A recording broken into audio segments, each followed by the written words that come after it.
Ben Geddes on 20. Vian Mulder to continue from the pavilion end. South Africa international is in to Geddes, a little bit short of a length on leg stump, turned only as far as mid-wicket where Aaron Lilly is the fielder, and there is no run.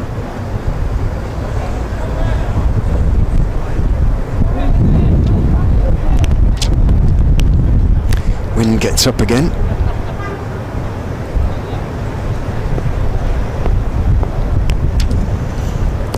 As Mulder turns.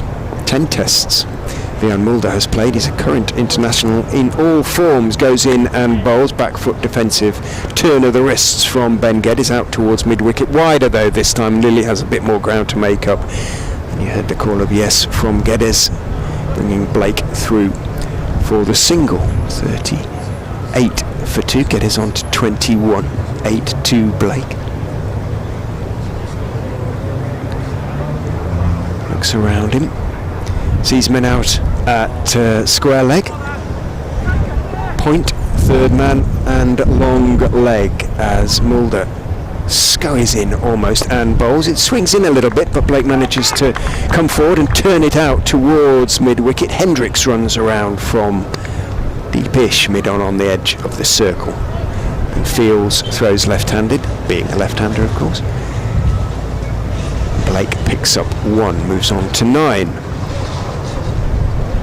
39 for 2. Very hard to say at this stage what might be a decent score. I think that 320 looks a long way off given the movement that there's been for the Leicestershire seamers. In goes Mulder and bowls, and a crashing drive square of the wicket by Ben Geddes. Really put his hands through that one. Didn't quite get to the pitch of it, but did get it out of the middle, got on top of the bounce, crashed it away to the point boundary for 4. Nice shot from Geddes, who moves on to 25, 43 for 2.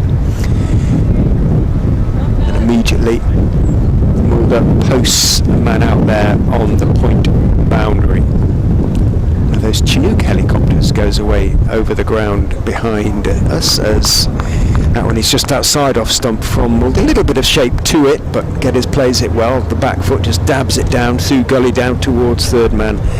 Takes 1, moves on to 26, 44 for 2, perhaps heading sort of Aldershot way. We hear the rotors now as it goes across from the north towards the west, as Mulder in bowls in swing to the left-handed Blake, who plays it off stump on the back foot, drops it down into the offside. Scriven runs in from point to field end of the over. Good one for Surrey, 44 for 2 at the end of it after 13 overs. 7 from it. It was a 4 and 3 singles. So perhaps now Josh Blake is beginning to settle a little bit. Right, looks like he's going to bowl through, or maybe just keep a couple till the end. This will be his 8th over.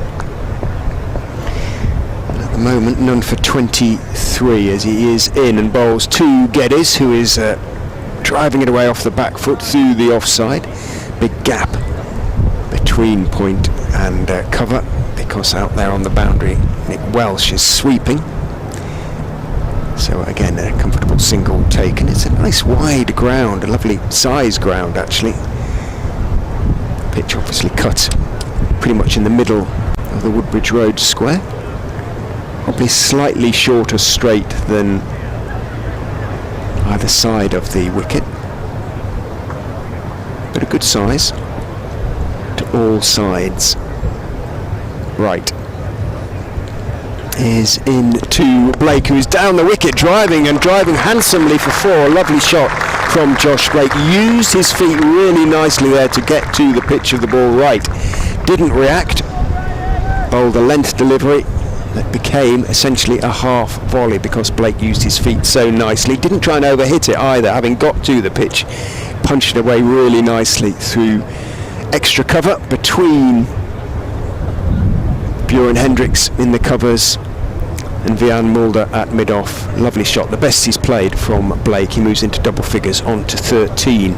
Wright is in, bowls to him again. He's getting forward, looking to use his feet, walking into the defensive push, turn of the wrist, pushes the delivery out, the in-swinger out towards Hill at mid-on, and there is no run.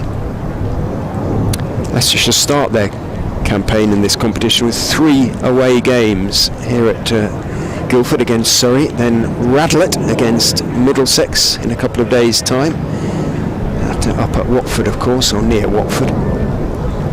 Wright turns in and bowls, cut away into the offside off the back foot by Blake, but a really good diving stop away to his left by Scriven. Took off to his left in some style, like a goalkeeper, like Mary Earp. There you go. I have to start using the England team as comparison now. The England women's team, the Euro winners. She'd have been proud of that one. Wright tells Rishi Patel now to come out of slip. Blake, having played his last few shots with a degree of confidence that he hasn't shown so far in his innings, so he's beginning to feel at home out there, Josh Blake, at the moment. He's on 13. Patel has gone out to mid-wicket as Wright is in. Bowls to him, a bouncer, goes to try and hook it or pull it down, and goes past the top edge of the bat. Wasn't in control there because he was trying to look to get forward. His weight was a little bit out of kilter, so to speak. He was slightly on the front foot there. Tried to sort of paddle hook it away and bounce past his top edge. And having seen that, Wright sends Welsh a little squarer out on the boundary, Woodbridge Road side of the ground. Runs in and bowls, and that is turned off his pads neatly by Blake out towards mid-wicket. Should be 2, and there are 2, and that brings up the Surrey 50, greeted with that lovely outground ripple of applause by the faithful. 51 for 2, 27 to Ben Geddes, 15 to Josh Blake. 15 overs have been bowled.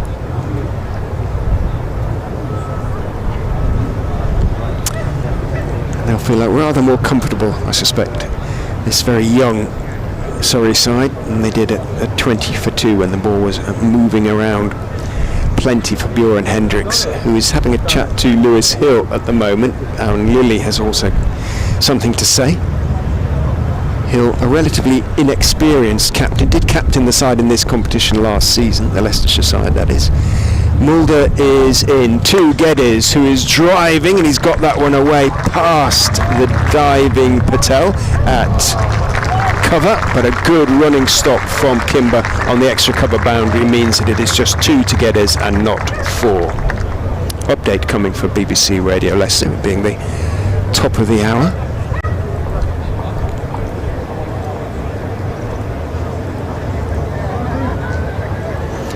At 2 moves Geddes on to 29.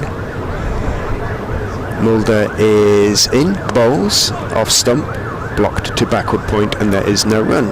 Here is the update.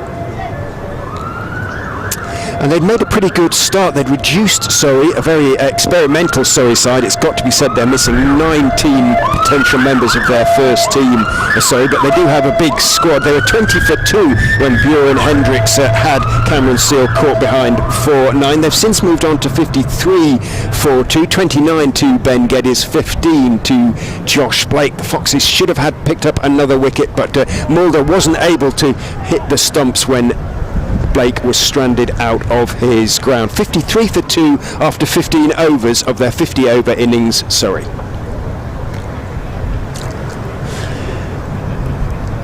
Remarks on BBC Radio Leicester about the sirens that chose that moment to go down Woodbridge Road. It is one of Guildford's main thoroughfares. Some lovely trees out there. Let's say that huge fence. Could do with sort of hedge on that side of the ground, perhaps something like that. Something to think about for the future, perhaps. Mulder is in to Geddes. Just held it back a little bit there, I think, Mulder then. Gentle outswinger. Didn't move too much, though. Geddes, not much foot movement, playing it off the back foot, waiting for the ball to come to him, blocking it out into the offside.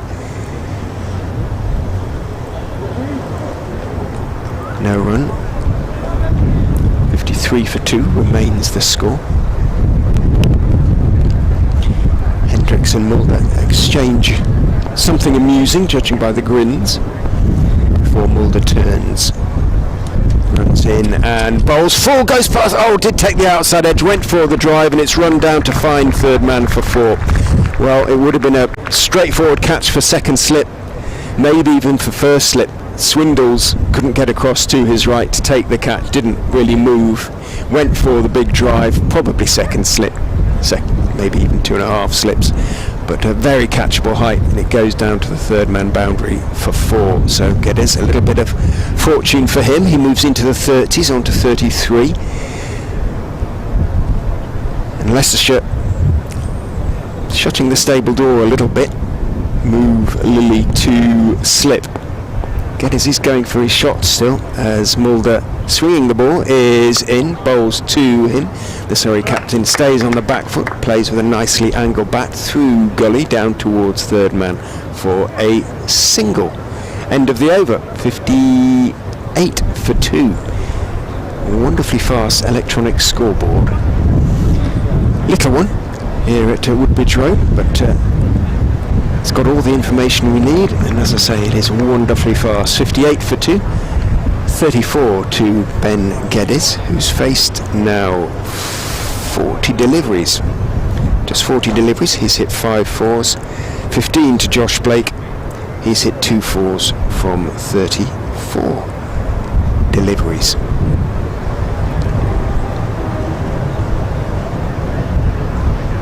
Does now look as though it's going to be Tom Scriven who's going to bowl for the first time for Leicestershire's first team from the railway end of the ground.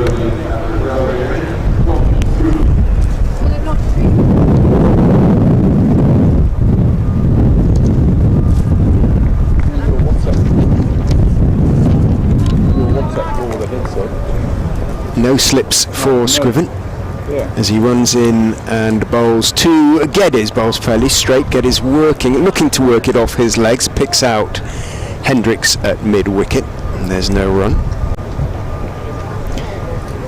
A little bit of swing there, a little bit of something. Stream back up and running, pleased to say. We'll see how long the battery lasts.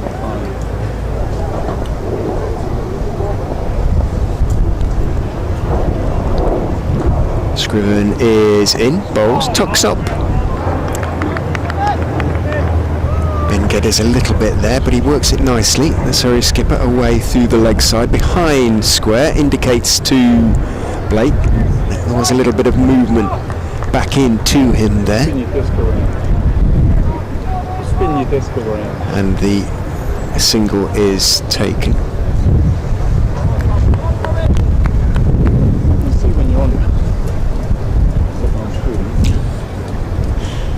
Scriven is into the left-handed. Blake outside off stump, attempter, but Blake plays it well, leans forward, doesn't try and drive his hands through the ball, makes sure he's on top of the bounce, steers it away through the vacant cover area out towards Louis Kimber on the boundary. One is taken.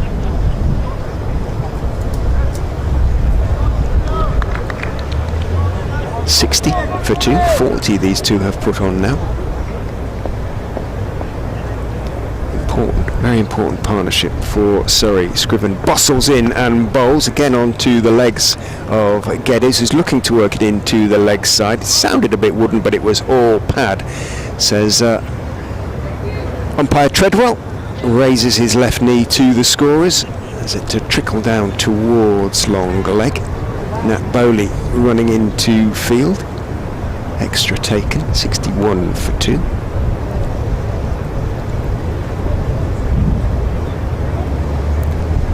Scriven bustles in and bowls, using his feet again. Blake nicely there, getting to the pitch of it and driving it away to the extra cover boundary for 4. Second time he's played that shot, first time against Scriven, and equally effective on both occasions.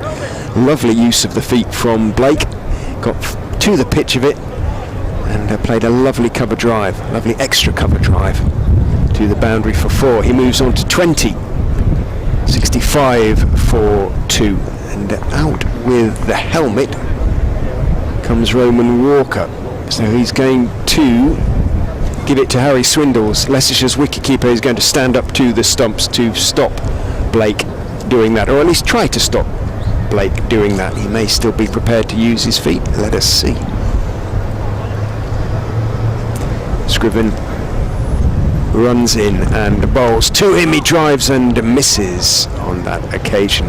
Not taken cleanly by Harry Swindles. Ball bounces back off his gloves and he has to bend down and pick it up from the batsman's feet. End of Scriven's over. His first. 65 for 2 is the score. 17 overs have been bowled. 20 to Josh Blake, who's hit 2 cracking drives using his feet to get to the pitch of a ball. 35 to Ben Geddes. 45 added for the 3rd wicket so far. Bian Mulder continues, no spin yet seen. Runs in and bowls to Geddes again. There's movement and it comes back in a little bit. Started on off, looked to be swinging a little bit, came back in a touch, and thick inside edge and pad. Might just have been inside pad. If it did, there'll be a bruise for Ben Geddes. Thick inside edge onto the inside of his knee, perhaps.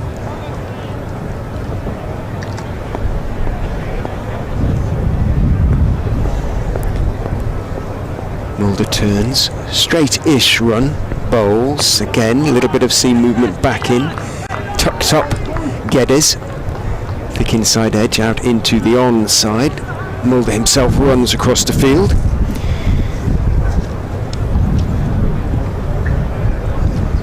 And there is no run.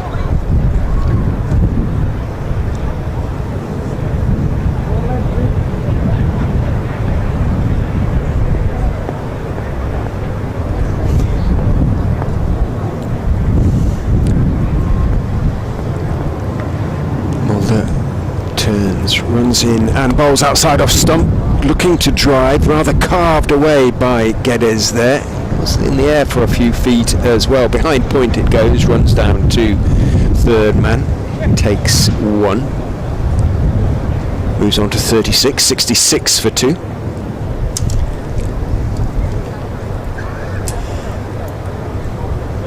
Delighted to say that the M25 has disgorged Mr. Church. He will be with us fairly shortly. As he finds his way around. And Mulder, meanwhile, will continue from the pavilion end. Runs in and bowls to Blake, who again uses his feet nicely to get to the ball. Steers it out, doesn't go through it with his hands, pushes it out towards the extra cover boundary. Nick Welch runs in from that extra cover boundary to field. Blake picks up 1, moves on to 21. And a very good afternoon to Mark Church. Hello. Sorry. I am so sorry. Well done, Richard. It wasn't your fault. Oh, it was a lorry fire, you tell me. 27 miles in 6 hours. There was a moment there where I thought,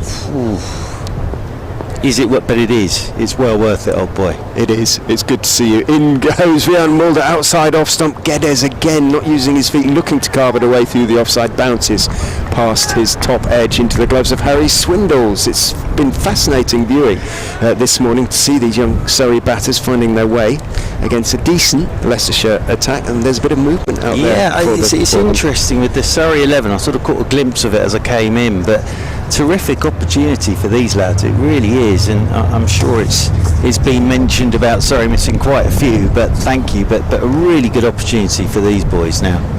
Mulder is in to Geddes, who is beaten by a ball that just bounces and swings away a fraction, and he's not sure whether to go forward or back, and he has a horrible little feel for it and could easily have tickled that one through to Swindles. Didn't. Survives. End of the over. 67 for 2 off 18. 47. This partnership is now worth 36 to Ben Geddes, 21 to Josh Blake. What's happened? Who's out? What's occurred, Mr. A? Have you not been listening? I haven't had a chance to do that bit. No, I do apologise. I don't know if we're available on some car radios, because it's sort of medium wave and long waves, aren't they, the car radios? But Ryan Patel was leg before wicket to Bjorn Hendricks without scoring. His second ball, fullish on off stump, and that was 8 for 1. And then Cameron Steele, who once made a massive double century against Leicestershire at Grace Road for Durham. He struggled a little bit. He was caught behind by Swindles, again off the bowling of Hendricks, who bowled very, very well. Blake on strike here, left-handed of course. He's opening the face, just guiding this one down towards third man. They'll pick up a single, and that'll be one more to Mr. Blake. Josh Blake, of course, signed up a couple of weeks ago it was for Josh Blake. Ben Geddes captaining Surrey in this game.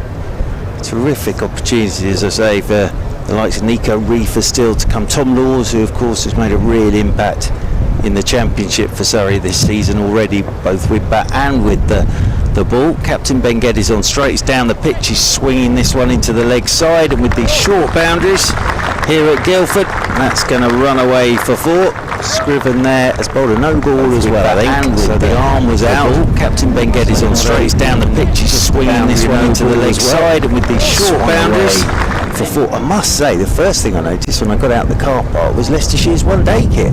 It's absolutely magnificent, Mr. Ray. I was wondering which word you were going to use there. Some might say garish, but it's No, but you like can it. see It's bright, isn't you it? definitely see where the game is. Scriven is in over the wicket here to Geddes, and he's looking to punch off the back foot. Doesn't time this at all, and that potters up towards mid-off, and there's no run. But it is something that they use for the Royal London Cup, but it's gone particularly bright this year, this sort of combination of been red and green before, but now it's sort of lime green and sort of reddy orange with flashes and stripes. it's very nice. As I say, you can certainly see it walking up the Woodbridge Road as Scriven comes in over the wicket. Right arm over to Geddes, just on his hip there, and Ben Geddes works this one out towards deep backward square. They'll pick up a single as the throw comes in over the top of the stumps from Kimber. Out there at deep backward square, the two Kimbers going against each other in this one. It's nice to see. The family are here. Family are here, excellent. Well, it's good to see the Surrey Kimber out there and firing. He's had a bit of an injury time of it, so very good to see him playing today as Josh Blake waits again, and he's forward and just guiding this one down towards backward point, and there's no run. Leicestershire win the toss and bowl, was that the way it Yes. worked? Yeah. Because just first impressions are quite a green tinge to this Guildford wicket.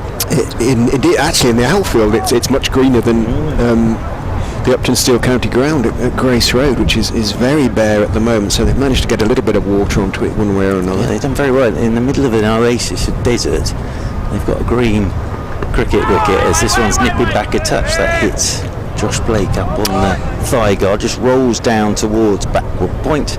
Patel comes up to do the fielding. There is no run. That's the end of the over. 20 gone, and Surrey 73 for 2, having been put in by Leicestershire. He's had his struggles early on in his innings, Josh Blake, and there was at one stage where he was completely stranded.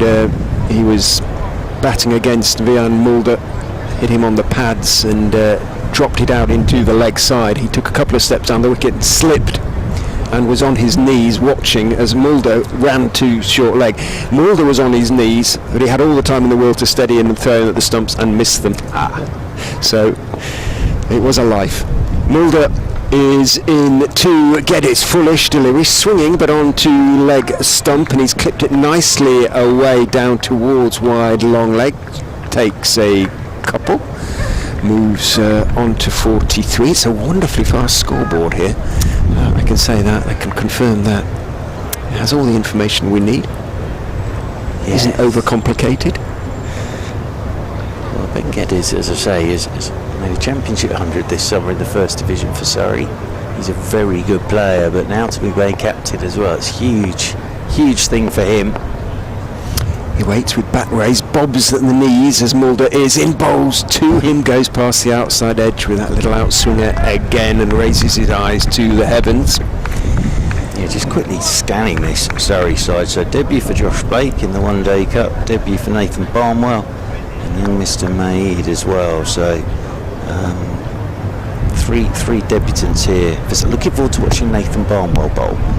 He's quick. Right. It's not a particularly quick wicket, but he'll get movement, I'm sure.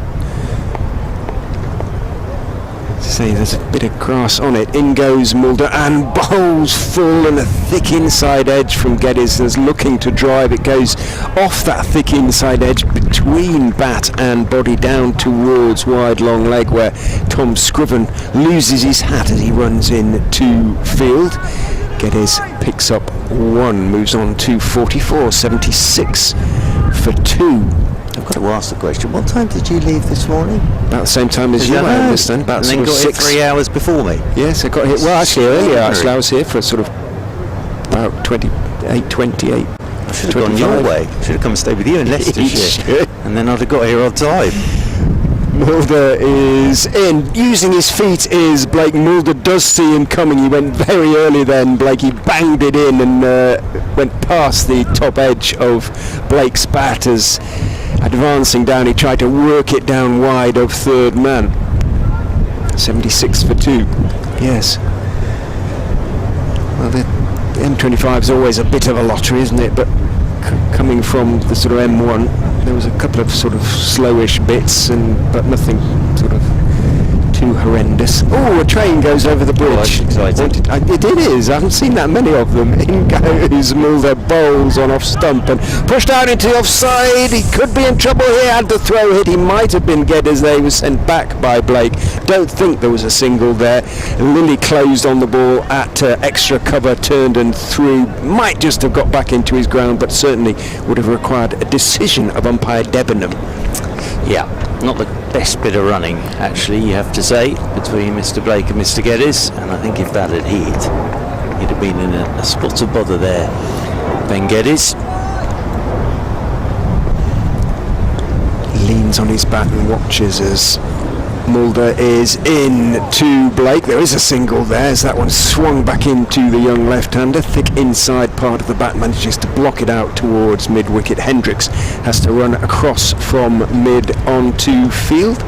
Does so, but Blake picks up one, moves on to 22, 76 for 2. Didn't remark on the fact that these two have put together a 50 partnership. Therefore now for the third wicket with power to add. 76 for 2 off 19. I'm looking forward to seeing Yusuf Ajib bowl, because I haven't seen him bowl yet, but from all accounts he's got a bit about him. Looking forward to seeing him bowl. When I walked in, Yasser Arafat's downstairs because he's come in as the bowling coach for Surrey, because I think the only two they've got at the moment are Gareth Batty and Yasser Arafat. Everybody else has gone off to do the 100. But yeah, as I say, it's exciting to see these young lads get a game against a good Leicestershire side. And I remember last year it was great. I think Surrey got to the semi-final from memory under Jamie Smith, and all these young lads getting a game.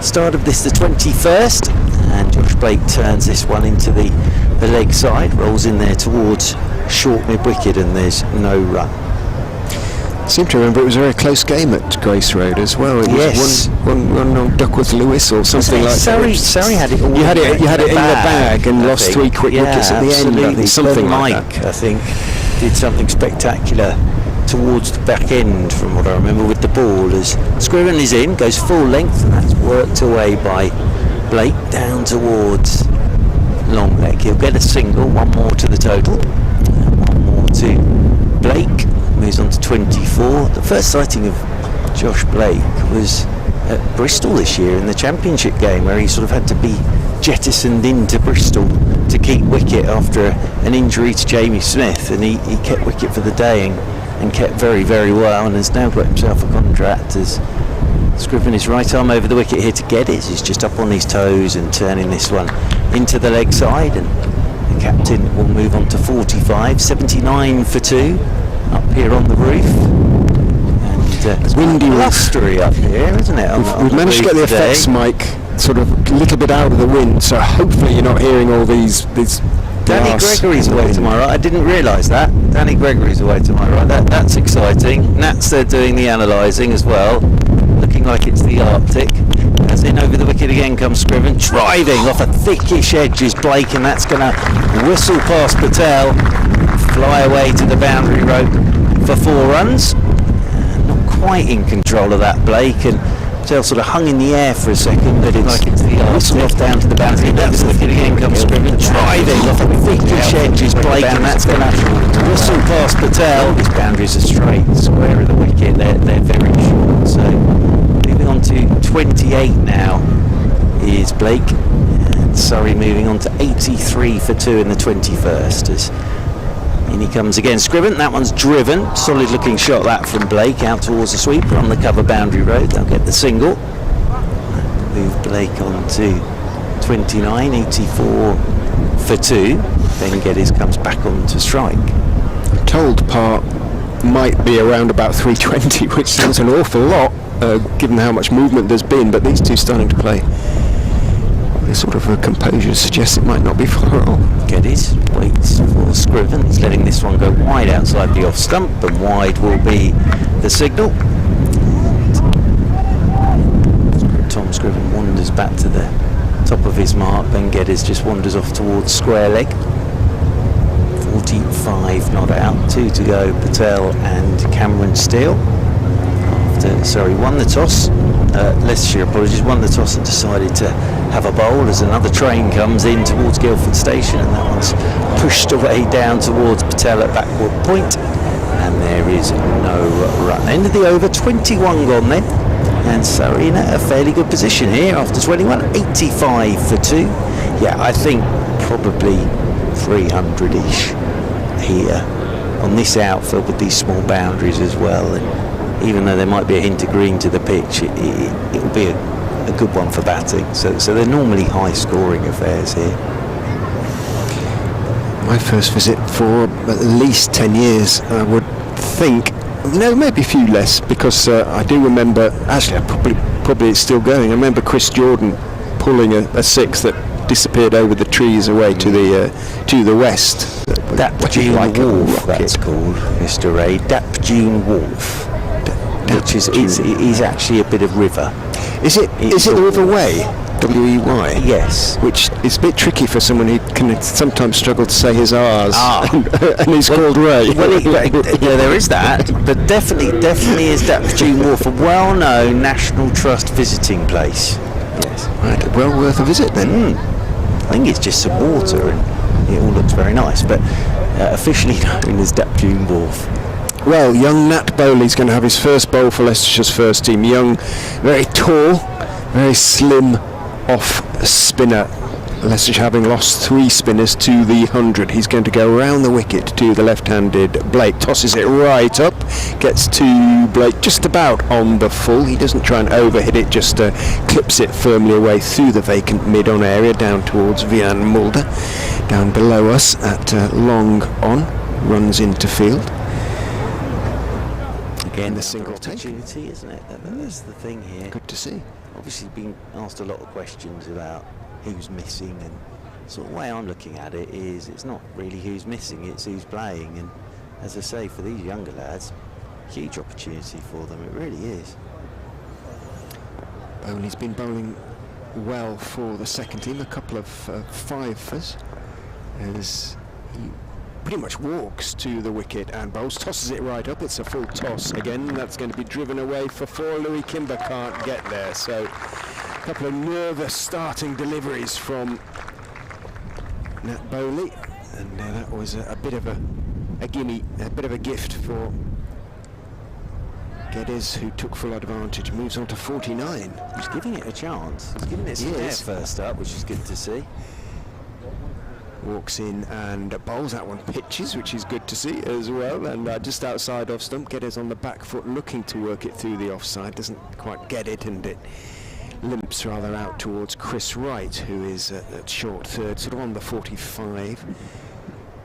Bowley is in. Driving this time is Geddes, but only as far as extra cover, and there is no run. Hendricks is the field. There'll be an update for BBC Radio Leicester shortly, as Bowley is in, and that one is the single that Geddes needed for his 50, just outside off stump, worked through the point area out to the point boundary for the one.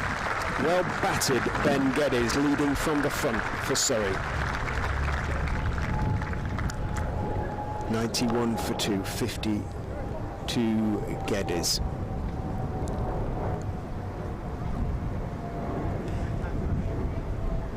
Looks like he will just get this final delivery in before the update. Hopefully, perhaps not. Bowley is in. Blake works it for a single out through square leg. Well, having started well, the Foxes now beginning not to struggle necessarily, but to lose a little bit of control with the ball, because Surrey have moved on to 92 for 2. They were 20 for 2 with Bjorn Hendricks, the left armer from South Africa, picking up 2 early wickets. But since then, the Surrey skipper of what is essentially a very experimental 11, a very young 11 for the host, Ben Geddes, he's moved on to 50, just done that in this over from Nat Bowley. 31 to Josh Blake, making his debut for Surrey. 92 for 2 off 22. It's a good foundation for Surrey. Leicestershire will be hoping to keep them to under 300. May have to do that, but they're going nicely, Surrey. 92 for 2. Well, a good 50 this from the captain. Lent on his back down there at the non-striker's end. With Jamie Smith last year, and he captain, he made runs as well. So some people really enjoy that responsibility. 23rd over. Blake on strike just pushes this one down past backward point. What I've seen so far, Josh Blake looking pretty organised out there with Ben Geddes.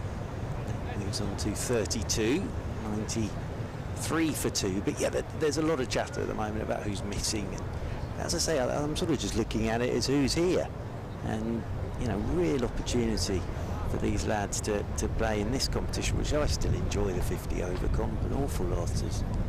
Scribbins over the wicket here to Geddes. Geddes is in behind this one, pushes up towards a wideish mid-wicket position, and there's no run. And the fact that 2,000 people are in and it's a sellout tells its own story in many ways, doesn't it? Yeah, I agree. I was hearing that it's a few less than last year simply for safety reasons as much as anything, because Ryan Patel sort of peppered the crowd last year. I understand. An extraordinary 100 last year in this competition here. As Scribbins over the wicket, that's leg side. Swindles can't take that cleanly, but wide will be the signal, and that will be one more to this Surrey total, 94 for 2. But yeah, I'm just thinking of the likes of, you know, just seeing Bowley having a bowl, and G coming into the side, and Nathan Barnwell.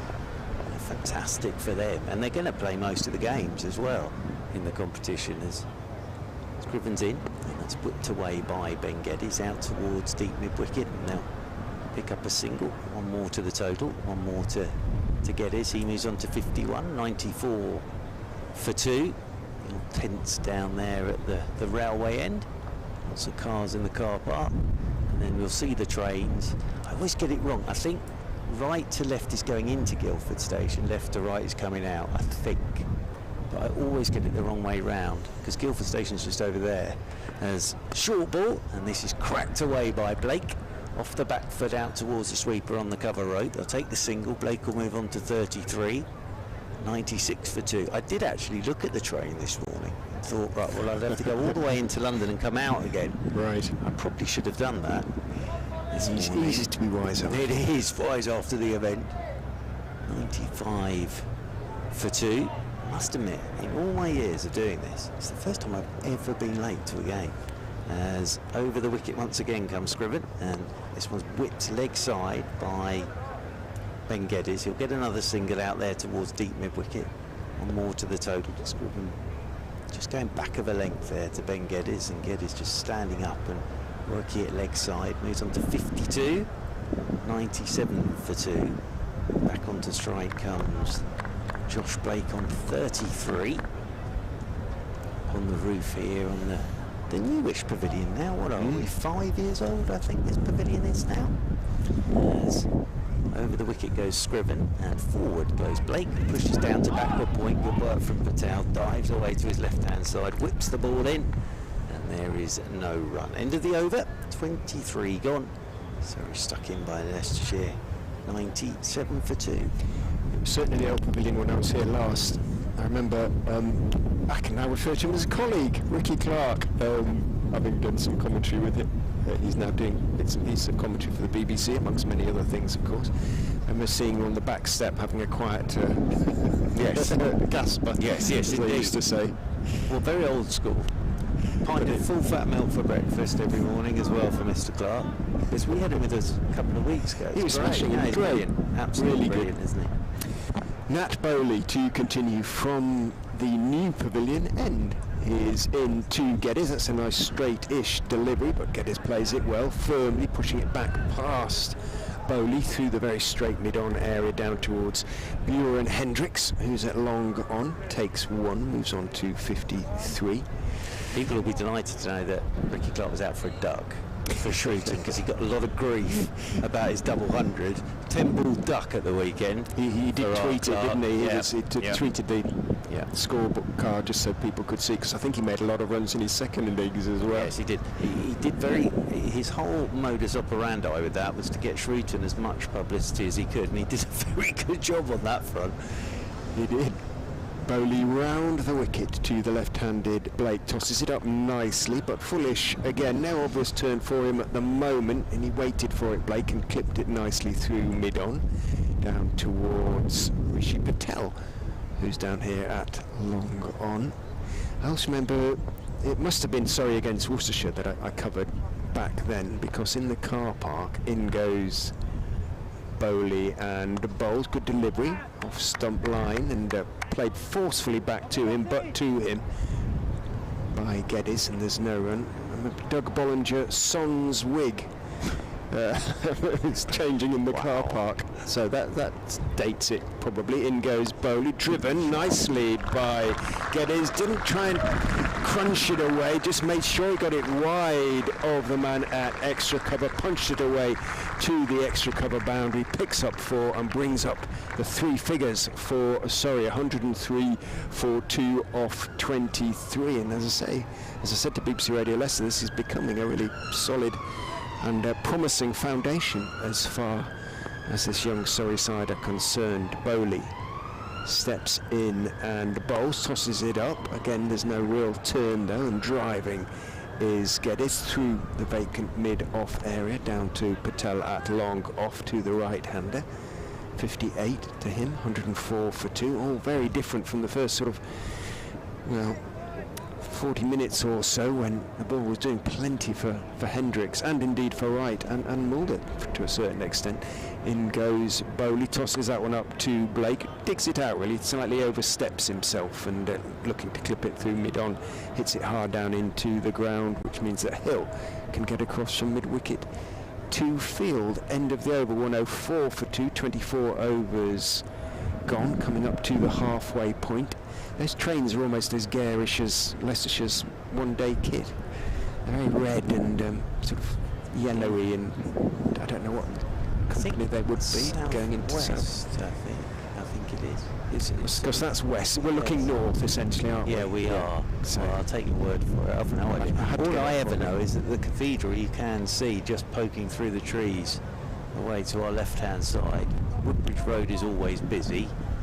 It always is. Famous petrol station away to our right as Geddes has picked this up and swung it for 6. Start of this, the 25th over from Scriven. It's gone just back of the length, and Geddes with that short leg side boundary has just picked this up and swung it for 6. Start of this, the 25th over from Scriven. And Surrey moving on to 110 for 2. Nicely put away that by Ben Geddes. I think here, as long as you get enough of it, you've got more chance than anything of getting a maximum, and that's where the crowd have to be on their toes, because the ball can fly to all parts. I see they've left that area open at sort of cover point for the crowd on the boundary rope, because that's where Ryan Patel was peppering balls last year. put that big fence up now as well. That's basically to protect the road and the petrol station. Did somebody get hurt then or something? No, not at all. But No? I think it's just sensible, really. Is forward goes Ben Geddes, pushes this one out into the offside, and there's no run. It's just how hard they hit it these days, really. I think. Although Ali Brown, he made that petrol station quite famous with his double 100 here against Hampshire. He kept sticking Cardigan Connor into the petrol station.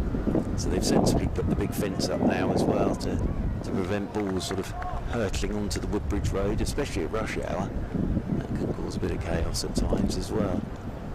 As Swindle's straight approach, over the wicket he comes, and this one's punched off the back foot. Scriven, apologies, out there towards extra cover, and there is no run. But as you can see, Woodbridge Road is normally pretty busy. It's So just non-stop, isn't it? yeah. I was just thinking, I was speculating earlier that a hedge or something like that would be quite good along that side of the on that side of the ground. There are some nice mature trees, possibly not quite enough. It's a great ground, this, it really is, and they've done sort of added nets in at the railway end. As Scriven's in again, that's a nice looking shot from Geddes, up on his toes, punching out towards the sweeper on the cover boundary road, and they'll pick up another single. From a cricketing point of view though, it's quite a tough ground to defend on this. If somebody gets in and gets going, it's a very difficult ground to defend on. I was impressed coming into the pavilion, up the stairs, as portraits, photos of county players produced by the Guildford Club itself, and there's plenty of them. There are, well, Ricky Clark being one, Jade Dernbach. And you've got the big Phil Salt currently Phil Salt's on there as well. Yeah. As around the wicket once more comes. Swindle's looking to drive just for a second. I thought Swindle's got hands on that, but Scriven just going length there, thick inside edge from Josh Blake, looking to drive through extra cover. Thick inside edge down towards short fine leg. Patel doing the fielding. Yeah, it'll be interesting to see what there is for the Surrey quicker bowlers on here. As Blake's turning this one into the leg side, and that one bounce into short mid wicket. There is no run. End of the over on 11 for 2. Is Barnwell playing? Because he's just run out with drinks. Now he's on the scorecard. I was looking forward to watching him have a bowl. Or maybe he's doing 12th man duties as well as running drinks out and bowling fast. So, yes, excellent. It's good of him, isn't it? Absolutely, keep them busy. Yeah. Keep the boys on their toes. Get him stretched out, I suppose, for a bowl later. But yes, it sounds as if it did nip around. It does. I think it it'll be important to take wickets with the new ball. I mean, Leicestershire did, but only the 2. Once it goes a little bit softer, it looks that much more comfortable for the batters. Approaching a century partnership. Aaron Lilly is replacing Nat Bowley, so just, was it the 3 overs for Bowley from this pavilion end? They've decided just the 2 overs, 2 overs for 14 for young Nat, so not the start he would have liked to have been taken off after just 2 overs. Maybe that Lily's flatter, more sort of canny deliveries, so to speak, might be more effective and fire them in. The Lancastrian from around the wicket can be effective in T20. But certainly in the side more for his batting than his bowling. Round the wicket he goes and bowls and driving. Getting a hand to it, diving across that cover is Mulder, which keeps Geddes in his crease. He remains on 65. Lee bowls, going for the reverse sweep. There's a decent, no, can't be leg before though, because it's too pitched outside leg, notwithstanding the fact that he went for the reverse sweep. Probably would have gone on to hit the stumps, but hit him outside leg and bounced down towards short fine leg, and the leg, did he signal leg by then? Was it I'm not sure that Ben Debenham did actually signal leg by then. Yes, he did, yeah, because he's still on 65. Otherwise A bit of inside edge on to pad. Lilly is going to stay round to the left-handed Blake. Brings his long off Hendricks into mid-off. Hendricks is starting to warm up again. Leicestershire know, I think, that they need a wicket here. In he goes, Lilly and bowls. Blake goes back and plays it firmly off the back foot into the onside, but Hill gets across from mid-wicket to field. Dot ball. Lilly in. Again, he's going for the reverse sweep, held back a little bit by Lilly, but Blake connects in nicely. It's a bit of work, a lot of work to do from short third, running back.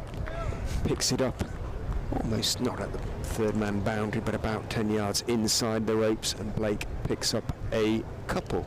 Funny looking bit of cricket that, wasn't it? It was. He seemed to be waiting position and waiting for a good second or two before the ball finally arrived, but he went through with the shot and played it effectively enough.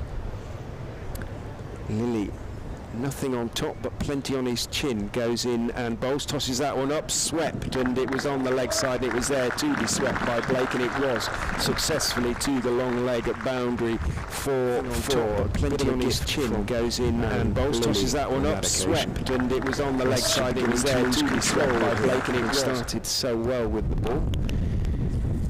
What was it? 23 for 2 after 8, 34 for 2 after 12.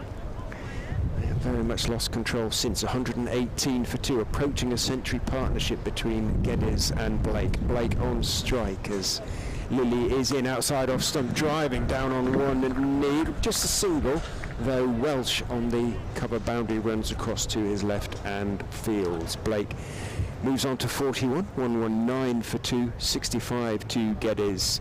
26 overs have now been bowled, and from here, what Surrey will be, you would think they'll be targeting sort of 280, 300 sort of area? Well, I think with this platform, definitely. And I think that's probably why, as you said, Leicestershire think, right, wicket now, please, because these two are just laying a platform for the rest at the moment. Now, what they'd be very, very keen to do is just continue. That's what they'd like to do. No rush at the moment. They're ticking along very nicely. 26 gone, 119 for 2. So Hendricks does come back into the attack. This will be to get a wicket. This will be used maybe 1 or 2 of his overs just to get a wicket here and break this partnership. Blake will be the man on strike. Hendricks gets ready to come in. Left arm over the wicket from the railway end to Josh Blake, and Blake drives out towards the sweep on the cover boundary. They'll take the single.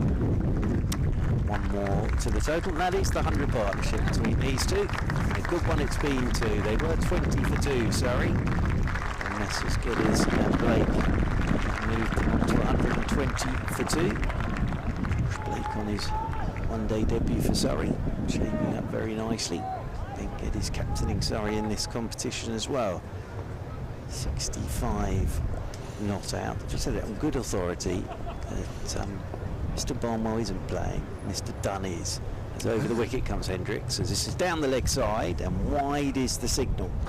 So wide the signal, so Matthew Dunn is playing, no Nathan Barnwell. So hence him running out the drinks. And Matthew Dunn, it's very good to see him back. He hasn't played a game yet this season with injury. And obviously he's a very experienced bowler. So I thought when I saw him warming up, he was really giving it everything in the warm-up, so I was a bit surprised, but they did say that the line-up was as the score. Yeah, but no, Barnwell definitely doing those 12-man duties. As Hendricks is in over the wicket, and this is a shorter ball that Geddes is in behind, playing up towards mid-on. The sun is meant to come out at some point today, I believe. It's starting to get a little bit warmer, isn't it? Not that it's been cold at all. There's bits of blue starting to appear. What's this camera for? You and I, sadly. Oh dear. Sadly for the viewers. Not see much of me, thank goodness, because I've stood right behind it, which is excellent news. I'd probably give it the thumbs up, but that's about it. As Hendricks, left arm over the wicket, he comes to Geddes, and Geddes turns this one into the leg side. We'll pick up 1. Not many 2s here at Guildford, and a 3 is very, very rare. All run 3, 122 for 2. I remember seeing Kevin Peterson here get a double 100 against Lancashire, where he just kept launching balls further and further into the car park. Aaron Finch's first ball for Surrey in Championship cricket, slog swept Ryan Patel over Dapjune Wharf as Hendricks' left arm over the wicket, and forward goes Blake, opens the face, guides this one down towards third man. Bowley does the fielding, they'll pick up another single.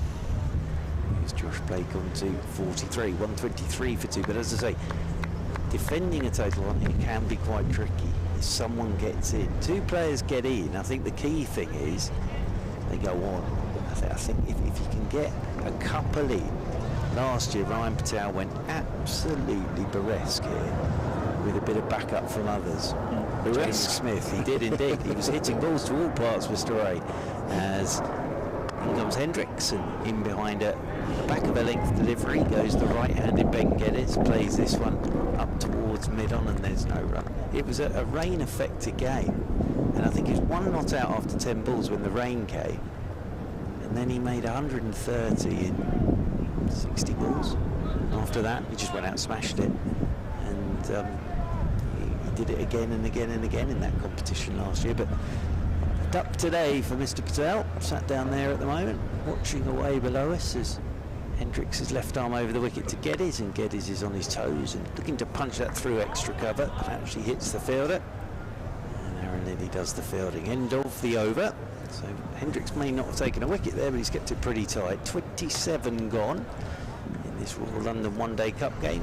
123 for 2. 66 to Ben Geddes. Blake is on 43. How are Leicestershire looking at this competition, do you think, Mr. Ray? As a season saver, if you like, but as a potential season saver. Obviously they have struggled again in the county championship, yet to win a game in that, despite posting their first class record score down at home a few weeks ago. T20s, you may have read about that, winning the last 5 but still managing not to qualify. In goes Lilly, and about to reverse sweep is Josh Blake. Lilly sees him about to do that, so doesn't deliver the ball. This could be a bit of a standoff. Lilly is in and bowls. He goes for the reverse sweep anyway, and does get it off the thick bottom edge. It trickles rather, then rolls quickly down towards Hendricks, who's at short third on the sort of 45. Lewis Hill having a word with Aaron Lilly. Yes, they won their last 5 in the T20 and would have qualified had they not triggered a suspension by committing a level 1 offence or 2. In goes Lilly, bowls on the back foot. Blake pushes the delivery back through the vacant mid-on area down towards long on, 1 taken. And that was extremely frustrating and massively costly, obviously, because we would have played Surrey at the Oval in front of a big-ish crowd, I understand, and obviously would have taken a chunk of the money, and obviously it was again not a full strength Surrey side, so you never quite know what might have happened. So there's a lot of frustration about that in every respect. Lilly is in, down the wicket, driving is Geddes. It thumps into the shins, I think, of Mulday. Didn't get in the right position to feel that bounce for the second time just at his feet, and went through his hands and bounced off him, so a single was taken. Geddes on to 67.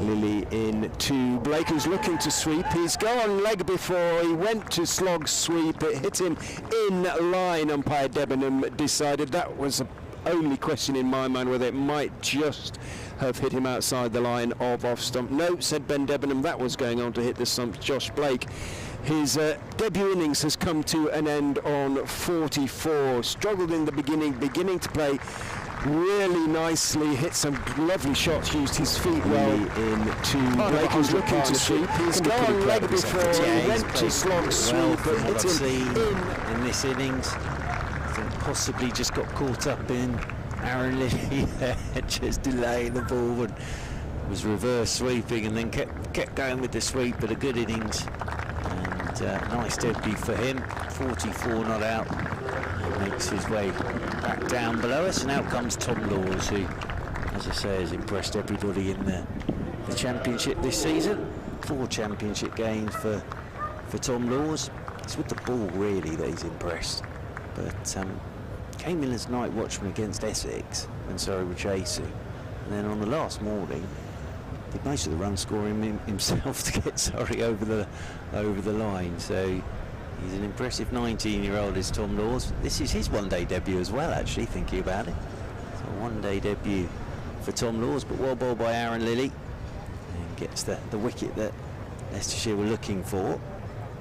Yeah, it's interesting. I think with this competition, it's one that sort of is going under the radar a little bit, obviously because of what else is going on, but it's still a very, very good competition.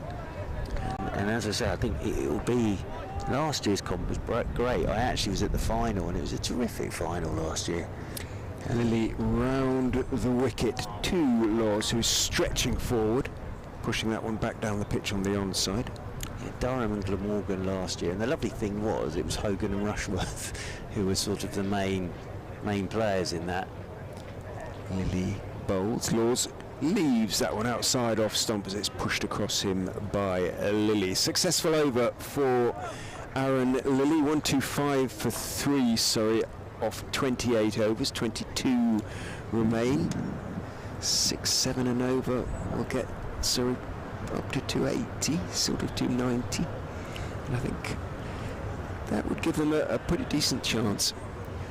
Leicestershire, they have lost bowlers mainly to the 100 rather than batters, but even so, no Ackerman, he's a big loss. No Mike, who hits a long ball, as you know. So, yeah, it could be a really good game. Yeah, Hendricks it is from the railway end, coming left arm over the wicket to Ben Geddes, who's solidly forward, punching up towards mid-off, and there is no run. And there'll be a couple of names that sort of come out of this comp that you've never heard of before. They'll go well, and it'll sort of set them up as well. And with sort of Championship cricket taking a break now until the 12th of September, I think it is.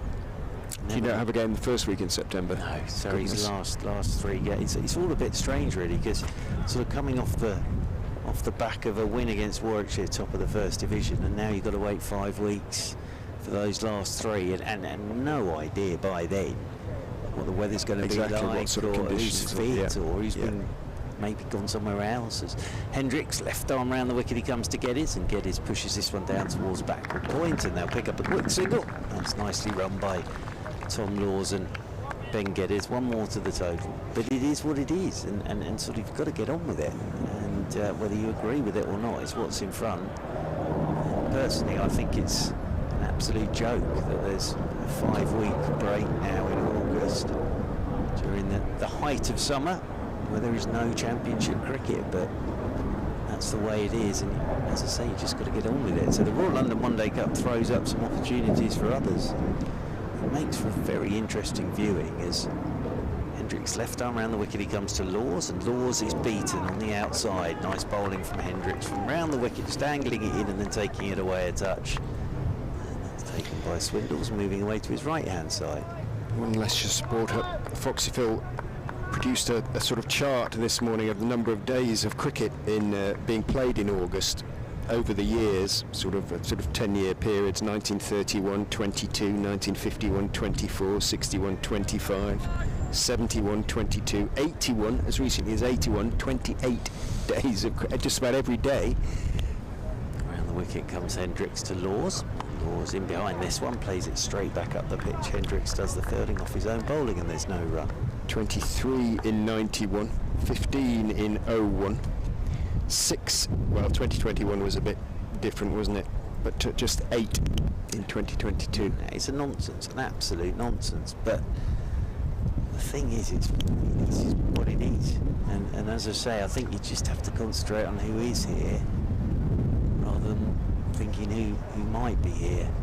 They're off doing other things now as Hendricks comes left arm round the wicket to Laws, and Laws turns this one straight back up the pitch. That rolls in towards mid-on. There is no run. Tom Laws wanders off towards square leg.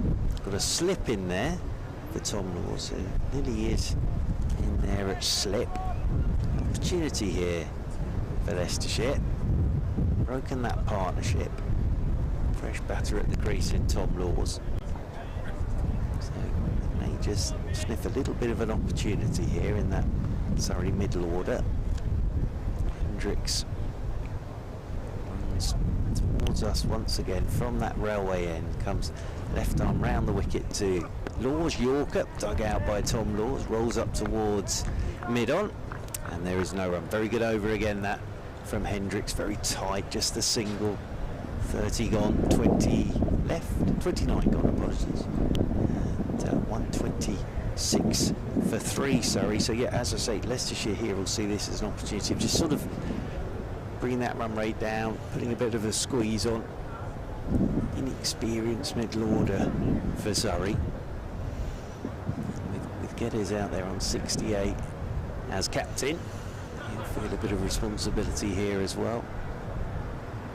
So yeah, I'm looking forward to Super September, as I've now dubbed it, Mr. A, but it seems a long way away, isn't it? It does. Yeah, we have the 4 games to play in the county championship throughout September. Lily round the wicket and driving very pleasantly, but only as far as extra cover is Ben Geddes, as the sun for the first time comes out fully. It will be temporarily because there's still plenty of cloud around. The wind coming from the south is blowing it steadily away, all that cloud up towards the north. Lily is in, drops short. Geddes goes back and pulls firmly, but only as far as deep mid-wicket. Welch, the fielder, on the boundary. He's going to be deaf by the end of this innings. Nick Welsh, he's been out there throughout the entirety, pretty much, of the innings, with that traffic essentially in his ear all the way through. He was the first Leicestershire-clad player I saw. That was where I thought, that's a good kit, as I was walking up the Woodbridge Road. Its brightness being exacerbated by the sun coming out at the moment. Oh, no, I like it a lot. I think, you know, you can see it from a long way away. Lily is in. Laws gets a foolish delivery, steers it out towards Hill at extra cover. Wait, he says. Don't forget, Surrey had fluoro green one year for the T20. Blimey. That sort of Lancashire had that for a while, didn't they? Lily goes in and bowls to Laws, who goes back. It stays a little bit low and he works it out towards mid-on. Lily himself feels moving across to his right. He's in and bowls from a long way behind the stumps there, and Laws wasn't fooled. He went back and tried to chop it away through the offside. Hill fielded at extra cover, but that was who's the Scottish bowler who bowls for Derbyshire, does that from time to time, the left arm, I've forgotten his name now, bowls from well behind the stumps just every now and then. Lily goes in and bowls, tosses that one up, leans forward Laws, and he's going to get off the mark there, works it out towards long on and takes 1.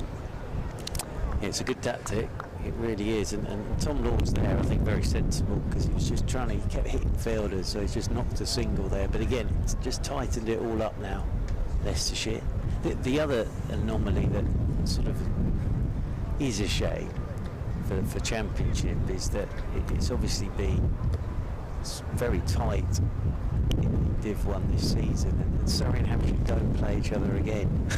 So they've only played each other once. That's their one game that they don't play each other twice, and I think everybody's just wondering whether it could be between those two, and then they don't get to see each other again. So yeah, it is what it is, unfortunately. And heaven knows what it'll be next year. Well, I was saying we must be the only country in the world that's playing an entire competition without knowing what it's counting for next season at the moment. Nobody's got a clue what's happening next season. I'm sure at some point someone will reveal it. I'm hoping they do it. I was saying I hope they do it in very dramatic fashion. Mr. Strauss walking out through smoke or something with a piece of paper to announce, with fireworks going off. Chris Wright it will be from the railway end, short ball, and Tom Laws is pulling in the air and will get away with that. Just loops into the leg side, and 1 bounce out towards deepish mid-wicket, just hit the top half of the bat as he was looking to pull that. And 1 more to Tom Laws. He moves on to 129 for 3. So we've got a trip to Newcastle after this, playing Durham at Northumberland Cricket Club on Thursday. South Northumberland, isn't I think it is, yeah. We played there once. Yeah. We had a one-day game there. As Wright is over the wicket to Geddes. That's wide outside the off stump, and Geddes lets that go, and that will be signalled wide. It's pretty central in Newcastle. I'm staying in Newcastle. Yeah, Is that good? absolutely. Is Oh, that a yeah, good yeah, place to absolutely. stay? Excellent. Absolutely. 1:30 for 3. I'm going on the train. After this morning, I probably would have got to Newcastle in 6 hours. I reckon I'd have got to Newcastle. You'd have certainly got Near, wouldn't I? I'd have definitely got Wouldn't to have been far Durham, off. I think. That's right.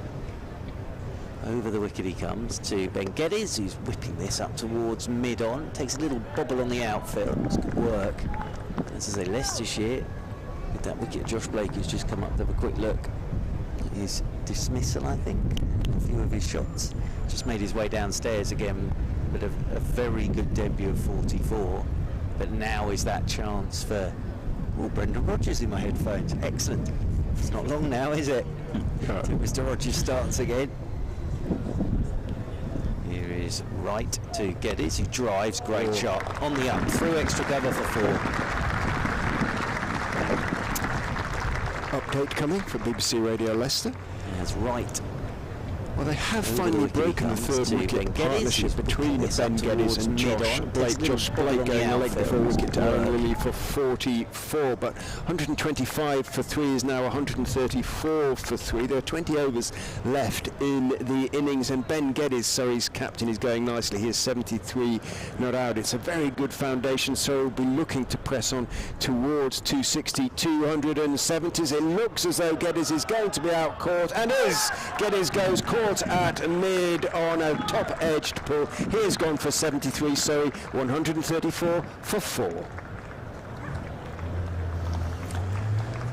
Perfect timing for the update, but not for the stream. I do apologise there. Hopefully you heard what happened there. Geddes went foundation, so looking to press on Chris towards 260, managed to get home 70s top edge. So Geddes is going to be high, but nonetheless fairly comfortably. Geddes goes caught at mid on a top edge. He has gone for 73, so Geddes goes 134. Yeah, very good innings from Ben Geddes. Disappointed, obviously, to go at this stage, but good bit of bowling from Chris Wright, and it's good from Leicestershire. This, it really is. As I said, that wicket of Josh Blake, and then they've shut this innings down completely. So now they've got 2 fresh batters at the crease in the shape of Laws and Reefer. Ben Geddes, probably your first look at Ben Geddes, I would have thought there, Richard. And he, as I say, he's impressed everybody. 100 already in the Championship for Surrey this season against Kent, and captaining Surrey in this competition, and 73 today, but a little bit of work for Surrey to do here now. Leicestershire, there's some experienced campaigners in this Leicestershire 11, Chris Wright being one of them. And they'll know, as I say, this is an opportunity to keep Surrey below where they would want to end up.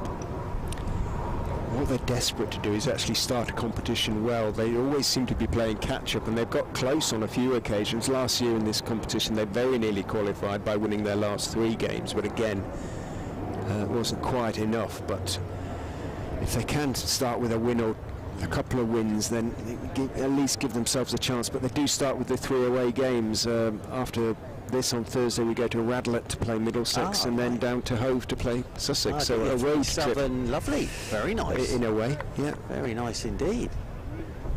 First ball for Nico Reefer, out there at number 6, and Wright's into him, and Reefer, tall lad, gets in behind this, punches it out into the offside, and there is no run. Played a couple of one-day games last year, Nico Reefer. Remember him batting well at Scarborough on a quick one at Scarborough last year. 134 for 4 in the 31st. Surrey, Leicestershire winning the toss, sticking Surrey in. There's Chris Wright. Over the wicket he comes again to Reefer. Reefer's forward, good over this from Chris Wright. Up to mid-on it goes. Terrific over that from Chris Wright. As I say, very experienced campaigner is Chris Wright. And 134 for 4, the wicket of Ben Geddes here at Guildford. 19 to go for Surrey. So they're going to have to do some work at the back end of this innings. But Leicestershire may have a bit of a problem in that Bowley's just bowled the 2 overs, one of the 5. Sort of bowlers that they'll look to use up in the 50 overs, and Wright and Hendricks, the two sort of senior seamers, are almost bowled out. How about that? We just had some biscuits delivered. Oh. I'll explain all in a mo.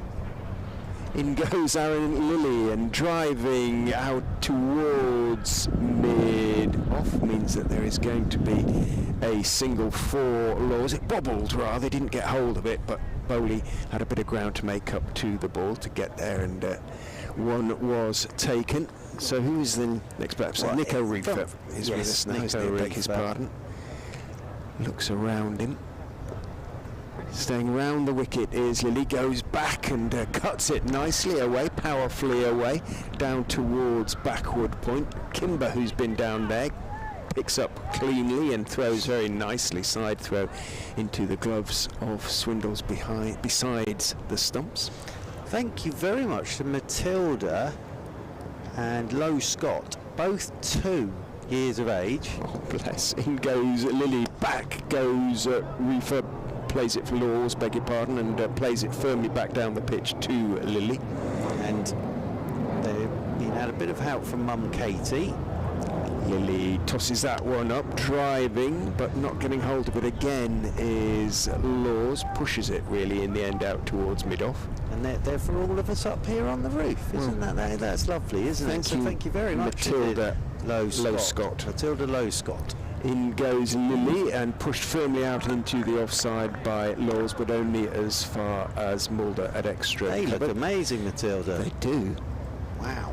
I forget the cricket. I'm glad I got here now. They've got chocolate sprinkles these. on. In goes Lilly and bowls, and driving nicely is Laws out towards long off. It bobbles over the Guildford outfield, the Woodbridge Road outfield, to Nat Bowley here at long off, and one is taken. End of the over. 137 for 4, 32 overs into the innings. Just 18 remain. 120, 130 to 72.80 is, I would suggest, yes, the target. Thank you, Matilda and Katie. Lovely. Now, Matilda, we're delighted to know at the Fillion North End. Yes. Fillion North End. Nice, isn't it? And Matilda, we're delighted to know that a professional cricketer's eating one of your ice cakes now. Now, I'm not going to say the name because obviously it's strength and conditioning and nutrition and all that, but they look like they're enjoying them behind us.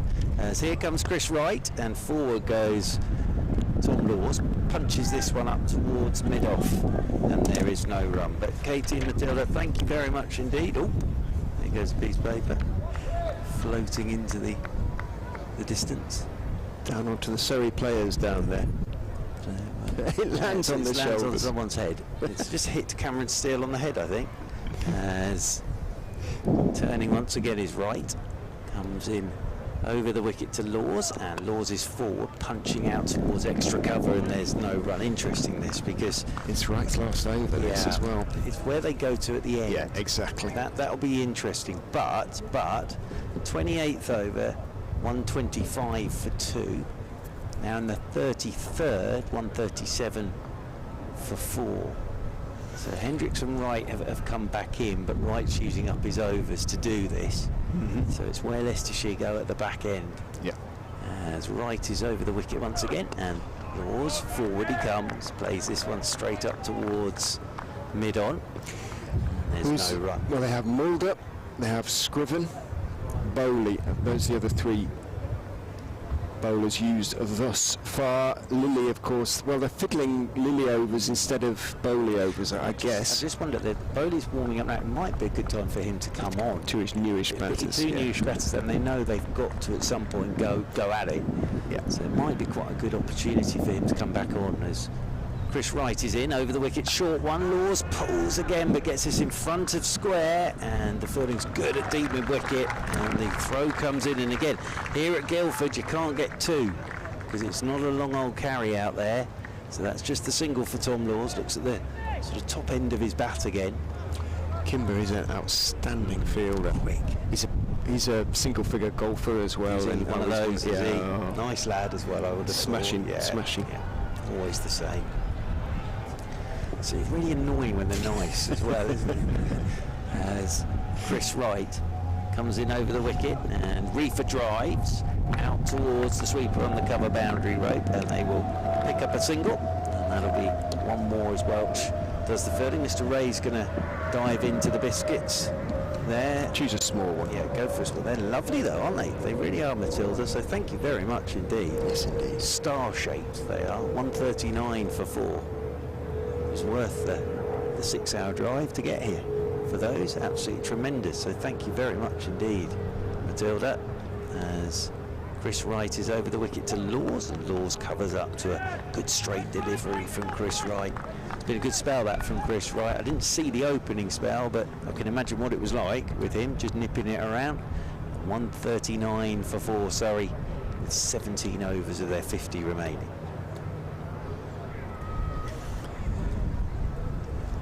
Lily is going to continue.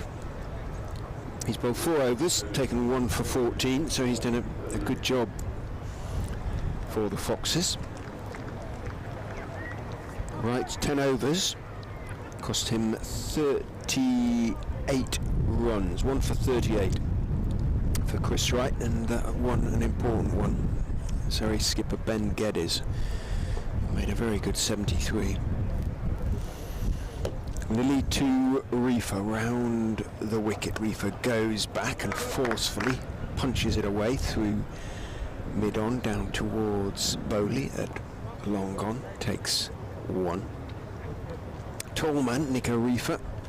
Long levers, as they say in some circles. In goes Lily bowls. Fullish tosses it up outside off stump, driven by Laws.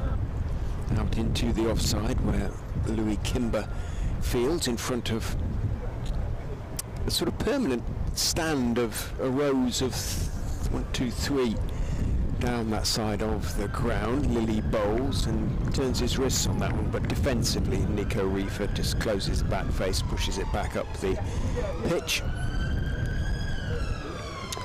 Permanent stand that now. Lily is in, drops a little bit short that time, goes back, Reefer turns it nicely out towards deep mid-wicket.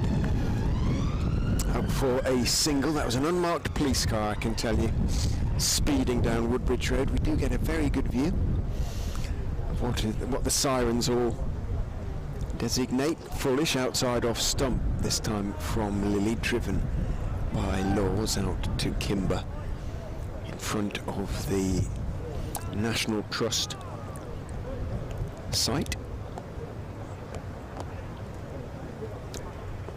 as Lily is in to Reefer on the full, and he's driven that hard. It's a bit of work for Bowley to do to get across from long off. He's at wide-ish long off, but does so and throws well as well. Lily cross with himself for bowling that full toss. Reefer picks up a couple, moves on to 6-7 to Laws. 145 for 4, 16 overs remaining. We'll be wanting 16 overs, 130, 140 would be our point of view. Get them up to that sort of 260, 270, and with a little bit in the pitch, it may be defendable. Yeah, I think around about 250, 260 from here. I think they'd be fairly happy with at the moment, but at some point these two are going to have to take a punt at someone. Now Mulder's coming into the attack down there in the distance from the railway, and this to bowl the 35th over. Down the slope he comes, over the wicket, and onto the back foot goes Tom Laws, plays this one up towards mid-off, and there's no run. Been very impressed with Leicestershire since that wicket of Josh Blake. As I said, I think they spotted their opportunity there. They've squeezed quite well, haven't they? But they've been disappointed with that century partnership. Just now putting the pressure back on these younger Surrey batsmen. As in over the wicket goes Mulder, forward goes Laws, plays this one up towards mid-on. There's no a very fine cricketer, Mr. Mulder. Looking forward to seeing him play. He has really sort of come into his own in recent matches. He made, as you know, Leicester put on their record partnership against Sussex, and he made an unbeaten 2-3-5. Mr. Ackerman as well. Ackerman, yeah, also. But then he followed up with 150 and 59 in the defeat against Glamorgan, so... Over the wicket he comes, and this one is just nipping back a touch at Laws, but again, good bowling, just top of the off stump really, this from Mulder. And just cramping Tom Laws up for room. Laws can only get that one up towards mid-on, and there's no run. Thoughts on the biscuits? Yeah, delicious, Matilda. Very good, thank you, Matilda. Matilda's 2. Yeah, good effort, very, very good effort. Imagine what Matilda will be baking when she's 5. Be like Great British Bake Off. Yeah, Junior Bake Off. As Mulder comes in over the wicket, and this one's turned leg side by Laws. Pick up a single. One more to the total, 146 for 4. Laws moves on to 8. That brings Nico Reefer back onto strike. Looking forward to seeing Amar Verdi have a bowl as well. Hasn't played a first team game for Surrey this season. Obviously went on loan to Somerset for one championship game. Very much looking forward to seeing Amar Verdi bowl today. Sun's beginning to come out now as Mulder's over the wicket, and Reefer's forward, well bowled again by Mulder. Stump to stump this from Mulder.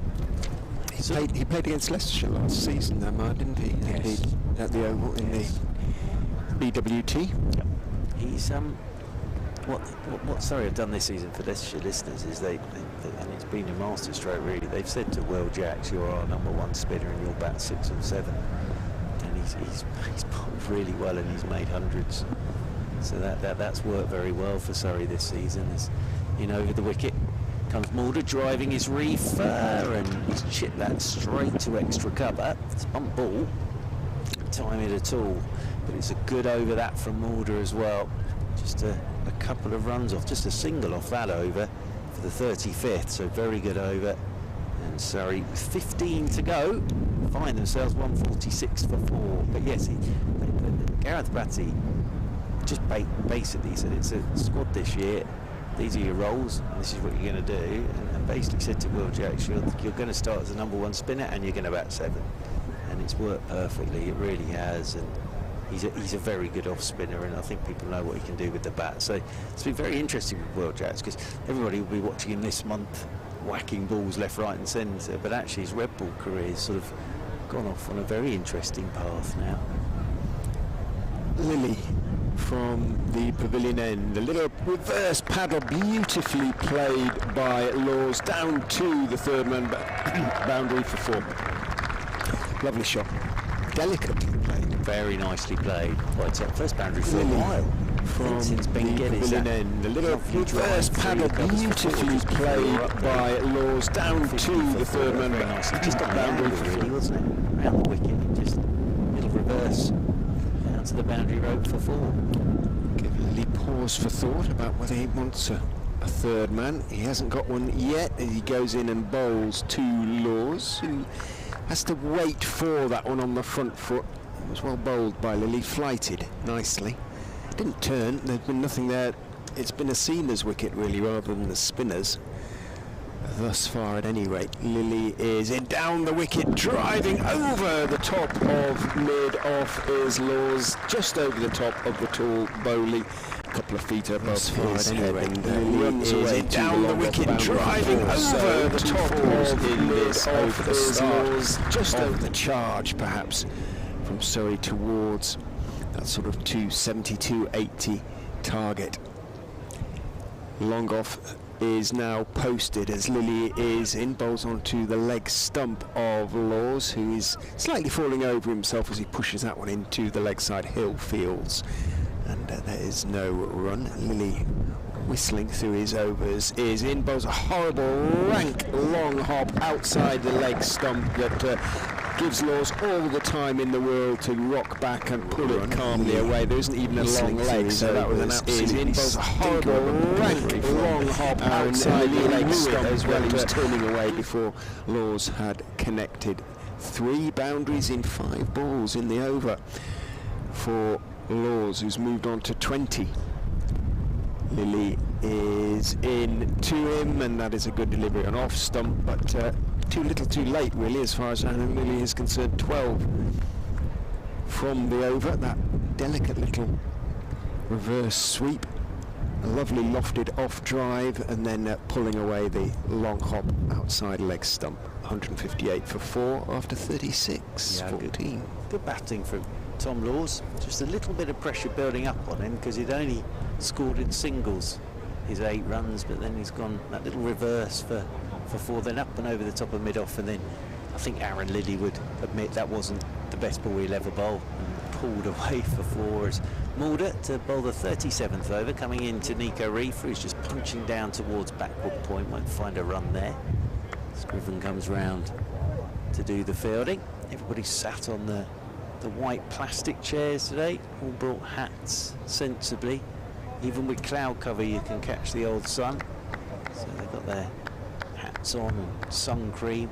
I think the sort of chairman's marquee is down to our left, some suited and booted types down there, committee tent, as Mulder is over the wicket to Reefer, who's picked him up and swung him down the ground. Hasn't got all of this, but has got enough on it.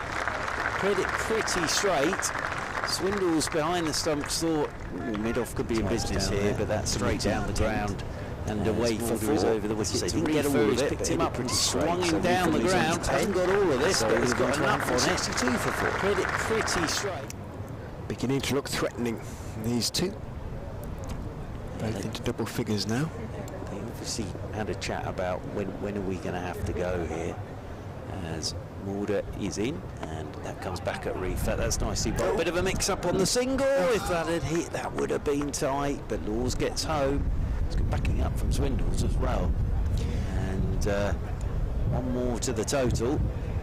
Just dunked into the leg side, and there was a little bit of hesitation there, and Lewis Hill, the captain, took aim and fired. I think if that had hit, that could have been tight. Once again over his bat does Tom Laws. Laws has 20, Reefer's on 11, 163 for 4.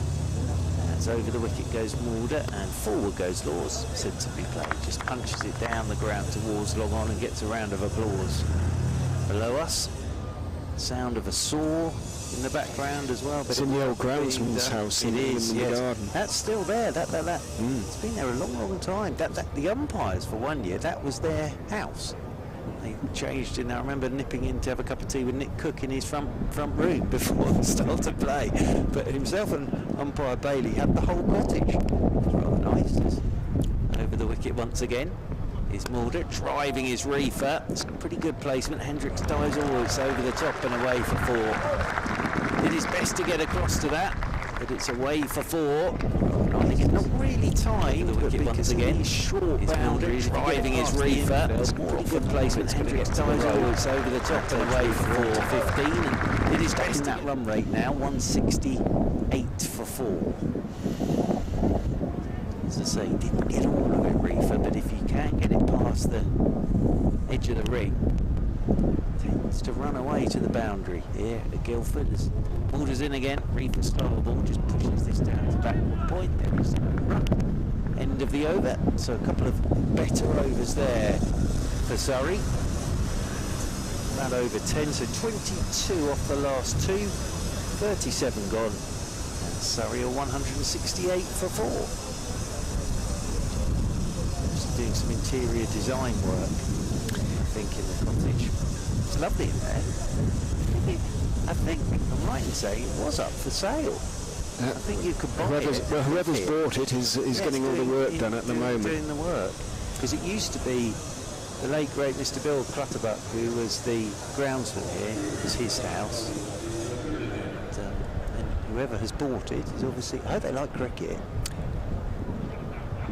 One would hope it would be a cricket lover. I can see a few people in the flats behind have been watching on their sort of balconies. Nobody's there at the moment, but probably because I would imagine actually that the new pavilion has obscured the view for one. Not sure if you did, you'd have a great view from up there. No, not anymore. There was Virat Kohli, typical Surrey, when they signed Virat Kohli.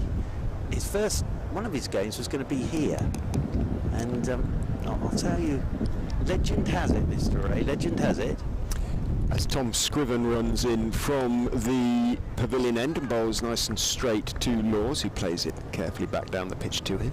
Legend has it that an Indian businessman bought one of the top ones Just for just for that, so he could entertain here. But then Virat didn't turn up, and then I did think it might not be the best of views from up there, really.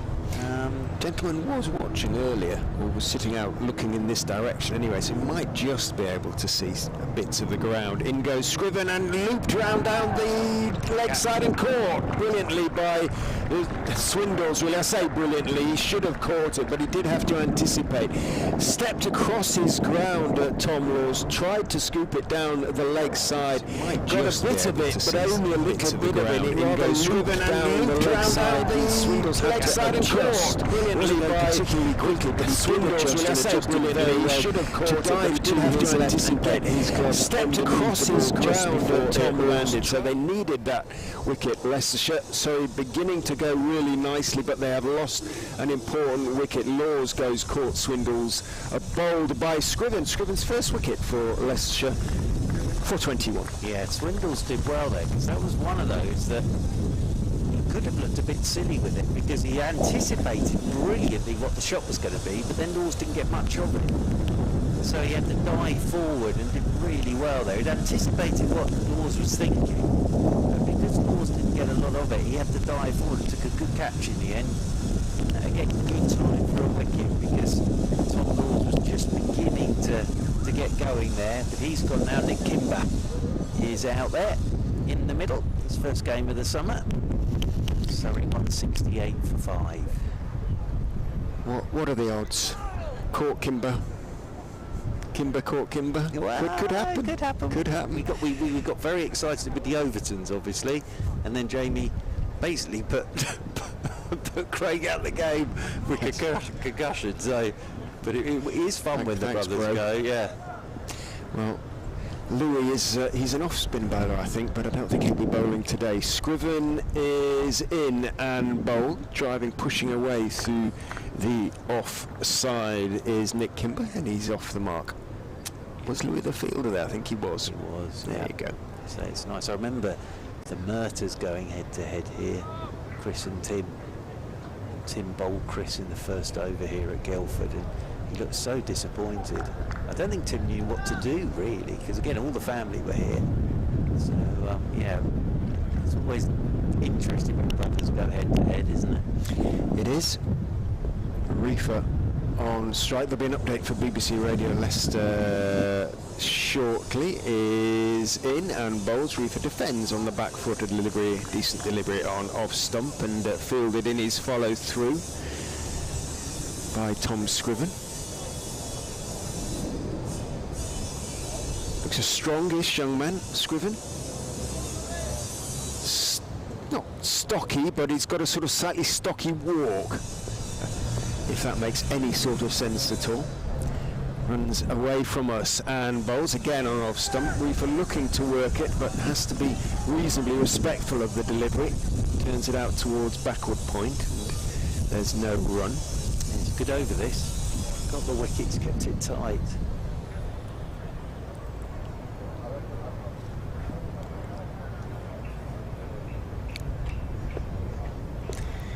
Scriven turns in and bowls outside off stump. Bit of width this time. Reefer crashes it away off the back foot, cuts it away down towards backward point. Kimber is the fielder, takes 1, moves on to 16, 170 for 5 after 38 overs. Here's the update.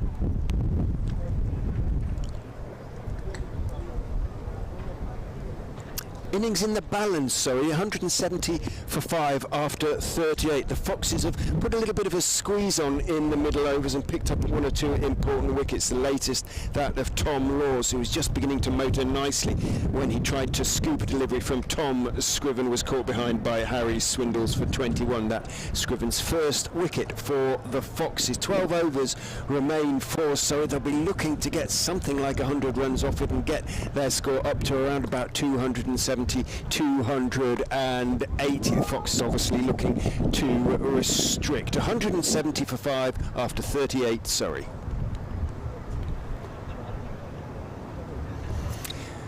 He just missed one delivery from Mulder to Reefer that he carved down to third man where Lilly fielded, and one was taken. Yeah, and just that Scriven over, that wicket at Donald Surrey just got 22 off the last two, so they'd just begun to up that rate. Then he gets rid of Law, so a chance again here just to keep it tight. The Foxes with the right-handed Kimber on straight here to Mulder, and Mulder is in, and that hits the thigh guard of Kimber as he looks to work it leg side. Leg by will be the signal here. One more to the total, 172 for 5. See Mr. Nixon down there to our right, chatting away now with Aaron Liddy, I think, down there at third man, passing on a few bits and pieces. It's the great man. Always remember with Paulington having to ask him to move his car when my daughter was due.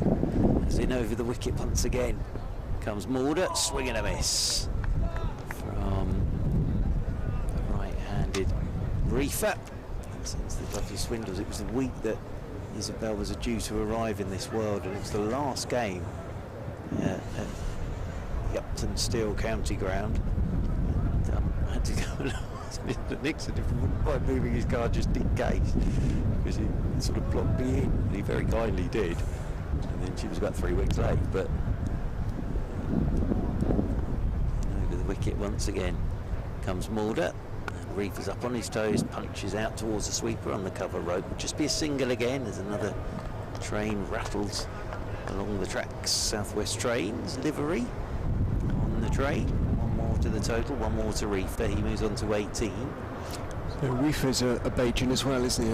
I say as well because I mentioned Jordan, Chris Jordan earlier as well, but. Yep. We see some good Surrey contacts. Well. And the lovely thing was we had Roland Butcher with us last week as well. It's lovely to see Mr. Butcher. As over the wicket comes Mulder. Short one. That's hurried Kimber up a touch. Nicely bowled by Mulder. Kimber was just shaping to have a pull at that, and then just swayed inside it. Slapped into the gloves of Swindles, moving away to his left-hand side. But no, lovely to see Roland last week. With his new bats he's invented, Mr. A. Oh, Mr. Butcher. They're not aluminium, are they? No, what they are is he's lost the outside edge and the inside edge. It's actually, if you hear the theory behind it, it's actually very clever. As in over the wicket once again comes Mulder, and this is pushed by Kimber down to backward point. They're training bats, they're not for use out in the middle. So are they kind of rounded slightly when you say lost the edge? But basically, if you look at the bat straight, one has a very big, so if you're looking at it directly straight, one has a very big left side, big outside edge, but nothing on the inside, and then other way round, because he said when he batted, he always struggled with the ball nipping back at him, and it got him lining up properly. And now he's had them gone to market, so they're very interesting. Been to Loughborough have used them and sort of tested them and say that they're not only are they helping batters, they're helping the bowlers as well with bowling sort of different lengths and things. So very interesting. So yeah, they're a Could you theoretically use one in a? I don't think so. Okay. I don't think so, but they sort of just get you, if you play inside the line too much, they get you playing more of the line of the ball because you're not going to hit anything. So this is a big moment now because Leicestershire have perforce gone back to Nat Bowley, so the young off spinner will be hoping for better fortune in this his second spell. Goes in and bowls to Reefer, and that's a decent delivery on off stump. Reefer goes back, can only play it back down the pitch to Bowley.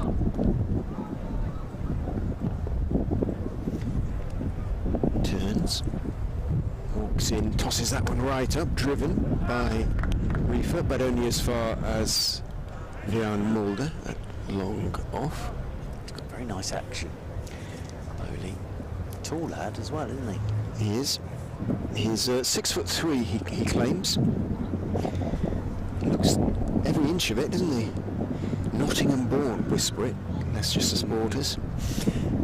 In goes Bowley. Bowles tosses it up again, driven in the air. Hard work for Kimber to get to it, and he can't. It was a bit of an invitation from Bowley, tossed up outside, off stump, no deep extra. And Reefer, I beg your pardon, Kimber launched himself at it and picks up 4. was happy enough to hit it in the air. It was very full. Bowley in again and bowled much better delivery, just dragged it back his length a bit there, and leaning forward Kimber could only work it back down the pitch to him. Although born in Nottingham, he is actually a Loughborough boy. Really, Nat Bowley went to Loughborough College. Bowls. Kimber is driving hard, but only as far as Rishi Patel, who have stung hands at that. It hit it very hard along the ground all the way, and Patel did very well to make the stop in the covers. Did very well there, because it hit one of the pitches in front of him as well. He is in and bowls, driving hard down into the ground is Kimber, bounces out through mid-off. Patel is now shaking his hand, which is probably stung so much it, almost numbed it, I would think. And Kimber picks up 1, moves on to 6. Bowley's hero is Graham Swan, he said as a boy, so that's good hero to model his cricket on. Hero to have as an off spinner is Graham Swan. So last 10, 179 for 5. Can Surrey find 70 from here? Put themselves up to 250. Yeah, 80 and 90. The only thing I would say is, and they'll prove me wrong, I'm sure, but there's not a huge amount of sort of experience of these sort of situations for Surrey, and it's when they go, that's the thing. Yeah. It's when they go. What they can't afford to do now is just lose regular wickets. One of these two has really still got to be there in 10 overs time. Well, Mulder has 2 overs remaining. He's bowled 8 overs, I think. They're going to bring Scriven back on, who's bowled 6 in his place at the Railway end. 1 for 34 for Tom Scriven. Just looking at a bit expensive. Five out, long off, long on, sweeper on the cover rope, third man, and a deep mid wicket for the last 10. And it's going to be Kimber on strike. 41st over, Scriven is in, Kimber's forward, pushes out towards cover. There is no run. Yes, I think they've done it well here, Leicestershire. But Geddes and Blake partnership looking very, very good. And then as soon as Blake went, they really did put the squeeze on. Done it very well so far as aeroplane flies overhead. Scriven is in, and this is picked up by Kimber, swung down the ground, 1 bounce down towards long on. They'll pick up a single, 1 more to the total. Move Kimber on to 7. This brings Nico Reefer back onto strike on 19. I'd be interested to see who comes in next for Surrey as well. Be tempted with Conor McCurr next up. 180 for 5. This third man is now being brought up to the edge of the circle to get a man out towards the scoreboard on the leg side. So 3 on that leg side, because that's very wide outside the off stump from Scriven. It'll be signal wide. Scriven's got a glove to it, but signal wide, and that'll be another single to the total. 181 for 5. Surrey stuck in by Leicestershire this morning. Leicestershire winning the toss, ball nipped around early on. As Scriven's in again. This is punched by Reefer out through the offside towards the sweeper on the cover rope. Just be a single again. To the total.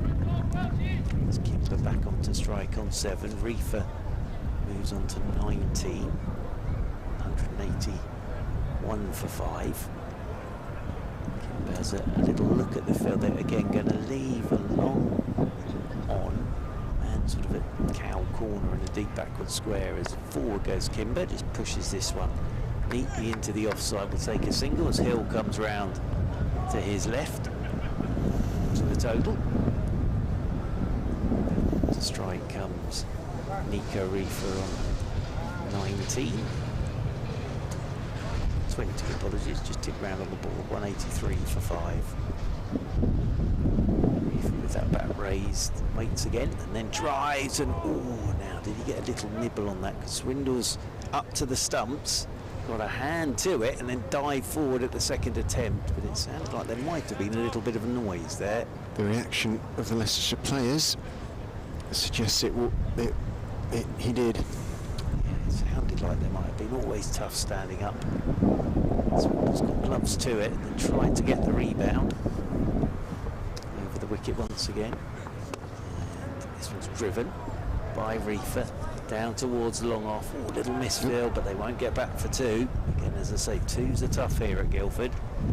It's one more to the total. Pretty good over that from Scriven. No boundaries. That's all Leicestershire will be saying to themselves. There's no boundaries here. And 5 off that over. 9 to go. And Surrey are 184 for 5.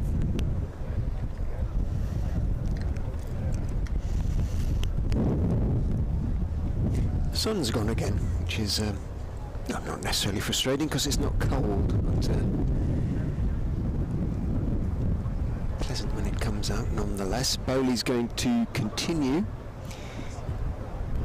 A bit of a gamble by Hill, but he's hand forced really. Bowley to Reefer. Will he really try and go big this over? Goes back and punches that one away, back past Nat Bowley, out towards long off. And Mulder is the field. It's a big ask of young Bowley with just 10 overs, well, in the final 10. Steps past umpire Debenham and bowls down the leg side. That will certainly be signalled wide. He doesn't do anything too quickly, Ben Debenham, and I thought for a minute he wasn't going to signal that, to maybe flicked the pad or something, but it certainly didn't, and the wide is duly signalled. Can have to bowl it again. 186 for 5. Hill goes across to the off side, so everybody on the leg side is out on the boundary with the exception of the man out short. Fine drives that one out into the offside. One bounce down to Mulder at long off. Kimber, that is. Nick, he moves on to 9. Bat looks very small in his hands as Bowley is in to Reefer, who goes back and muscularly cuts it away out towards Louis Kimber, out there on the cover stroke point boundary.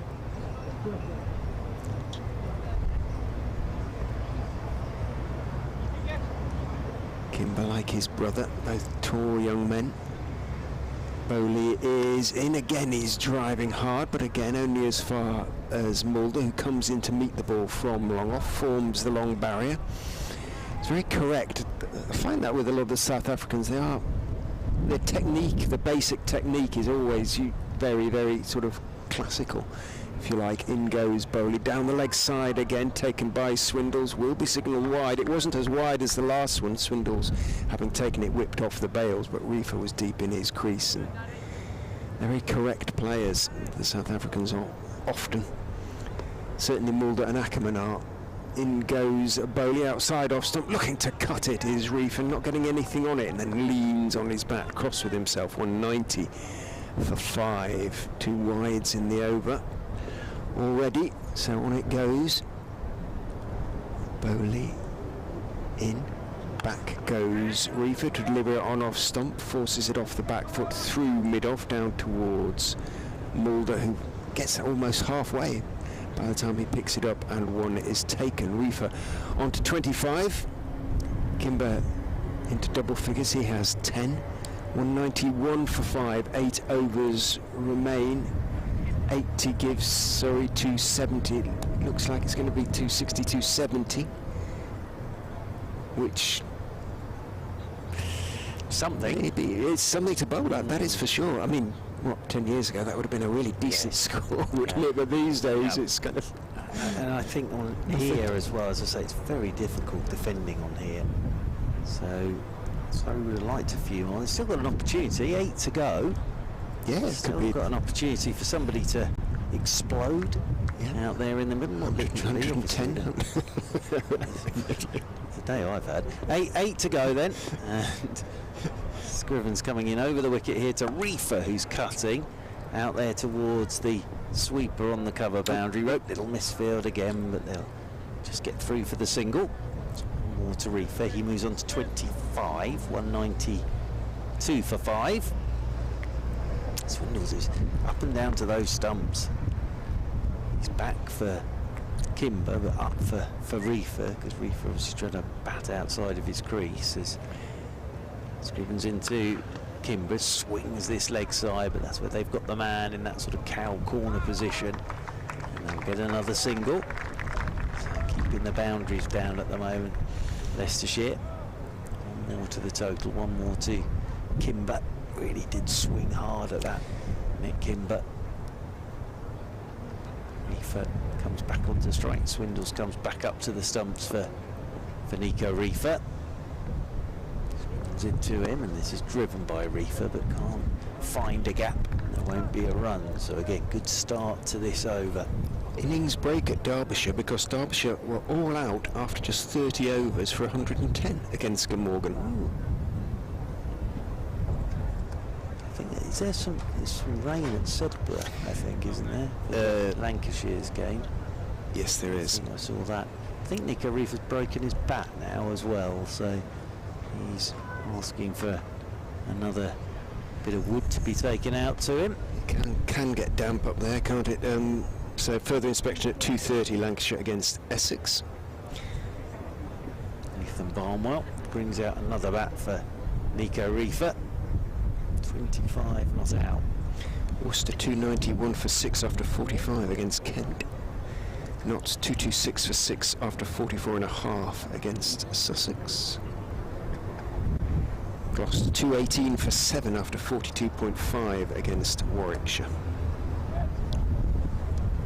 Nico Reefer has a new bat in his hands.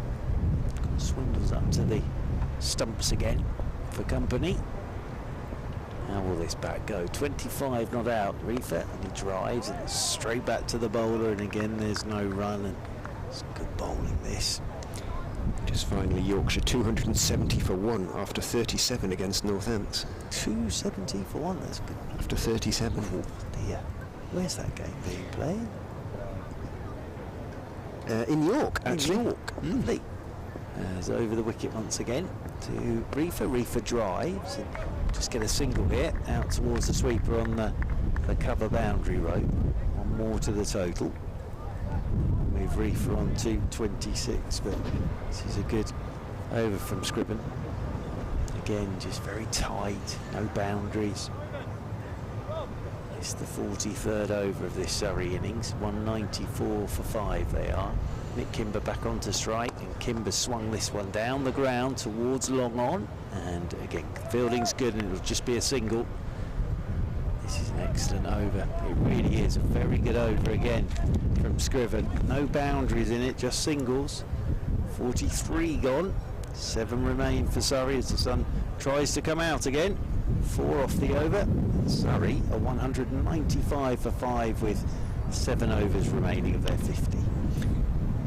Kimber 12 has come off 14 balls with 1-4. Reefer's 26 off 34 with 2. So strike rate's about the same, late 70s. They need someone to get over 100, a bit more than that really, with his last 7 overs. Let's just stay with Bowley. Will this be the over?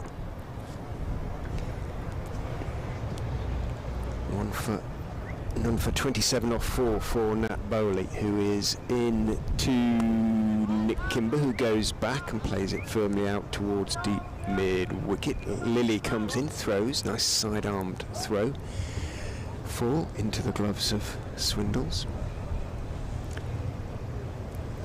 Leg side field all on the boundary, as I say, with the exception of Manat short fine.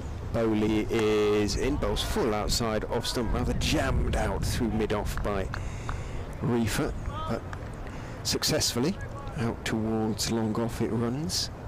Mulder comes into field, 1 is taken. 197 for 5. Bowley in. Looking to use his feet is Kimber. Flays it away in the air just over the reaching Lewis Hill. Running across to his right at extra cover. Mulder runs to his left at long off. Fields. One is taken. Singles so far. Leicestershire will be happy enough with the singles. The boundaries they need to stop. Bowley is in. Flatter, quicker delivery that hurries Reefer on the back foot, but gets it away through mid-on down towards Hendricks at long on. Again, he's a good 25 yards in by the time he picks up the ball. Bowley went chasing after it. Couldn't quite get there. But good so far in this over from the youngster. Just the 4 singles conceded. In he goes to Kimber, who's very full, driving outside off stump to his brother out on the cover boundary. Applause is not for the single, but for the Surrey 200, which has come up with 1 ball to go in the 44th over. So polite rather than rapturous applause. Bowley in and hit him on the front pad, but it's going down the leg side for me. What do you reckon? Certainly, umpire Debenham quickly put his head to one side. But that was a good over from Nat Bowley. Just the 5 singles conceded from it. 200 for 5 after 44. Yeah, very good from Bowley. And sorry, got 6 overs remaining. And as I say, Leicestershire have been very good since that wicket of Blake. That wicket came in the 28th over, and that was 125. So I've just got to their 200 in the 44th. So it shows how tight Leicestershire have kept it since that wicket of Blake. Blake and Geddes putting on 105 together for the 3rd wicket, and then have kept it very, very tight indeed. And the key thing here, there's no boundaries at the moment. As you said, singles they'll be happy with. And Hendricks is just having a chat with his captain down to our right hand side. And is he going to come into the attack here, or is Swindle's ready to go? But this is a late change of plan, I think, from Mr. Hill. So he's ready to go there. And now Scriven has 2 to come. Hendricks, does he have 2 as well? I think. He's checking.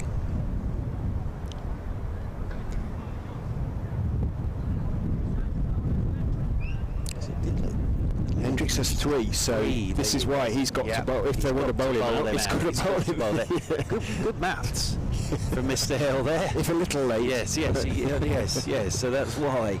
So he's got to bowl his 3. Good mathematics there from Mr. Hill, and it's going to be from the railway end. Not a bad bloke to have coming into the attack at this point, Leicestershire. Nick Kimber will be the man on strike. 45th over this. Surrey 200 for 5. Can they find another 50 odd from here as Hendricks left arm round the wicket to Kimber, swinging his Kimber as he got an edge on that. I think that was pad actually into the gloves of Swindles. Sounded like pad, didn't it? Yeah, it was a sort of heavy thud rather than a woody sound, but trying to swing that one into that June Wharf was Nick Kimber. But it's what Surrey need. They need a little bit of that now. But that one just wrapping the back pad, and Swindles took the ball moving away to his right hand side. Hendricks turns once again in the distance, and will come left arm round the wicket once again. Whippy action. Mr. Hendricks, left arm round the wicket he comes, and that's picked up by Kimber. That's swung down towards long on. Just be a single, or they're going to come back for 2 on the misfield, and this time they will get back for 2. So back for 2. Kimber and Reefer. 202 for 5. Outfield obviously has been in the sun an awful lot this summer, so it is a little patchy in places, and that one did take a little bit of a bubble down there at long on. Hendricks with a white Wristband on his left wrist is in, and this one's hit straight down the ground by Kimber. Again, he hasn't got all of it, but the fielding, great effort down there at long on to get to it, but it's away for 4 because, again, here at Guildford, you don't have to get all of it. And that's skipped off the outfield and away in, and this one's hit straight down the ground by Kimber. Again, he hasn't got all of it, but the fielding, great effort 6 for 5. Just need a few more of those from a Surrey perspective.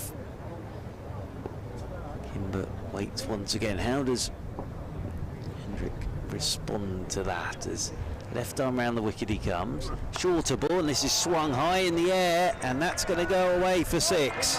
Down towards the members' stand here at Guildford. A gentleman attempts a magnificent one-handed catch off his chair, but I don't think he took it cleanly. Left arm round the wicket he comes. Back of the length, shorter ball, and this is swung high in the air, and that's going to go away for 6. Down towards the members. I don't think he took it though. And 6 more to Kimber. He moves on to 27, 212 for 5.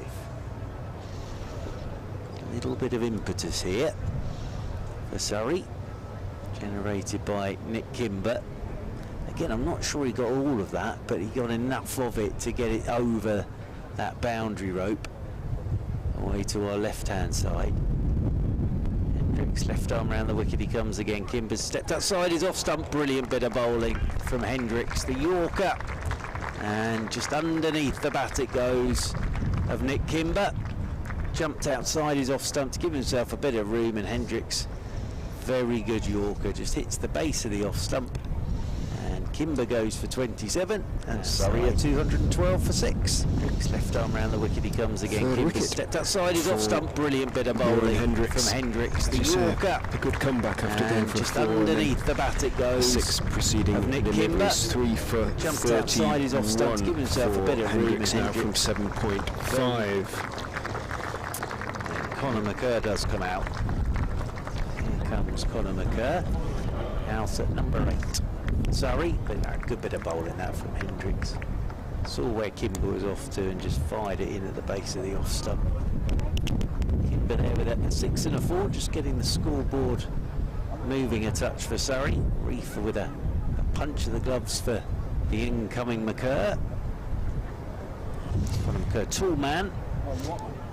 Had an interesting week last week where he wasn't even in the squad for the Essex game in the Championship. Downwell went down in the warm-up and he got a phone call at 10:15. He's going out the front door saying, get yourself to the ground you're playing. And got there at about midday, didn't even warm up. And then got a wicket in his second over and then made valuable runs with the bat as well, did Conor McCurr. So he can bat, Conor McCurr. A little bit of form behind him this season as well. Left arm round the wicket then comes Hendricks to the right-handed McCurr, and the first ball digs him out, well bowled again by Hendricks. Rides up there on the base of that off stump. So end of the over, runs and wickets in that over, and nicely bowled by Hendricks. He has 3 now, and there are 5 overs to go, and Surrey find themselves 212 for 6. Rather pleasingly, Conor McCurr's pads are fastened with sort of black straps, so it all sort of blends into his kit. You haven't got that sort of white stripe effect down the back, so very uniform in every sense of the word for Conor McCurr. The effect just rather spoiled by the orange heels, but that's okay in this. Just needs some dark gloves as well, doesn't he? Yeah, this is true. All in black. Full kit and caboodle. The Johnny Cash of the Surrey RL 5011. Very nice. Tom Scriven then, having been about to bowl at the railway end, finds himself going to bowl at the pavilion end instead. Now he's got 2 to come, and well, that'll be right then, won't it, essentially, with Hendricks 2 more. No, need 1 more from somewhere. In goes Scriven and bowls. Foolish delivery that Reefer looking to open his shoulders and drive. Gets the thick inside part of his bat onto it and runs it out towards long on and takes 1. The sort of violence being threatened by Nico Reefer is considerable, but just so far is a nice row of geese. Row, probably not the right word. Echelon of geese go overhead. Perhaps heading towards this National Trust. Yes, Wetland. or the sun, which still feels like it wants to burst through. Yeah, they're circling back round. Update coming as Scriven is in, hit up into the air. Is going to drop safely, or is Lilly going to get there? Lilly gets there, takes the catch very cleanly indeed, makes a difficult catch look very, very simple. Update coming for BBC Radio Leicester with the fall of that wicket. And Surrey's 7th wicket has just fallen. Connor McCurr caught, really nicely caught actually, by Aaron Lilly off the bowling of Tom Scriven. A second wicket on debut for Scriven. Scriven is in, hit up into the air. He's going to drop safely, or is Lilly going to get there? Lilly gets there, takes the catch very cleanly indeed, makes a difficult catch look very, very take a bit of getting on this pitch, but at the moment Leicestershire will be fairly happy with the way things have gone, with Surrey with now 4.5 overs left of their 50 to go, 213 for 7. Back with the online, he did make that catch straightforward, really didn't he? And I always, my heart slightly goes in my mouth when there's someone also running towards it, but he got the shout and then Lilly made it look very, very straightforward. And Amar Verdi coming out at number 9 for Surrey. Here's Amar Verdi at number 9 for Surrey. Yeah, this is sort of what I was going back to about getting up to 250 for Surrey. It's just that little bit of inexperience really for them. Makes such a difference, doesn't it? Absolutely. Someone who can sort of shepherd the lower order. Can Reefer do that for Surrey? It may yet. Nice debut from Scriven though. A couple of wickets now. Runs in to bowl to Verdi. Nice and wristily turns her delivery away off middle and off, out down towards the sort of backward square boundary. Bowley is the one who gets there first and gets his throwaway single taken.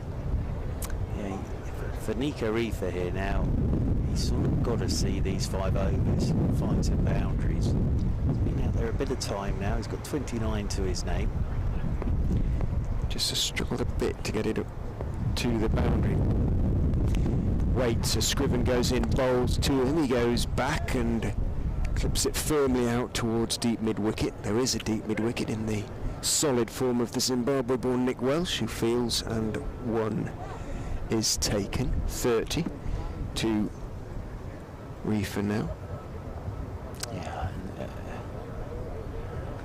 Reefer, the bat always looks very small in Reefer's hands. He sort of leans over the bat, it looks tiny. So just these sort of long levers sometimes looks a bit sort of. He's almost He looks a very good player. Oh, he is. He's a good talent. Yeah, absolutely. Bowling all-rounder, or can do a bit of bowling, but more playing as a batter in this one, I think. Scriven is in again, bowling straight, Midland leg. This time Verdi can't work it away down into the wide open spaces behind square on the leg side. Picks out Hill at mid. In fact, it's Welsh who's come in from the deep mid-wicket boundary for the new batsman. So that was a good piece of field changing by Leicestershire. Welsh retreats rather now to the edge of the circle as Scriven goes in, bowls a bouncer to Verdi, who ducks underneath the end of the over. Good one from Tom Scriven, 215 for 7. Surrey now. Scriven 2 for 46 from 9. 4 overs remain. 2 of them will be bowled by Bjorn Hendricks. Mulder's got 2 left as well, so it'll be, I would imagine, Scriven and then Mulder, something like that.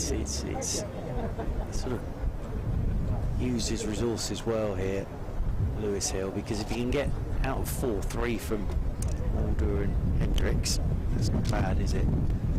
Obviously, he had to bring them back when there was the Blake and Geddes partnership. But since then, they've done this very well so far. Leicestershire.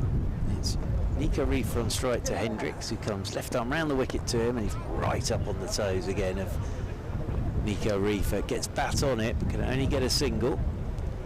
Reefer moves on to 31, 216 for 7. So still to come for Surrey. A few done and then G'd on his debut. Verdi comes on to strike with one to his name. As you've already seen from Amar, he does like a wristy flick through the leg side. As Hendricks will come left arm round the wicket to him, and then will short one. He's not going to be driving or flicking that. Ducks underneath it to Amar Verdi, and that's taken by Swindles, moving away to his right hand side. Crowd a little subdued at the moment. Nice day for it. They're enjoying themselves in the committee marquee. There's some splendid hats dotted around the crowd, actually. Panamas. Yeah. I think they're back in fashion. Are they? Yes, I've seen a lot of people sort of wandering around in the Panama hat. These bucket hats as well. Everybody seems to be wearing them now. As Hendricks round the wicket he comes, and Verdi, no room to breathe really there for Amar Verdi, right into the body and gets bat on it, just rolls straight back up the pitch. Hendricks does the fielding off his own bowling, and I there's may no regret run. asking this, but what is a bucket hat? Like It's a bit like a wide-brimmed cricket hat where the brim goes straight down around your ears. So it does look like a bit like an overturned bucket on your head, basically. My daughter's got a couple. As in round the wicket goes Hendricks, and this is worked leg side by Verdi, won't get a run. Rolls in there towards short mid-wicket. I think it's for the younger generation, Mr. A. Are they ladies hats, like? Yeah, a little bit like that. They're basically Unisex? just, very much so. Very much so. They quite the fashion, the old bucket hat these days. Quite the fashion. But they do look a little bit like you have got a bucket on your head. So, yes. Hence the name, I think. As left arm round the wicket again goes Hendricks. Short one, and Verdi's looking to cut, gets nothing on it.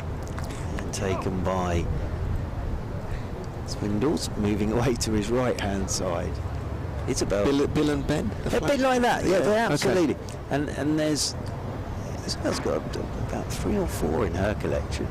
But you do have to have the right sort of shaped head, because I look strange in most hats, but in that one I look, well, he wouldn't let me out, so well, Isabel certainly wouldn't let me anywhere near her if I was wearing a bucket hat with her friends, because she'd be so embarrassed, I think.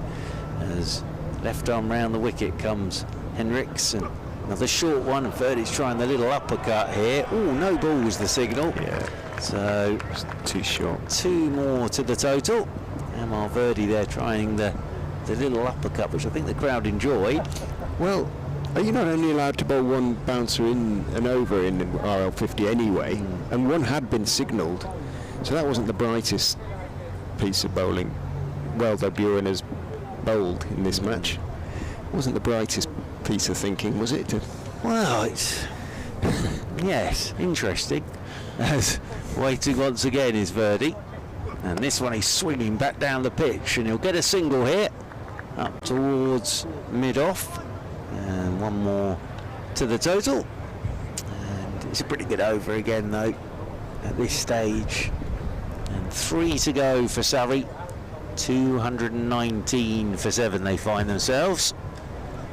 And Messrs Reef and Verdi just trying to find the boundary, but at this point singles, this should just be over the moon with singles at this point. I think they'll be very pleased with the way they've gone about this. I think very, as I say, since that wicket of Blake, very impressive from Leicestershire, how they've just sort of shut it down really.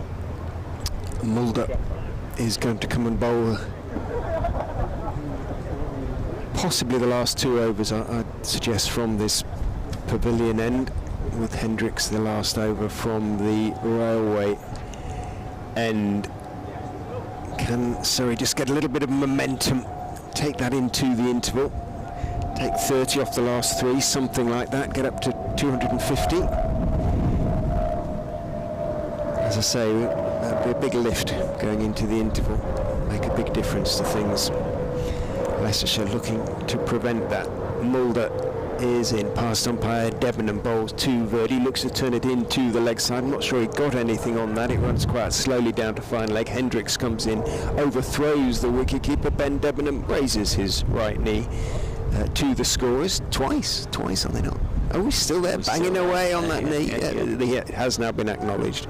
Leg by 220 for 7. 17 legitimate deliveries remain in the innings. You can see James Treadwell out there as well umpiring.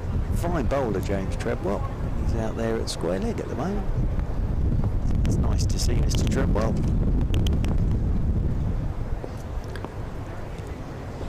Mulder is in bowling, full smashed back, but into the stumps by the unfortunate Reefer, who raises his eyes to the heavens as he runs to the non-striker's end. Aaron Lilly is down here at straight-ish long on, might have got across to cut it off, but he didn't get plenty of that. It was a very low full toss looking for the Yorker. Mulder and Reefer whacked it back hard as you like, but straight into the stumps at the non-striker's end. So just the single, he moves on to 32. Mulder into Verdi, outside off stump, lobbed up, but it's going to drop just short of Lewis Hill, running in from mid-off, took the pace right off it, Vian Mulder, and Verdi, looking to make a little bit of room, and carve it away through the offside, ended up somehow sort of scooping it up towards mid-off, but not, fortunately for him, off the middle, because it did mean it fell just short of Leicestershire's captain Lewis Hill. One taken. Mulder into Reefer. Bowl slightly short. Reefer pulls, doesn't get quite all of it, but a bit of work to do down at deep backward square, done successfully by Bowley. Slid along in front of the well, actually there's a sort of portable loo block down there next to the ice cream van, a long way away, not too close to the ice cream van and the hospitality marquees, you'll be glad to know. They're very sophisticated, those as well. Are they? Ah, very nice. They've even got, I always say a sophisticated portable loo has pictures in it, and that one does. He used to have portraits. It was always a bit of a concern about who you're going to see. Mulder is into Reefer, who drives a foolish delivery off stump down towards Scriven. It bounces down towards him, and Reefer's crossed because he wanted a second there, but Birdie would have had no chance of making it. Said no, so just a single.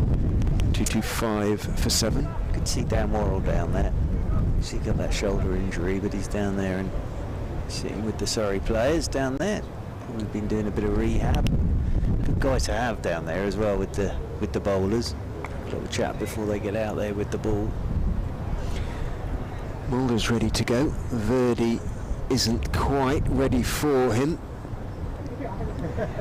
Mulder is in and bowls a slower ball again. Verdi, who'd stepped back, tries to swing it away, gets a thick inside edge. It runs down to Hendricks at long leg. One is taken. Verdi keeps the strike, which isn't necessarily a good thing as far as Surrey are concerned. Mulder gets a pat on the back. Good over from him again. No boundaries in it. 226 for 7. 2 overs to go. Yeah, good over from Mulder.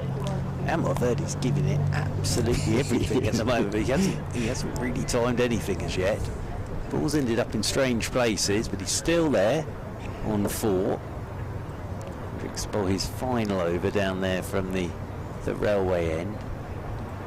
But yeah, Amor Verdi absolutely swinging himself off his legs at the moment. But 12 balls he's faced for his 4 runs. Hasn't really timed anything as yet. Maybe now's the time. Here comes Hendricks, left arm round the wicket to Verdi, backs away. Oh, he's got a bottom edge. Oh no, that's off the stumps.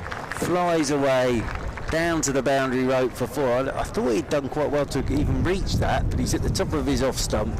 As Hendricks, as Amor Verdi again was giving himself lots of room to try and whack that through the covers, hit the top of the off stump, ricochets away. And Hendricks has 4 now, and Maskew Dunn will make his way out to the middle, and Surrey are 226 for 8, but that's well bowled again by Hendricks. He's been very good here at the back end, and Amor Verdi makes his way off down below us, and Verdi goes for 4.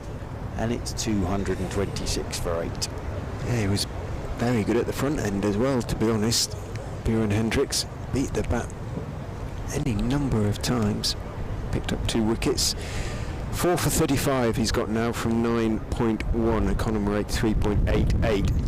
I think the only thing that Leicestershire might be a bit annoyed about is that 11 overs from the spinners, 6.4 and 5.3 in terms of economy rates, when they could have got an extra over out of Scriven. But not much in it really in terms of the economy rates. And Hill has handled his bowlers pretty well. Yeah, well, Surrey, it's 101 now in the last 20 for Surrey. There's left arm over the wicket to Matthew Dunn, and this is clipped by Dunn, always taking on the quick single, and he's safely home.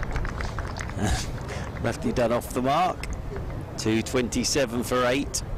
Of course, his famous innings with Kevin Peterson against Leicestershire, where Peterson got his 300, saying that he could have got it apparently now with a flagpole. Yes, I was we all reading the saw other day, that. which was Left-handed with a flagpole, Sure without is. pads. Yeah, It seemed to forgot he was dropped 5 times. And But Matthew Dunn at the other end, I think he was 1 not out, wasn't he? He stayed there for ages with him, and he wasn't using a flagpole, that's for sure. Matthew Dunn. horribly disrespectful sort of tweet that was. I don't think it really was necessary. 227 for 8. As left arm round the wicket comes Hendricks, and this is slammed by Reefer out towards the sweeper on the cover rope. Sun's coming out now as Reefer gets back for 2. So Nico Reefer's hanging in there. He's on to 37. 229 for 8. And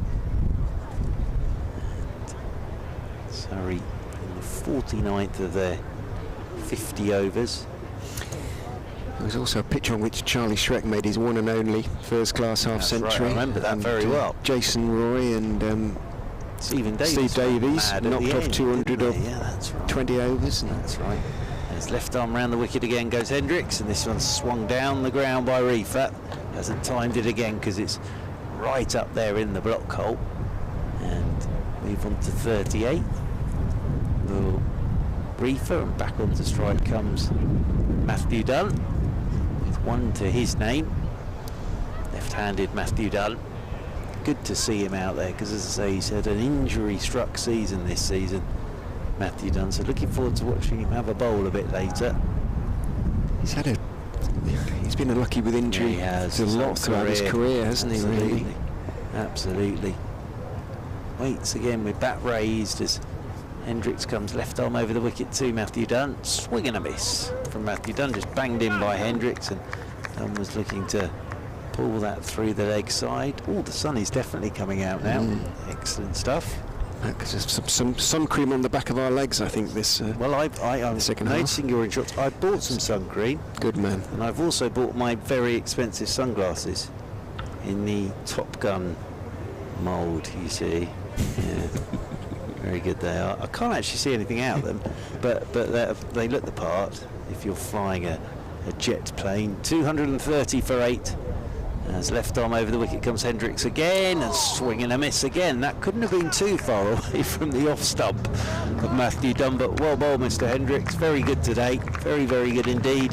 49 overs have gone, 1 remains, and Surrey are 230 for 8. 4 for 39 Very good. for Bjorn Hendricks. 1 maiden. Just looking at it, when Blake went in the 28th over, that was 125 for 3. 1 over left, and it's 230 for 8. So that's very good from Leicestershire. Puts into context, how important that stand was, though, between Absolutely. the captain and young Blake. Mulder then is in and bowling a full toss that is wiped down towards long on, but only on the bounce to Aaron Lilly. And it is just 1.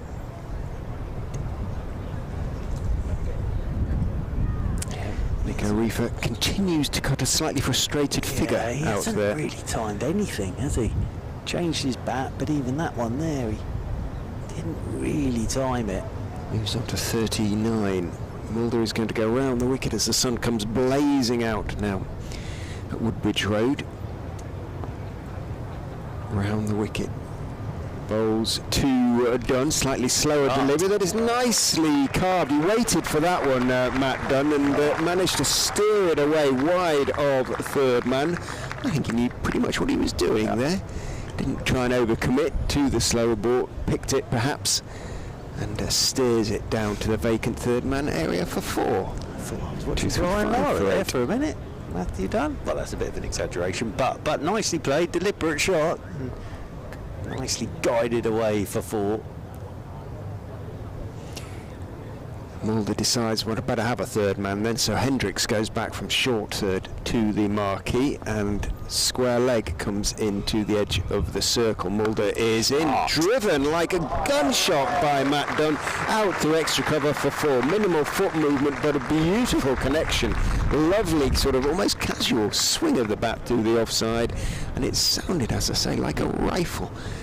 And out to extra cover for 4. Consecutive boundaries for Matthew Dunn. Where have you been? Well, it's a good shot again from Matthew Dunn. Must add a little bit to the frustration of Nico Reefer that Matthew Dunn's gone out there and done that. But it's a very good shot that from Matthew Dunn. Just, as you say, feet didn't go anywhere, but just swung through the line. Absolutely whistled away for 4. So Mulder going for a couple in this final over. Bowles looking for the Yorker, just slightly over pitched it then. It's bobbled by Dunn. It did swing. He was slightly deceived by the fact it was a slower delivery. Got it off a thick inside edge down towards long on, where Bowley is the fielder. Oh, is it Scriven's down here, isn't it? Scriven. They're not entirely dissimilar in terms of sort of height and build. Scriven is slightly stockier of the two, but the height is roughly the same. Mulder back over the wicket to Nico Reefer is in and driven hard. He's got that one away to extra cover for 4. Lady in a sort of rather fetching long pinky purple dress manages to get out of the way of it and then grins away as the ball rattles into the seat alongside her. So 3 boundaries off the last 4 balls for Surrey, and that little charge in the final over will lift the Surrey side as they go into the interval. 2:44 for 8. Mulder is in to Reefer, slower ball. Reefer's no idea where that one had gone, bounced off his inside edge out towards mid wicket, should be run out and isn't. Swindles was convinced he had him out. James Treadwell said no. Mulder did a really good piece of work running away to mid wicket to field, got his throw away, but Reefer had made his ground, says umpire Treadwell, and that should be that. Everybody sort of pausing in the middle and looking, but it is indeed that. 246 for 8, Surrey's final score. They might think it's a fraction under par on the pitch, but given the way it moved early on, if they can pick up a couple of early wickets with the new ball, therefore they've still got more than enough runs to be competitive in the game as a whole. Well batted, in particular Ben Geddes. He made 73 at the top of the order. Well bowled Bjorn Hendricks, who picked up 4 for 39. Yep, and something for Surrey to bowl at and defend. And Nico Reefer, 45 not out. He'd have been delighted with that shot in the last over to get that out of his system, because he absolutely nailed that. And Matthew Dunn with a couple of boundaries there at the back end. So Dunn 10 not out, Reefer 45 not out, but 247. I think Leicestershire will be happy with that, having won the toss and stuck Surrey, and I think to keep Surrey under that 280, they'd be happy with that, Leicestershire. But yeah, it'll be an interesting chase, but as I say, here at Guildford it's pretty difficult to defend, as we've seen there. It's even if you don't really get hold of it and your fielders aren't in the right place, then it's going to get to the boundary rope. But it'll be 247 for Leicestershire to win. We'll take a break. We suggest you do the same, get some late lunch. You'll hear me do an update briefly at past for BBC Radio Leicester, but otherwise we'll be back with you around about 3, something around that sort of level, for the resumption.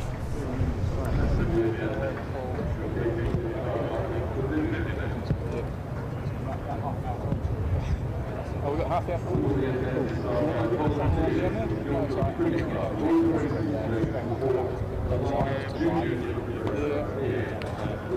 do you want me to go change it? You phone me, so you're yeah? Cool.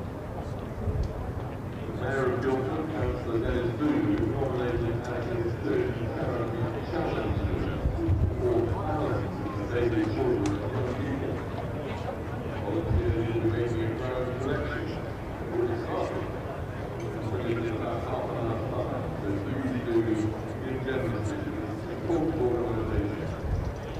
However, on a social matter, Guildford Cricket Club and employed excellent facilities at points around Woodbridge Road. Application forms are available in the main here or online at www.guildfordcc.com.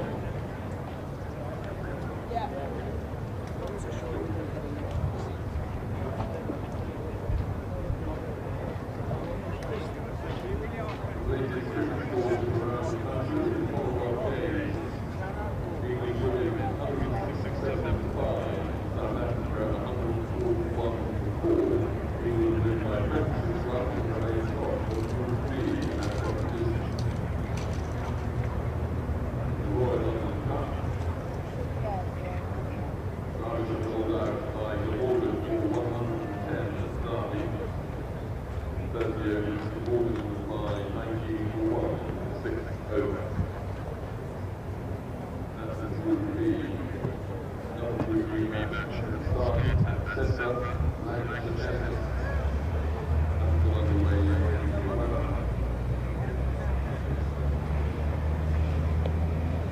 Remain at Cheltenham, Gloucestershire's 364 all against Warwickshire. Remain brings Nottingham to 297 against Sussex. Remain at Worcester, the 351 against Ashley Alley, 14. Okay. Can we not do one at 3?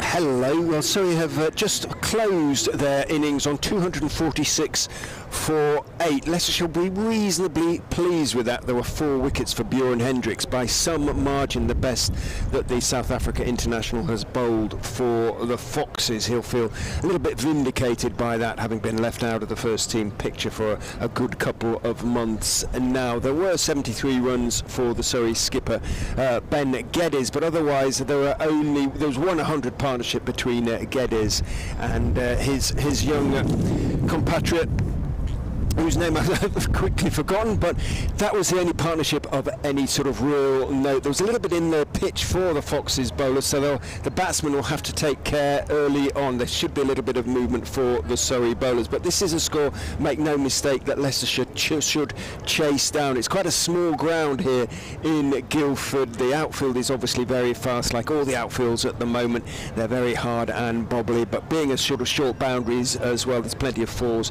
and 6s to be had, and the Foxes batting lineup hasn't suffered in the way that the bowling lineup has in terms of bowlers lost to the 100. So they'll be confident of getting this and starting the Royal London Cup campaign with a win. 247 will be their target, and they'll start in around about half an hour's time. No, of course we're on lunch now, so you can, if somebody wants to put a line that Leicestershire will be chasing 247 to win their Royal London Cup game, which that'd be great. Thanks, mate.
what's this? 2 changed for 1?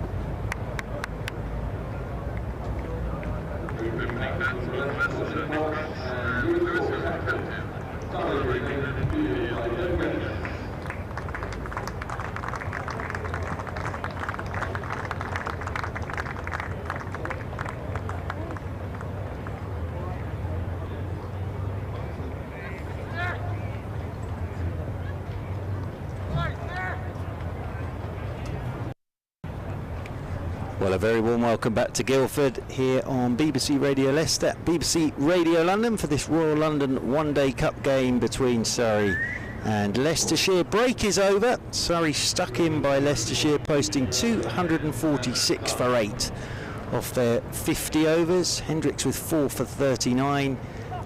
Nico Riefer finished 45 not out. A very fine partnership between Blake and Geddes, the captain. Geddes making 73, Blake making 44, so it's going to be Matthew Dunn to get us started. Nick Welch will be on strike. 2 slips are in there, so the target for Leicestershire 247. The good news is the sun has also come out, so the sun is out here at Guildford. And Mr. Richard Bray is having a well-earned break after, with my ridiculous journey here, he's having a bit of lunch at the moment, quite rightly. I'll have to do a bit of work now, as Matthew Dunn then from the railway end, coming in right arm over the wicket to Welch, and Welch lets the first one go outside his off stump. That's taken by Josh Blake. Moving away to his right, McCurr at first slip, Ryan Patel at second, Amar Verdi is at fine leg on the edge of the circle. Nico Riefer's away at backward point. Ben Geddes, the captain, will be barking commands from mid-off. Cameron Steele's at extra cover. There's Tom Laws, because he's out at deep mid-wicket as Matthew Dunn. Over the wicket he comes to Welch, and Welch cutting bottom edge. Tumbling take by Blake. Moving away to his left-hand side. Yes, looking forward to watching Tom Laws have a bit of a bowl today as well. Nico Riefer with his 45 not out, but a very good bowling performance from Leicestershire. A partnership of 105 between Blake and Geddes, and then as soon as Blake went, Leicestershire shut the innings down as this is cut by Welch straight to backward point, and there is Nico Riefer to do the fielding, moving away to his right hand side. I said that you could have the first 10 overs off, Mr. Ray, after what happened with me getting here, and enjoy your lunch, old boy. I tell you what, that sort of salmon with chickpeas, best I've had this season. There you go. Gorgeous. There you go. Absolutely wonderful. Do bring their own caterers from the Oval? Do you know, I don't know. I don't know. Maybe they put them all in the back of a van. As in over the wicket comes Dunn, and that bounces on Welch from good length, beats the edge. It's good bowling from Matthew Dunn this. And very good to see Matthew Dunn steaming in. He's had a few injury problems this season. So very good to see Matthew Dunn steaming in. And Surrey will know they've got to take some wickets up top. So he's 30 now, Matt Dunn. Should have played a lot 43 more. first-class games. Should have played a lot more, but as you say, it's been injury problems for him. As in over the wicket he comes to Welch. Welch will get off the mark, just opens the face and guides this one down towards the man. First touch from Majid, who gets the ball in over the top of the stumps. The thing that's always really been frustrating for Matthew Dunn, and for anybody who's watched him over the years, is he's got himself back to fitness. He's then had a couple of back-to-back games where he's bowled brilliantly, and then he's picked up an injury again. Just incredibly frustrating. And you know, it's just very good to see him back and bowling and fit. Rishi Patel on strike for his first delivery as Dunn goes wide of the crease to him. Patel's looking to drive on the up, doesn't time this at all. And the fielding's done by Cameron. Still very tidy first over that from Matthew Dunn, and Leicestershire in pursuit of 247 after 1 over, a 1 without loss. Matt Dunn lists his hobby as breakdancing. Do you think that's true? That probably doesn't help. No, I've never seen Matthew Dunn breakdancing, although I can imagine I was going to say, breakdancing. You'll have to ask him. But in his younger days, perhaps. But he's one of the nicest blokes you could ever wish to meet, and I think that's half the thing. Everyone wants him to do brilliantly because he's such a lovely fella. He's always got a grin on his face. So very good to see him back, and it'd be terrific to see him have a good one-day comp here. It really would. Just to see him have a complete, Yeah, absolutely. play each game, bowl your overs, get them under your belt. Tom Laws is going to open the bowling for Surrey from the pavilion end. He's going to be bowling to Nick Welsh with 2 slips, deep square, and third man goes in and bowls very wide, driving but not putting his weight into the shot is Welsh. Goes out into the covers where it is fielded by Cameron Steele. Well, remember his big runs at Grace Road because his family were there, you know, just sort of by coincidence as much as anything. And Laws is in to Welsh, slightly better length in a way, but goes for a run because Welsh stays back and dabs it down from just outside off stump through the vacant gully down to third man. Takes one suggestion of a little bit of shape away from the batter. But certainly, I think probably fair to say it hasn't worked out quite as well as Cameron Steele would have hoped coming down here. Are there a few out of contract at the end of this? I would imagine. In goes Laws, bowls, goes past the outside edge of Rishi Patel's bat, I think. Patel very bat sort of tucked in behind the front pad, but I think he was playing at that one. Yeah, it's a good question. The interesting thing, the sort of big signing for next summer for Surrey is Dom Sibley coming back, obviously, and that'll be fascinating to see him back at Surrey. Laws is in to Patel, Fuller, and pushed out firmly into the offside, but again only as far as Steele in the covers, no run. And the logic there to me is that I don't know what Ryan Patel's doing, but Ryan Patel in Championship cricket opening with Rory Burns. Now the logic there would be he dropped to 3, Burns and Sibley open.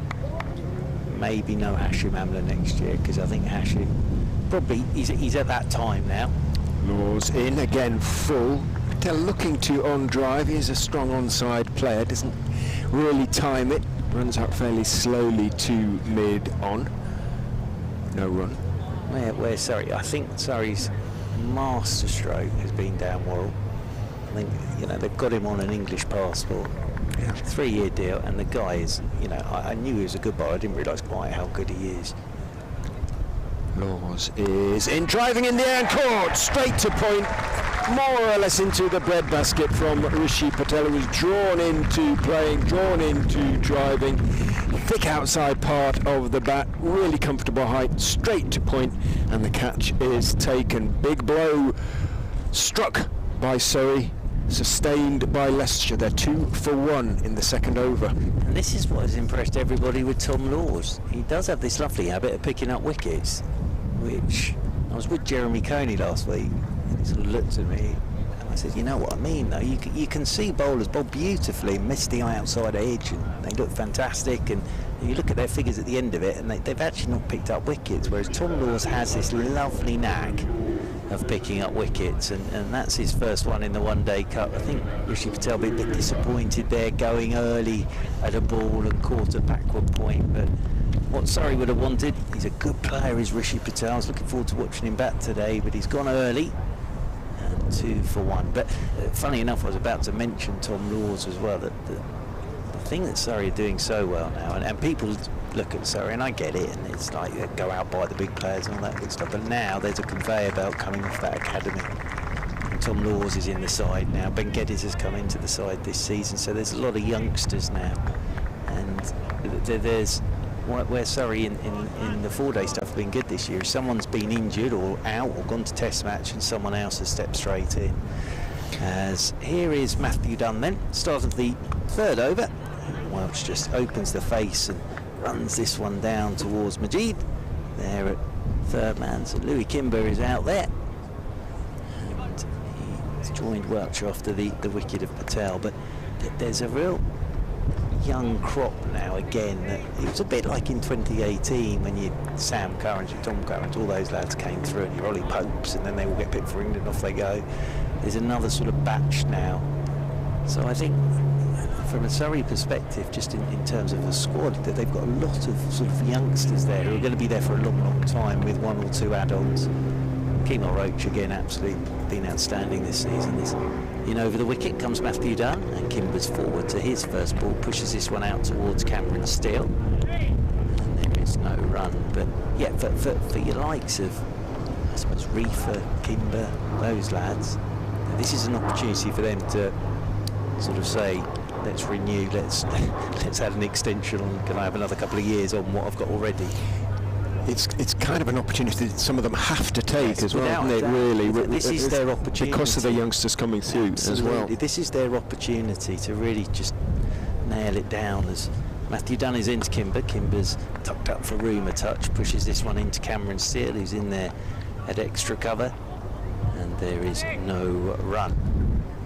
But yes, it's fascinating. This is why I do like this competition, is for whatever reason, and we know the reasons, it's an opportunity for some of these younger lads to go. And I also think for the older ones, so I mentioned Hogan and Rushworth, Matthew Dunn I suppose here as well, they've got the experience and they're playing with these younger guys, and they can pass that experience on and enjoy that responsibility, I think.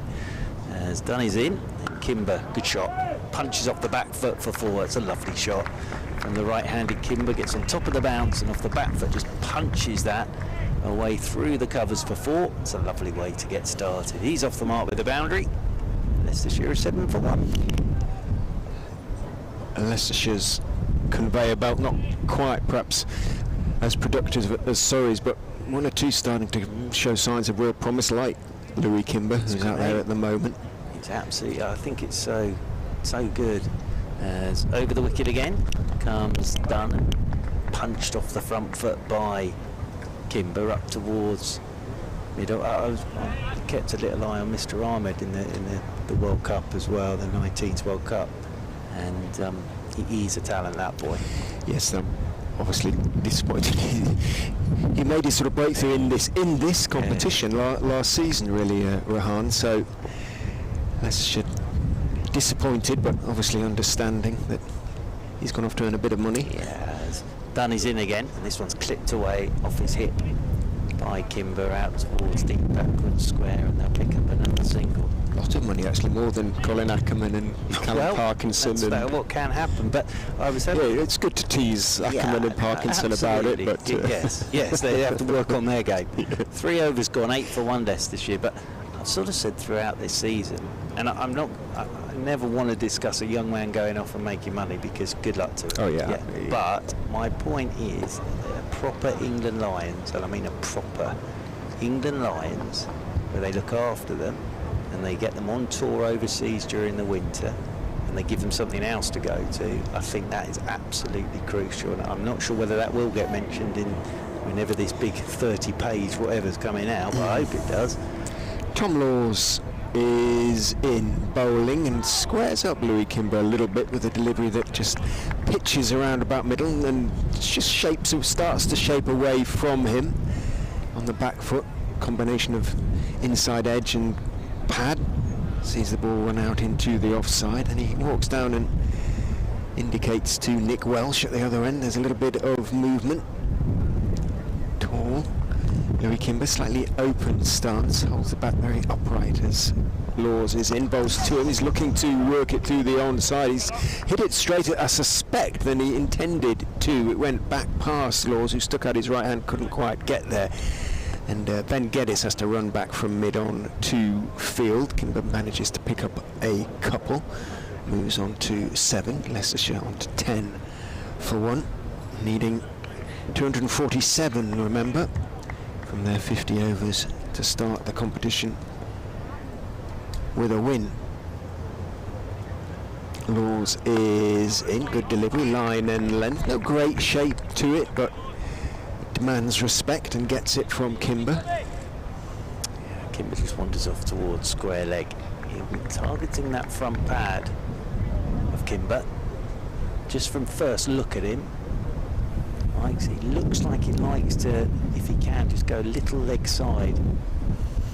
Laws is into him, full again, thick inside edge. Again, he tends to prefer to play off the back foot as well, which not every English-born batter isn't necessarily that way, but he likes to play off the back foot, and he was waiting for that one, thick inside part of the bat. Looks very relaxed at the crease. He's relaxed wherever he goes. He bless just him. looks very relaxed. Nothing much seems to faze him. I'm sure something does. He gets annoyed if he doesn't hit a drive right down the middle. In goes Laws, bowls, looking for the Yorker. Straight full delivery. Welsh down on it, late-ish, but down on it nonetheless. Pushes it out to Steele in the covers, and there's no run.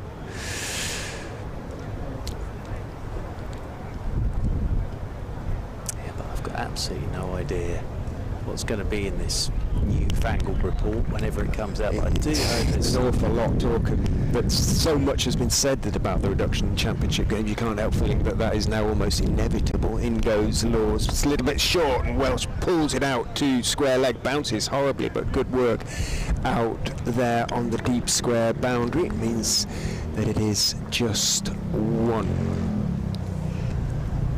that would be that's an area I think that we've tended to forget about a bit, COVID, etc. But I think a proper tour. Now going abroad, I know there's all that, but if you could, it's no great surprise last week that Tom Banton got his maiden first class 100. He's a talented boy, but you look at his record, he's hardly played any first class cricket. I think he's played 26 games or something.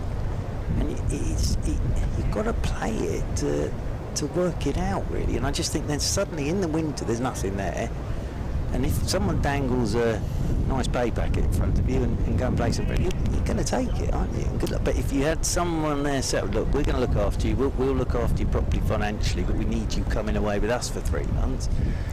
So here is Matt Dunn coming in, and this is tucked away by Welch into the leg side, and it's a good bit of work up there at mid-on by Kimber, the other one. two Kimbers out there at the moment, a pair of Kimbers. 12. There is a third. One. There is a place third. for Lincolnshire. Marvellous. It's like the Currans. 3 Currans, 3 Kimbers. Come in threes. As Welch settles himself down over his bat once more. Matthew Dunn comes in over the wicket to Welch, and Welch shots her off the front foot, over long on, check drive. I think that's gone all the way. No, 1 bounce for 4, but that's a lovely shot from Welch. Check drive straight down, 1 bounce to the long on boundary. Shot 16 for 1. Nothing wrong with that delivery from Matthew Dunn. That's just an exceptionally good shot. I don't think he got all of it, but he's just checked it up and over the top and away for 4 in the power play. It's a great bit of batting that from Welch. 16 for 1. As Matthew Dunn comes into him once again, and Welch is forward, just opens the face, looking to guide this down to third man. Round comes Reefer to do the fielding, and there's no run. Now Nick Welch plays his club cricket down here, curiously enough, I think for Wimbledon. Which isn't so very far away, not at relatively, just up the A3, other side of the M25. He'd have played here a few times then.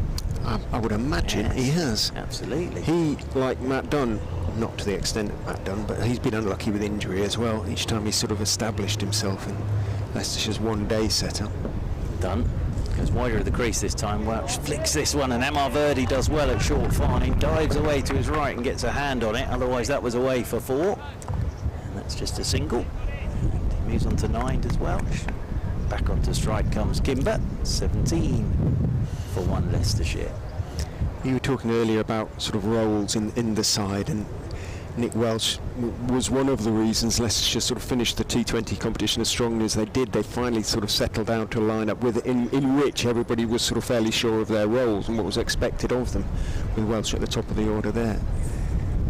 Dunn is in to Kimber. Kimber looks to work round that front pad, hits him high up on the thigh, drops down in front of him, and there is no run. Nice afternoon now. The sun still hasn't fully come out, but that's probably quite a good thing because it gets a bit toasty up here. It is.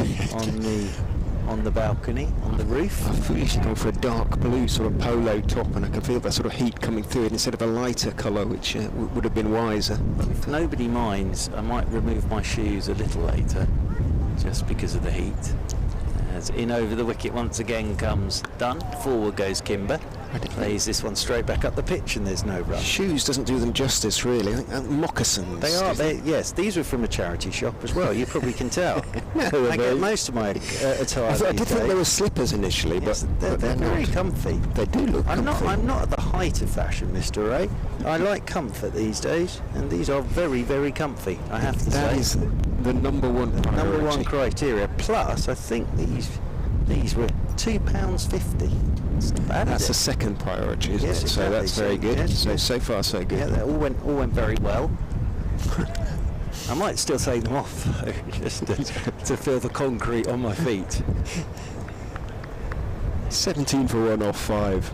Tom Laws with the breakthrough for Surrey will continue. In he goes and bowls to Nick Welsh outside off stump. Welsh gets on the back foot and steers it down towards backward point, but Nico Reefer, who made that catch look as simple as it, in fairness, that it really was, in taking that first wicket, feels well at backward point. It'll be very interesting as well to see how Ben Geddes goes about his job as captain as well, stood up there at mid-on. Train heads off into London as Laws is into Welsh, who's turning it away through mid-wicket. Geddes is in pursuit, will drag it back round about 15 yards inside the rope, deep mid-wicket. Good throw on the full, as one would hope, to the keeper. 2 taken by Welsh. He moves on to 11, 19 for 1. Welsh has got a very simple setup as well, hasn't he? He's an uncomplicated player, you're right. It's an old-fashioned, it's nice. Just bat between the feet, and that bat stays on the floor. No great histrionics. As Laws is in, bowls to him, full on middle and leg, clipped away, down towards deep backward square. 1 is taken. It's nice, simple setup, that. Just bat between his feet, little tap, and then just picks it up very naturally. Harare born. That is interesting. 20. We'll work it out in a minute. As Laws goes in to Kimber on off stump, defended out towards backward point. Reefer runs in and picks it up, and there is no run. 24 now, I think. Nick Welsh has been horribly unlucky with injury, but he went to school down here, which is probably why he plays for Wimbledon. He went to Whitgift, of course, like so many Surrey players went to Whitgift. Laws is in, bowls to Kimber, nice and straight. Kimber has to defend carefully, straight back down the pitch, all very nice and straight out there at the moment. Yeah, Shibley, Roy, Evans went to Whitgift. David Ward, master in charge of cricket there. Does a very fine job. Wonderful player, of course, David Ward for Surrey.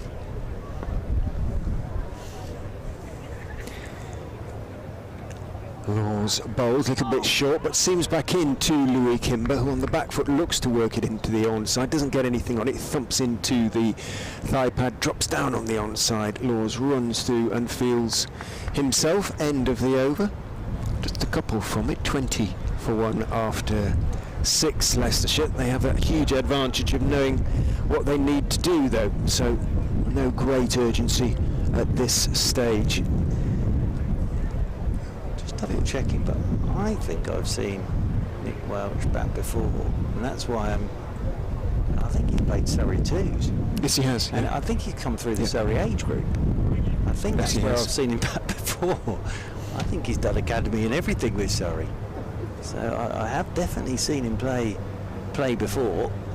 He looks familiar, just his setup. As Matthew Dunn comes in over the wicket to him. This is short, he's looking to cut, doesn't really time it at all. And that rolls out towards Cameron Steele there in the covers. And there's no run as Welsh wanders off towards square leg. But it's a very simple pat between the feet, just picks it up, drops it down, and then plays it naturally. Looks a player with a good eye as well. 20 for 1 Leicestershire. Kimber on 8. Welsh has 12 as in comes Dunn to him. He's just opening the face again, looking to guide that down to third man. Round comes Nico Reefer to do the fielding. it's amazing the number of lads that sort of come through different county academies and age group systems and end up playing for other counties. Saw Michael Burgess the other day. Obviously doing very, very well at Warwickshire now. Came through the Surrey system as well. Spent 3 years at Leicestershire. Yeah, he's a good lad, Michael Burgess. Went to Sussex. Yeah, went to Sussex and then of course went to Warwickshire, where he's excelled this season. In again comes Matthew Dunn. Just guides this one off down to third man as well. Likes that open face shot. He's going to get back for two here as the throw comes in from Ajib. They like that down in the Leicestershire, I was going to say dugout, but actually it's just some plastic chairs. But they like the run in there, tearing back for the two. A lot of people at Leicestershire were disappointed when he left, really, but they couldn't. At that time, he was sort of third wicket keeper, and he wanted to play. He was playing one-day cricket, but he obviously wanted to play red ball as well. Dunn is in again to Welch. And he's all gone up and over the top. He's going to get away with this because back goes Cameron Steele. Got a hand on it, but it was always getting away from him, running back from cover. Good effort that from Cameron Steele, because that was up there a long, long time, and he did pretty well to get a hand on it. But it's actually got as close as he could. He did brilliantly, to be honest. I think he did get it through his fingers as well, because the wind was taking it further away as well, wasn't it? It was a brilliant effort by him. It's gone away for four. Yeah, it was sort of wind behind, down the fairway, and he was sprinting and sprinting after it was Cameron Steele. Just got away from him, but I think he got a fingertip on it as Dunn is in again, and Welch is forward and plays this one straight back up the pitch. Dunn does the fielding off his own bowling, and there's no run. Horrible one that though, up there a long time, swirling away over your shoulder. Cameron Steele flung himself, and as I say, did very well to get anything near it at all. It bounced away over the boundary rope for four. Welsh moves on to 18 now. 26 for one in the seventh. Leicestershire targets 247 as this one's on the toes of Welsh, and that's a brilliant shot because he's just adjusted, turned the wrists on it, and that has whistled away through mid-wicket for four. It's a lovely bit of batting again, because look for the Yorker, he's just adjusted at the last moment there and timed it beautifully through the leg side. Nice start this now for Leicestershire, despite that early loss of Patel. 7 overs gone, and Leicestershire 30 for one, 247 is the target. At the moment, these new balls aren't doing quite as much as they were this morning when it really was moving, but the pitch has been not baked because the sun hasn't been out that much, but it's been warm, and it does look a different colour in the couple of hours, 2 or 3 hours we've been playing. Laws is in to Kimber, who's defending on the back foot, just dabbing it down through gully down towards third man and jogging the single. Welsh waited for a moment or two just to make sure that the man at slip couldn't scramble across and dive and get his hand on it. He did his very best but couldn't quite get there. Kimber on to 9:31 for one. 2 men out, square leg and third man, as is so often the case. Laws, number 30 on his back, runs in and bowls full, looking to drive firmly and mid-off. Doesn't field it cleanly as it bobbles towards him. One of those where he sort of got he went down, done, on his knees and then almost on his tummy to field. It could easily have bounced up over his hands and biffed him on the nose, but didn't manage to get his hands to it. Laws is in. Welsh gets a straight ball that he defends, not particularly handsomely, but gets plenty on it. He's a sort of busy in his stroke as well as in his running and blocks it out towards mid-on. Immediately calls Kimber through for the single, which is comfortably taken. Geddes it is there at mid-on. He's not a noisy captain, Ben Geddes. He's finding his way a little bit in his captaincy style, as in his cricket generally. Laws bowls, well bowled, lovely outswinger that pitched off, just moved away from the bat of Louis Kimber. Didn't quite flick the outside edge on its way through to the wicket-keeper. Yeah, nicely bowled by Tom Laws. Just getting that one to go away a touch. To play at it to Kimber. Nicely bowled by Tom Laws. Nearly a catch for Josh Blake behind the stumps as Laws is in fuller this time. Clipped away through mid-on by Kimber in much the same way that Welsh did in the previous over against Dunn. It looked to be almost a good Yorker and almost looked as though it snuck underneath Kimber's bat. The bats these days and the timing are extraordinary. Came down on it late but fairly whistled past the diving mid-on. No chance really for Geddes to get there and out to the long on boundary. It must break a bowler's heart when you think, oh, almost through, and then bang, it's gone for 4. How can that go for 4? Out comes slip now to mid-wicket. A little bit of extra cover for Tom Laws, who is in to Kimber, who was about to play at that one and left the outswinger at the last possible second. Watched it run through to Josh Blake behind the stumps. End of the 8th over. 36 for 1 Leicestershire. I'm not sure I'd necessarily agree with Geddes taking slip out there, because wicket's key with these new balls. One feels, I don't know if Surrey are going to defend this. Yeah, absolutely. I can't see Leicestershire being 240 for 7 at the end. I think they'll either get bowled out or they'll walk straight past it. So yeah, wickets are key here for Surrey. It may be that Tom Laws decided, I just don't want that slip there anymore. It could be that, couldn't it, with the bowler sometimes. As Matthew Dunn from the railway end comes in over the wicket to Welch, and that's a swing and a miss from Welch. He's trying to put that one into Dapdune Wharf over the leg side, and he lost complete and utter control of that. I don't think Matthew Dunn was terribly impressed with that shot. Welch almost let go of the ball. The intent was there, but it was a bit of a heave into the leg side, and it beat the edge, and it's taken by Blake away to his right. I would imagine that these two have been, as you said, colleagues in the past, so they'll know each other pretty well. And does Matt Dunn play club cricket down here as well? So they might come up against each other in club cricket too. Yeah, absolutely. Didn't look terribly impressed with that bit of batting though, did he? It wasn't a very impressive piece of batting. Dunn is in. Well, that's a good shot. Just clipped away for 4. Dunn's annoyed with himself. He's just straight onto the pads, and you can tell he likes it there.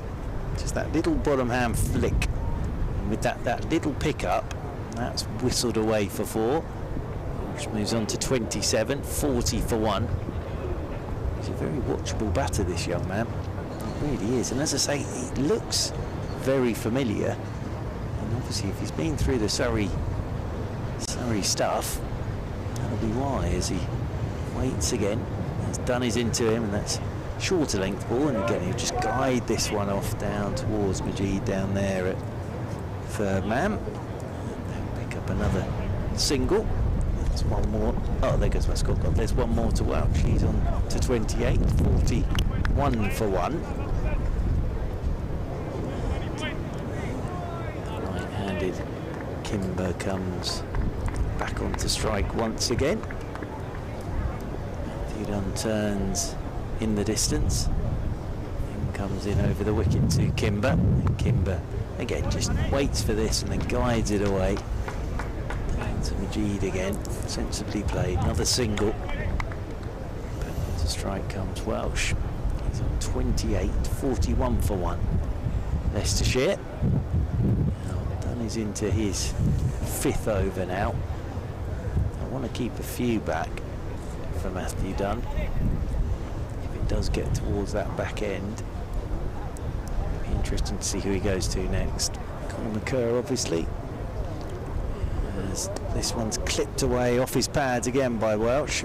Round comes Tom Laws, does well, dives across to his right to do the fielding. And the throw goes over Blake, under Reefer, and in the end Ryan Patel does the backing up, and they're back for 2, but that's good running again. Picked up a couple of 2s already. Kimber and Welch tore the first one, came back on the throw. It was good backing up that by Ryan Patel and Cameron Steele together. If that gets past, then that's probably going to whistle off to the boundary road, I would have thought, for 4 overthrows. As Dunny's in again, one which is cutting, and it beats the dive of Nico Reefer. Jeed's in the game here. Whips the ball in over the top of the stumps. End of the over, 9 gone then. And Leicestershire just ticking along very sensibly and very nicely, despite that early loss of Ryan Patel. And 45 for 1. New gloves being brought out for Nick Welsh, not for Kimber, it would appear. He's quite happy, he's quite relaxed, as I say, about everything. He's quite a languid player, Louis Kimber, but he runs in a sort of kind of lopes rather than runs, and but there's occasional moments of great violence when he's attacking the short ball. So he's as promising a player as I've seen emerge from Leicestershire's second team for a long time. Update coming for BBC Radio Leicester. They have started their pursuit, the Foxes, of 247 to win the game, and despite losing Ryan Patel 4-0, caught by Nico Reefer at point off the bowling of Tom Laws, and being 2 for 1, they're beginning to go quite nicely. They've moved on to 45 for 1. Nick Welsh, the other opener, is 31 not out. Louis Kimber, playing against his brother Nick, who plays for Surrey, is 14 not out. Time shouldn't be a factor in terms of the number of runs they need per over. Runs coming reasonably freely on a pretty decent now pitch down here in Guildford. They're in good shape, the Foxes, now 46 for 1. Welsh picks up 2 there, clipping one away again, sort of almost falling over himself as he does that. He's not a classical player, Nick Welsh, but he's a very strong player with a lovely eye. He hits a long ball. Very effective in one-day cricket, or can be, as Laws is in, and he's cut that one up into the air, uppercut it down to the third man boundary. That might have gone the distance. Did it go the distance? Ben Debenham is waiting for the word. If it did bounce short, it was inches short of the ropes down there at third man. Debenham's still waiting to see if anybody's going to tell him. Did it go? Ask. He probably asked the crowd. It did go. The crowd said, yeah, no, that went the distance, and it was uppercut for 6 by Nick Welsh. Because Kimber's down there, but he wouldn't have been able to tell. So I think he's just looked, and a gentleman in the back row stuck his arms up in the air, and Mr. Debenham said, that's good enough for me. In goes Laws, and again a little bit short outside off stump. Welsh up on his toes, dabbing it fine down towards third man. Nick Kimber has to run away to his left this time, but does get there on this occasion. So just a single for Nick Welsh, who has exploded onto 40. He's good. I like him. He's obviously got leeway to go hard for his shots from the very start, and is doing that to some effect. Laws is into Louis Kimber, who's driving at an outswinger and missing it. Good delivery from Tom Laws, who pauses at the end of his follow through, but it was a no ball, so perhaps as well for Laws that he didn't take the edge, because that would have been frustrating in the extreme, but nonetheless there's the encouragement of beating the bat. No ball though, overstepped, no free hits. In this comp you just get the runs then and the ball again. That's right, isn't it? Sorry, it was a kind of question rather than a statement, sure. But I'm pretty sure, I was fairly sure, but I'm never that sure about everything. That's driven by Kimber. Oh, and it's got through Matt Dunn. Running across to his left at mid-off, seemed to have got there, tried to get his body behind it as it bounced and ran towards him. Didn't quite manage to do so, and somehow it squeezed past the big fella and down to the extra cover boundary for 4. So runs coming in this over. Leicestershire all of a sudden are 60 for 1. Yeah, good over this. 15 off this over so far. And it's not finished yet. Laws is in. Kimber is on, driving like a bullet for 4 through mid-on. That one goes, no chance for the Surrey skipper Ben Geddes to dive across to his right to cut it off. So 19 off that Laws over. Geddes will have to make a change. 10 overs are up. The first power play is done. Leicestershire 64 for 1 at the end of it, having been, well, 2 for 1 after 2 overs.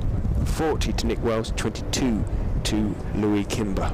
Yeah, that watching Kimber, he looks so strong in that area. That through the leg side, languid whip. And that one was slightly over pitched by Tom Laws. And it's that languid whip through the leg side. This partnership's already raced on to 62. So very good stuff from these two. And Conor McCurr is into the attack down there at the railway end. Well, she'll be the man on strike. You might fancy one of those uppercuts again here to Conor McCurr if he drops short, because it's not a long carry. What do you think it is? What, not far 55, 60? Yeah, I'd something say like about that. But he might get off his feet again and look to go down there. Now Matthew Dunn's come off the field of play, so Nathan Barnwell is out there 12th manning. He's gone to sweep out on the cover boundary rope. And, there's a little survey of the field as settles over his back. Here comes Conor McCurr too, and he's gone length straight away, and Welsh has just opened the face again and guided this one down towards Majid at third man, just ticking around very nicely at the moment. 65 for one, and Kimber comes back onto strike on 22. Yeah, it just looks, he knows exactly where his strengths are, Welsh, and it's a very uncomplicated way of playing. But with Kimber, as I say, there's a bit of the Dan Lawrence's about him. As in comes McCurr, that beats the edge as he's looking just to run that one down towards third man. Just the way he stands with that bat in the air, and that was a gorgeous whip through the leg side. Just looks very relaxed. 65 for one. He's on 22. You bring Majid into the attack as well. He's down there at third man, and Amar Birdie, of course. He's down there at long leg. Bit for Ben Geddes to think about at the moment. As Conor McCurr is in again. Kimber, might go here. He's looked to swing leg side. He's got a top edge, and the catch is taken at mid-on. It was up there a while, and it was swirling round, but safely taken by his brother up there at mid-on. So it's Kimber caught Kimber, but it was up there and it was swirling, and Kimber's good innings comes to an end on 22. Conor McCurr has a wicket in his first over, and Leicestershire 65 for 2. The pressure on Nick Kimber there. He would never have heard the last of it if he'd put that one down, would he? But he never looked like making a mistake. Louis Kimber would hit some really nice shots, just had been a little bit unsettled, that previous delivery from McCurr, and maybe that just stopped a bit, maybe just mistimed it. And after a useful partnership, more than useful partnership of 63 with Nick Welsh, he goes for 22. Here comes the captain, Mr. Hill, making his way out there into the middle. But yeah, he would have been up there, and one Kimber would have been thinking, go on, drop it, and the other Kimber would have been thinking, please hang on to this, because as you say, never heard the end of it, and it was swirling around. It was a good catch in the end, because there is quite a breeze today, but that was a wicket for Conor McCurr in his first over. Ben Geddes will be pleased with that. His first bowling change, and gets him a wicket. 65 for 2. Lewis Hill out there in the middle. She has 41. 24 balls for 4s for Louis Kimber. Yeah, looked a good player. Just very relaxed. Just looked very relaxed and willowy player, I would describe him as. Where he just whips that ball through the leg side. Nice player to watch as well. Attractive batter. As down there in the distance, it's Conor McCurr then. He's coming in to Lewis Hill, and Hill lets his first ball go outside his off stump, and into the gloves it goes of keeper Blake, moving away to his right hand side. Lots of chatter out there in the middle. Settles himself down over his bat once again, does the captain. 65 for 2. Leicestershire, as this one's on the thigh guard and just tucked away nicely to get off the mark. And that will be a single as the throw comes in over the top of the stumps. This will bring Welsh back onto strike once again. Waiting Welsh. There's number 67. No slips at this stage, of course. Yasser Arafat's just taking a helmet down there to place next to Amar Verdi. So it looks like spin could be coming into the attack very shortly.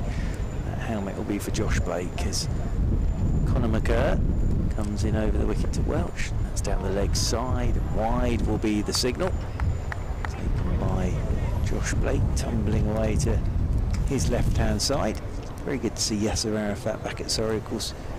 Sussex and into a number of counties over the years. Now doing his coaching because Azam Mahmood's away at the moment. So Yasser Arafat back here with Surrey.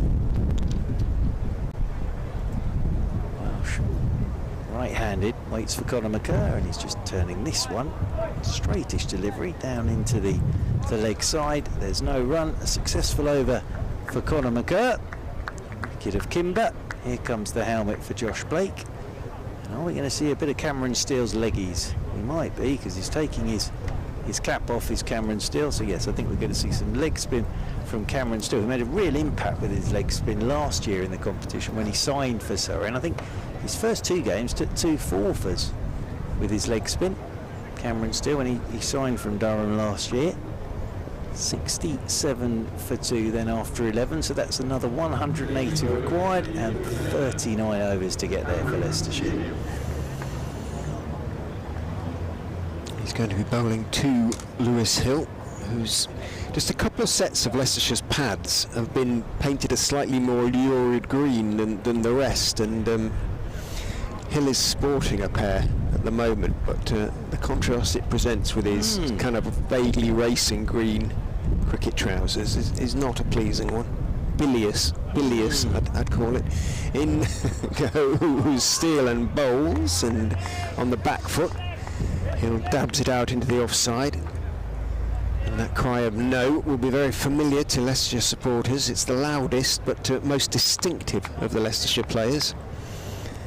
Hill's shout of no. In goes Steele. Hill looking to drive, not timing that one at all through the offside.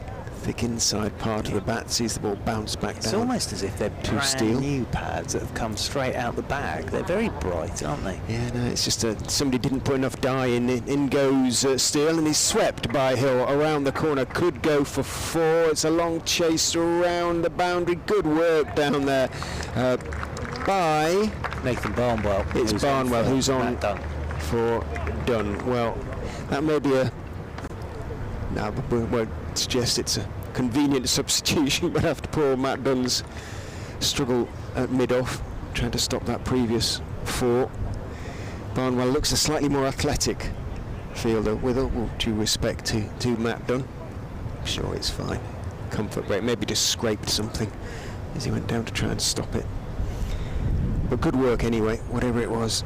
By Barnwell. 3 there. There you go, we don't see many of those here, do you? That's the Leicester spotted 3. In goes Steele, and Welsh is looking to drive. Didn't really try and crash it through though. He was a little bit suspicious, and it meant that extra cover could get across to field. Steele is in, drops a little bit short, goes back to try and cut Welsh, and it bounces above his bat. No, it wasn't an excessive bounce or anything like it. He just cut underneath the ball. 70 for 2. Steele is in, gives it a little bit of air. Nice delivery on off stump, and forward goes Welsh, getting to the pitch of it. Steele, having picked up the ball, jogs back to the umpire, hands him the ball in exchange for his Surrey cap. 70 for 2 after 12.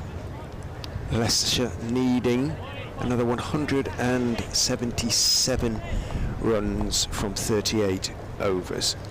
Well, I've got somebody sat to my right who knows all about bowling leg spin. And that was a fairly tidy first over from Cameron Steele. 70 for 2. 38 overs remain. So plenty of overs for Leicestershire. Not chasing a huge total. 77 for victory from here. Conor McCurr. Now you've told I can't stop looking at Lewis Hill's pads. They are absolutely magnificent. As Conor McCurr will come in over the wicket, and Lewis Hill drives away through backward point, and the chase is on, and it's a good effort to get there from Cameron Steele, but it's over the boundary rope and away for 4. Just a bit of width on that one, and that whistles off to the boundary rope. It's a sort of colour, I would say. You know when you're little and you read when fairy you just got off a tales, hovercraft and you're feeling really bad. There's that, yes, it could be that. Or also, sort of in the Emerald Forest, in the Wizard of Oz, it's sort of that emerald green, isn't it, that he's got on his pads. It couldn't be much greener, could it? No. As in over the wicket comes McCurr to Lewis Hill, and he's turning this one into the leg side. Rolls in there to short mid-wicket. Tom Laws does the fielding. Is that a kite No, wheeling over those trees over there? I think it is. Is that a type of bird? Hawk. Oh, there you are. I thought you meant like a kite. No, not as in a stringed. Ah, I was thinking it's going very well. Looks very much See them like a everywhere hawk. these days. Yeah. Red kites. Yeah, lovely. Well, I don't know much about the old feathered friends. Ooh, going past the outside edge here is Conor McCurr. And Hill just looking to drive that on the up. Goes past the edge, and it's taken by Blake, moving away to his right-hand side. Hill's down to do a touch of gardening. It's quite an eclectic mix of colours there that Mr. Hill is wearing today, with his bright fluoro green pads on. 74 for 2. Over the wicket goes Conor McCurr, a good length ball, and Hill is forward and plays this one straight back up the pitch, and there's no run. And Malverdi down there at fine leg at the moment. He's been offered the chance to purchase a spray booth in Bristol. That's nice. I'm not even sure what one of those is, but that's very kind for my charity. Quite sure that's exactly what we're looking for, to be fair, but there we are. Very kind of them to offer us. In over the wicket once again comes Conor McCurr, slower ball, and forward goes Hill and turns this one into the leg side thing or something. I don't know. That's very kind of him. I'm hoping that's what it is. Yes, I am as well. Otherwise, it's not what we're looking for. Otherwise, Really, let's not speculate. for the foundation. But there we are. So yeah, as waiting once again is Hill. 74 for 2. In this, the 13th over, is Conor McCurr. Over the wicket he comes, and Hill gets a short ball, just pushes off the back foot into the offside and takes a single to Ryan Patel, and is safely home for one more, but tidy over that from Conor McCurr. 13 overs have gone, and Leicestershire on the chase of 247 find themselves 75 for 2. Welsh on 41, and Lewis Hill has 9. I'm not sure we'll be taking that on board for the foundation, but very kind to make the offer. Josh Blake takes off his cap, puts on his brown helmet to stand up to the wicket to Cameron Steele, who's going to be bowling to Lewis Hill. Twiddles a bat in his hands. Long on, deep backward square on the leg side, outside off stump. It's a little bit short though from Steele. Hill can go back and chop it away comfortably enough into the offside, out towards the field in front of the little electronic scoreboard. One taken. Hill into double figures now, on to 10. 76 for 2. Welsh, who was on 40 when Louis Kimber was dismissed, hasn't seen much of the strike since. Actually, Hill has taken most of it since then. See what he makes of Cameron Steele. Goes in and bowls just outside off stump. Hesitation between the two. Welsh thinks there might be a single in it. There unquestionably isn't. The throw comes in and the bails are taken off. Fortunately for Welsh, he'd been sent back by Lewis Hill. Blake looks very tidy, young wicket keeper.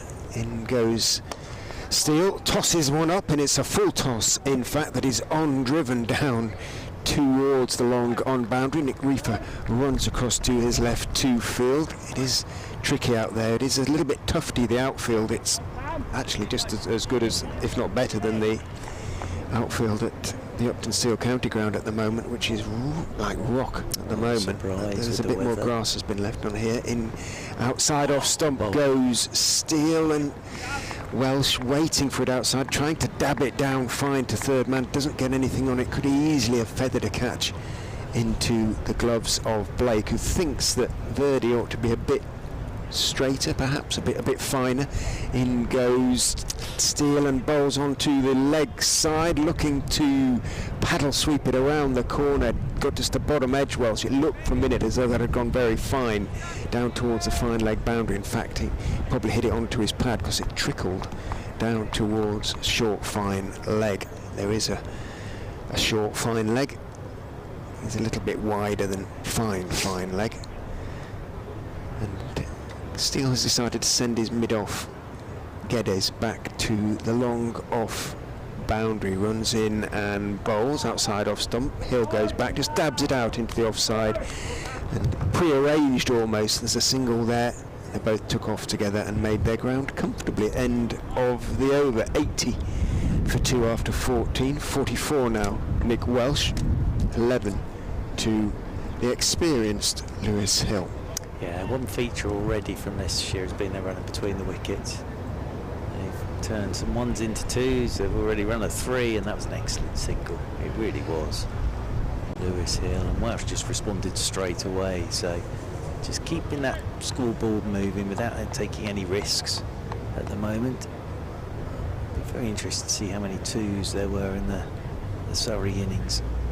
The other thing they're not doing is hitting fielders at the moment, as Conor McCurr from the railway end is into Lewis Hill on his bright green pads, and that one goes past the edge as he tries to open up the face and runs it down to third man.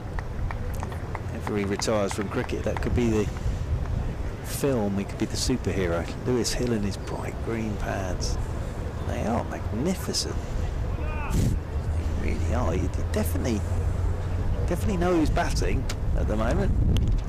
As waits once again with bat raised as Conor McCurr is into him, and Hill drives. Good looking shot just for a single though. Out there to Cameron Steele.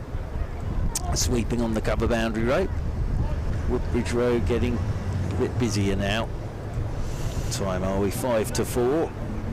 By about 5 o'clock it will be a bit like me on the 25 this morning. It won't be going anywhere, I don't think. Sort of the main thoroughfare in and out of Guildford off towards the A3. Conor McCurr is in once more over the wicket to Welsh, who hasn't really seen too much of the strike, as Richard was saying, since the wicket. He plays this one straight back up the pitch, and McCurr does the fielding off his own bowling, and there's no run. He just lost a little bit of his rhythm because he was ticking along really nicely. Not that Lewis Hill doing anything wrong at all. It's just happened sometimes that you get stuck up the non-strikers in for a while. There's a survey of the field. There's Welsh on 44 as McCurr is into him. Short, he'll feel he's missed out there with Welsh. It's down the leg side. Wide will be the signal.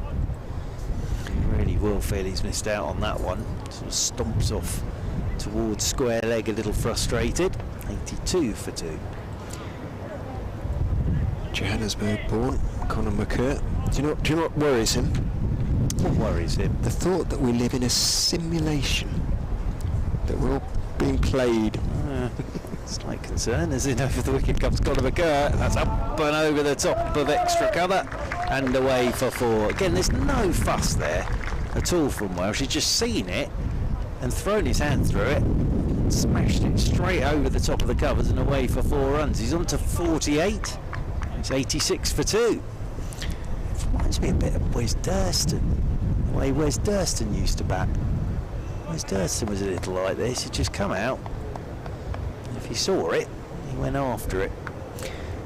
48 or 45 balls. And over the wicket once again comes McCurr, and that's up on the toes. Welsh, who's looking to punch it through the offside, actually just pushes it straight back up the pitch, and Conor McCurr does the fielding off his own bowling. Very Matrix that from Conor, isn't it? That we're all part of a simulation. Interesting that. Well, when he was batting so well last week against Watcher, if that is the case, whoever was playing it kept hitting the right button as he was hitting boundaries. As Conor McCurr's in again. Welch this time goes leg side. He's got a lot of that. Good stop from Kimber. Kimber with a throw hits the stumps. That'll ricochet away, and that'll be his 50. Yep, Welch will get 50. In fact, they'll pick up 2 overthrows, and well, Welch moves on to 50. I've enjoyed this innings a lot from this young man. He moves on to 51. As I said, it's the minimum of fuss from him. 89 for 2. 47 balls, 5 fours, 1 6. Yeah, very good innings. And that throw from Kimber absolutely smashed into the stumps and then ricocheted away, and it enabled them to get back for 3. So 15 gone, 89 for 2. And nicely pacing this at the moment. Leicestershire, another 158 runs required. But yes, anybody remembers the way Wes Durston used to bat? Wes Durston used to just stand there with the bat between his feet. No waving of the bat around the place. And then if he thought it was there, he'd smash it. It's interesting because he made his way into first-class cricket via the Unicorns, yes, really, didn't right. he? Yep. Lewis Hill, ditto. So there was an awful lot in that in the Unicorns. Yes. In goes Cameron Steele, googly perhaps. It came back in towards towards Welsh, who gunned back to cut it and found it coming back in towards him and had to sort of block it. No real pace in the pitch for the leg spinner Steele, but it could have really discomforted Steele there. Welsh there did to a certain extent. That's a more conventional leg spinner on middle stump. Welsh cautious, stretches forward, back up the pitch. He defends it. Yeah, as I say, it's very uncomplicated, isn't it? Steele spins the ball from hand to hand, blows on his right hand, then goes in, tosses it up. Welsh is driving from outside off stump. Could be 2 in that. Has a good bit of work to do out there. The fielder on the long off boundary does it, but by the time he gets his throw away, Hill, who's very quick between the wickets, had made his ground. Ryan Patel down here on the long off boundary. Great running again. Absolutely tore the first there. Been a real feature so far from Leicestershire. Steele is in, forward is Welsh. Then you heard the very Southern African shout of no there, clipped no, as he pushed it out towards point, took a step but realised point was closing quickly on the ball. Steele is in, good delivery, line and length, tester, but Welsh equal to it, stretches forward.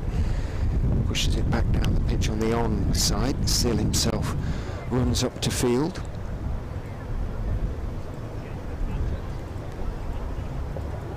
Bounces in and bowls very wide outside off stump. Welsh can drive it away, and he's going to drive it for 4 as well. Laws did his best to get across and put in the dive, but it was always slightly despairing, and Welsh picks up 4, moves on to 57, 95 for 2. It was a shame about that last one because that was a really good over from Cameron Steele, but that was a delivery of which he just lost a little bit of line and length, and Welsh took full advantage.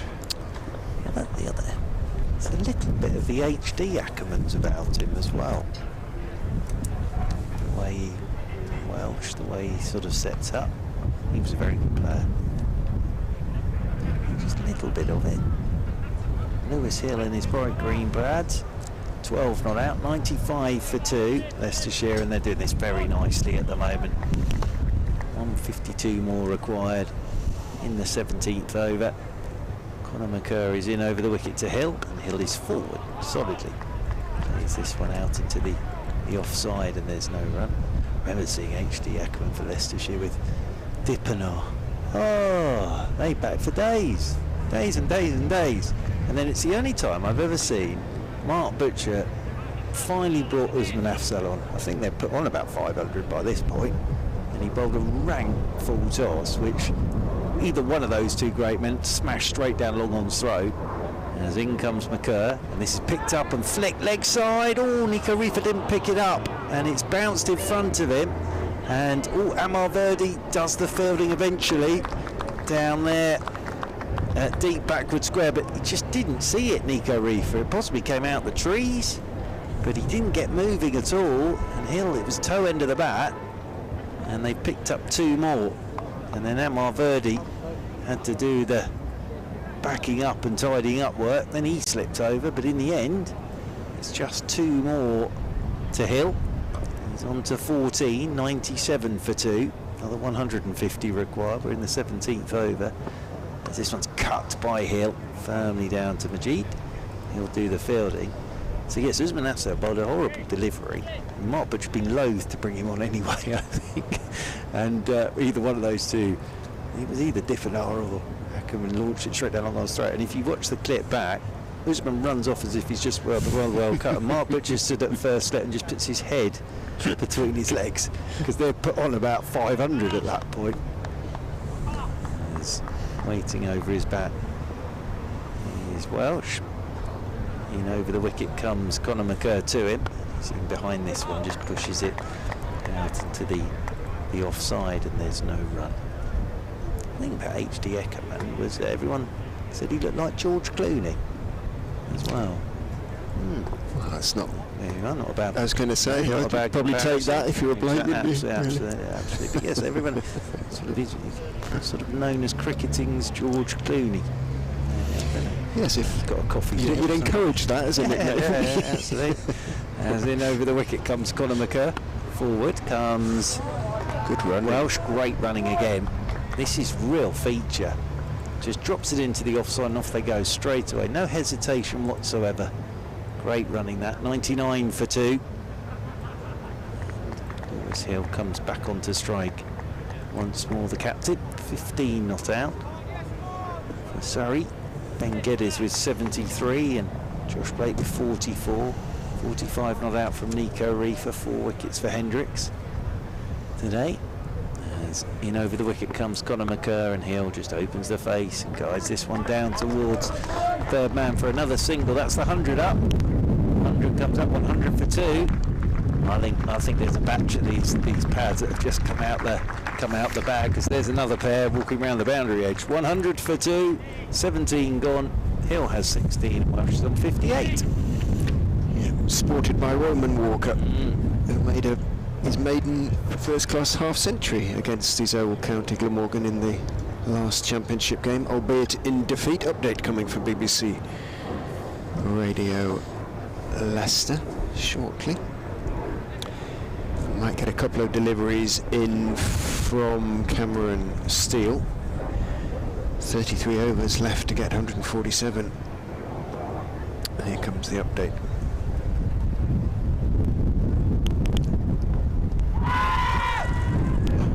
Making a reasonably good fist of it at the moment. They've just brought up their 100 for the loss of 2 wickets. The men to go, Ryan Patel without scoring, and Louis Kimber for 22, caught incidentally by his brother Nick, who plays for Surrey. Nick Welsh is going nicely though. He's 58 not out. He made his 50 off 47 balls, hit 5 fours and a 6. The captain Lewis Hill is with him, playing pretty sensibly at the moment. The 100 has come up off just 17 overs, so still 33 remaining, only another 146 needed. They should do this reasonably comfortably, Leicestershire, but this is Leicestershire. 101 for 2.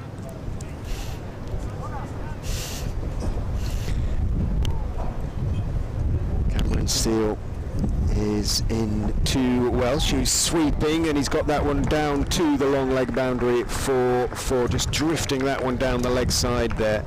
Cameron Steele, I think he's going to go around the wicket now as well. The 4 is signalled. Welsh into the 60s now, on to 62. Enthusiastic bit of fielding from somebody, one of those corporate tents. Did they leap up? Gentleman leapt out in front of 2 ladies. Maybe he was going to impress them with his pick up and throw, but that was nicely played.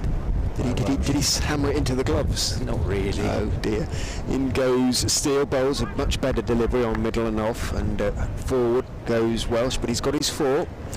The previous delivery, can just have a look, wait for the bad ball again.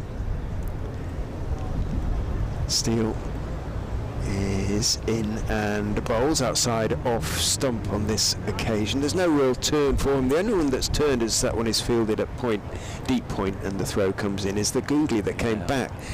And that's sometimes the way with leg spinners. But there wasn't any real turn for the finger spinners for Leicestershire, really. I don't think there's much in this pitch for them. Steele is in outside off stump. I think that was the googly. Got it a bit wrong, but a good piece of fielding as Hill cut it away. Did straighten a fraction. Good fielding at backward point by Nick Kimber. Saves, well, probably 4 to be quite honest. 106 for 2 after 18. 63 Welsh. 17 now to Lewis Hill. Yes, and Leicestershire at the moment in control of this, doing it very nicely at the moment. And Mr. Majid's coming on for his first bowl for Surrey, so good luck to him. So last week he was signed up by Surrey. Just get a bit of info. Got a very good and detailed email about this young man's career as well. So Yusuf Majid, academy player, has come through the ranks, and short-term contract for this competition. He's played for Surrey County age group sides and part of the 2022 Surrey Academy. He's bowled well for Surrey in the second 11. He's at Cranley School, and well, former pupils. There, Ollie Pope, Stuart Meeker. As forward goes Welsh, plays this one straight back up the pitch, and there's no run. Well, his first delivery was bang on the money. Yep, it's nice action, isn't it? As around the wicket he comes, and this is chipped by Welsh down the ground towards long on, and the master in charge of cricket at Cranley School is Stuart Welsh. So he's been a lot of a Welsh so far. I don't know if it's a relation to, I don't think it is.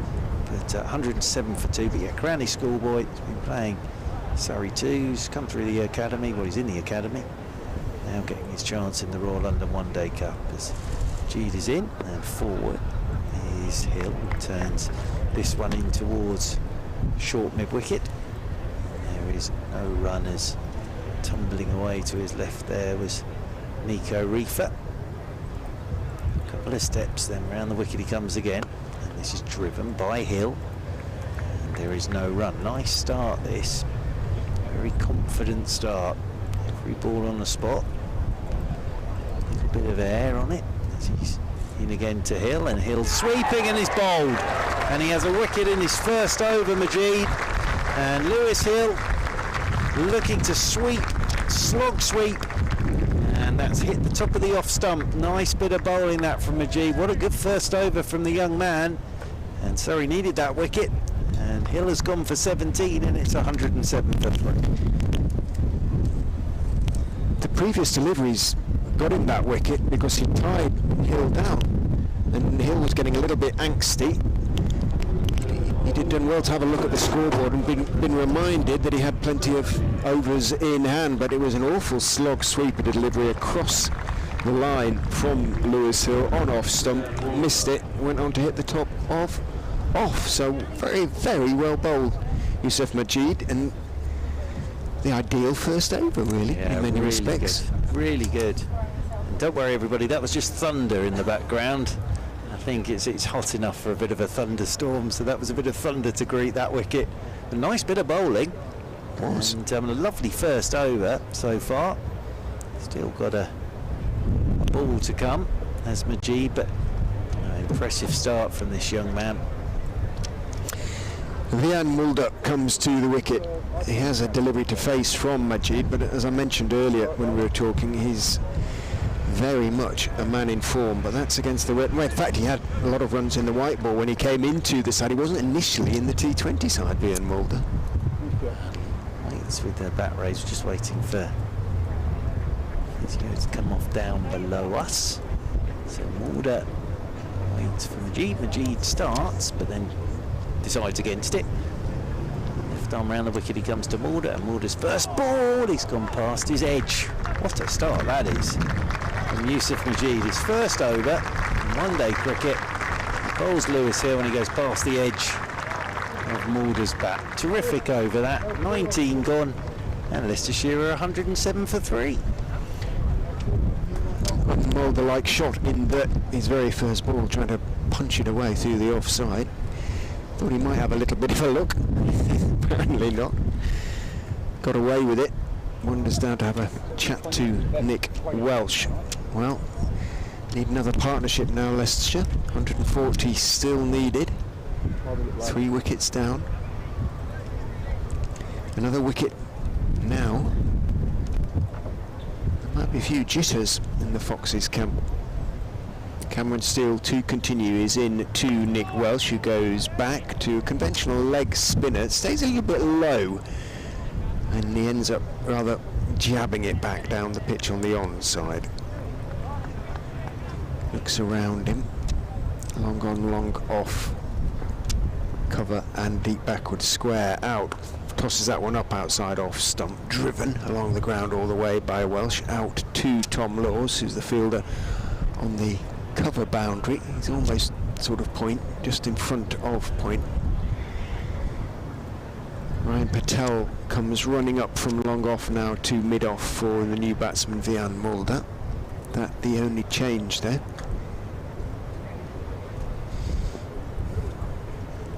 Steele is in and bowls. Good delivery on off stump. Mulder goes forward. Just a hint of turn. Hint of leg spin, no more than that. Mulder can cover it. Steele is in, drops a little bit short of that time, so Mulder can go back. In fact, he's steered it so square, just behind square, that Laws can't get there. Looked for a minute as though Laws was going to get there easily, but it almost seemed to gather pace. If there is a slope, and there isn't much of one on the ground, there is a slight one down to that corner towards the river and the lake. You think It's more of a wharf, like small river.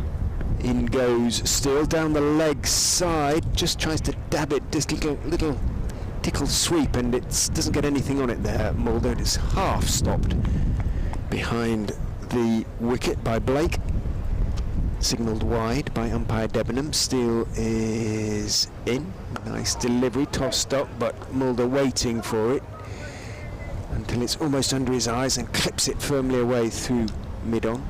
Down to long gone. Reefer is the field, 1 taken. 114 for 3. I always thought a wharf was a sort of like a jetty thing. Yes, I think it is with yes.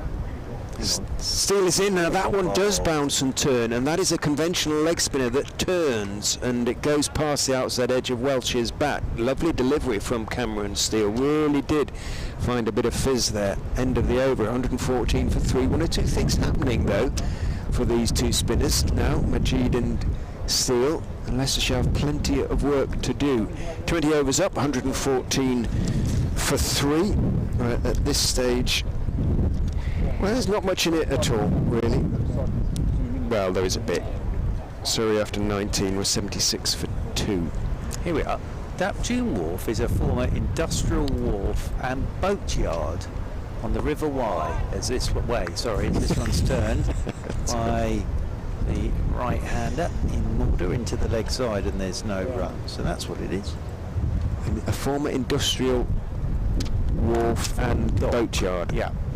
As Majid is in, and this one's driven by Mulder down towards long off. Now pick up a single. Matthew Dunn down there doing the fielding. One more to Mulder. He moves on to 5. 114 for 3. So the way must have maybe used to be navigable in some way. They used to get some boats onto it. Yeah. As Majid comes round the wicket, and this one's nicely bowled again. One day we'll have to be curious enough to wander over there and have a look before play starts or something. I think I'd have managed that in the last however many years. Welsh is on the back foot, and this one's punched down the ground towards long off. They'll pick up another single. One more to the total. He's on to 66, but again, this is a nice over from Yusuf Majid. He's already got his wicket of Lewis Hill in his first over. Round the wicket he comes again, left arm round, and Mulder's just pushing this down to backward point. Lovely control. Nothing's been offline or left. He hasn't, I was going to just say he hasn't bowled a bad ball yet. Not as yet. Very nice start this from the young man. He comes again, and that's driven by Mulder into the offside. Just giving Ben Geddes a little bit of control at the moment, as Geddes does the fielding himself in there at extra cover. Another ripple of applause for another very tidy over. 21 gone, 29 remain, and it's 117 for 3. Now Steele is coming off, and we are going to see more spin.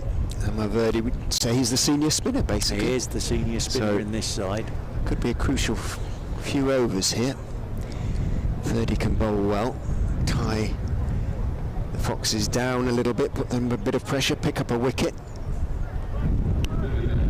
Game could very much go the distance. There's a lot of spinning Ooh. options. Applause, cheers even from the Surrey faithful for Amar Verdi, who bowls a loosener of sorts to Ryan Patel, who's at mid-wicket. Josh Blake for a young... Sorry, Churchy. I was just going to say that Amar Verdi is a very popular figure at Surrey. Looks around him, happy with his field.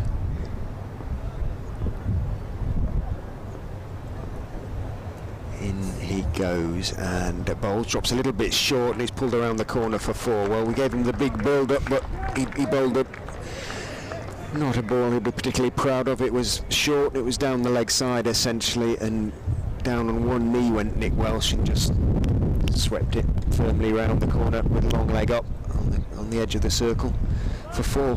Bit of a loosener, I think. It's fair to say that from Amar Verdi, but nicely put away again by Welsh. Didn't miss out. Moves on to 70.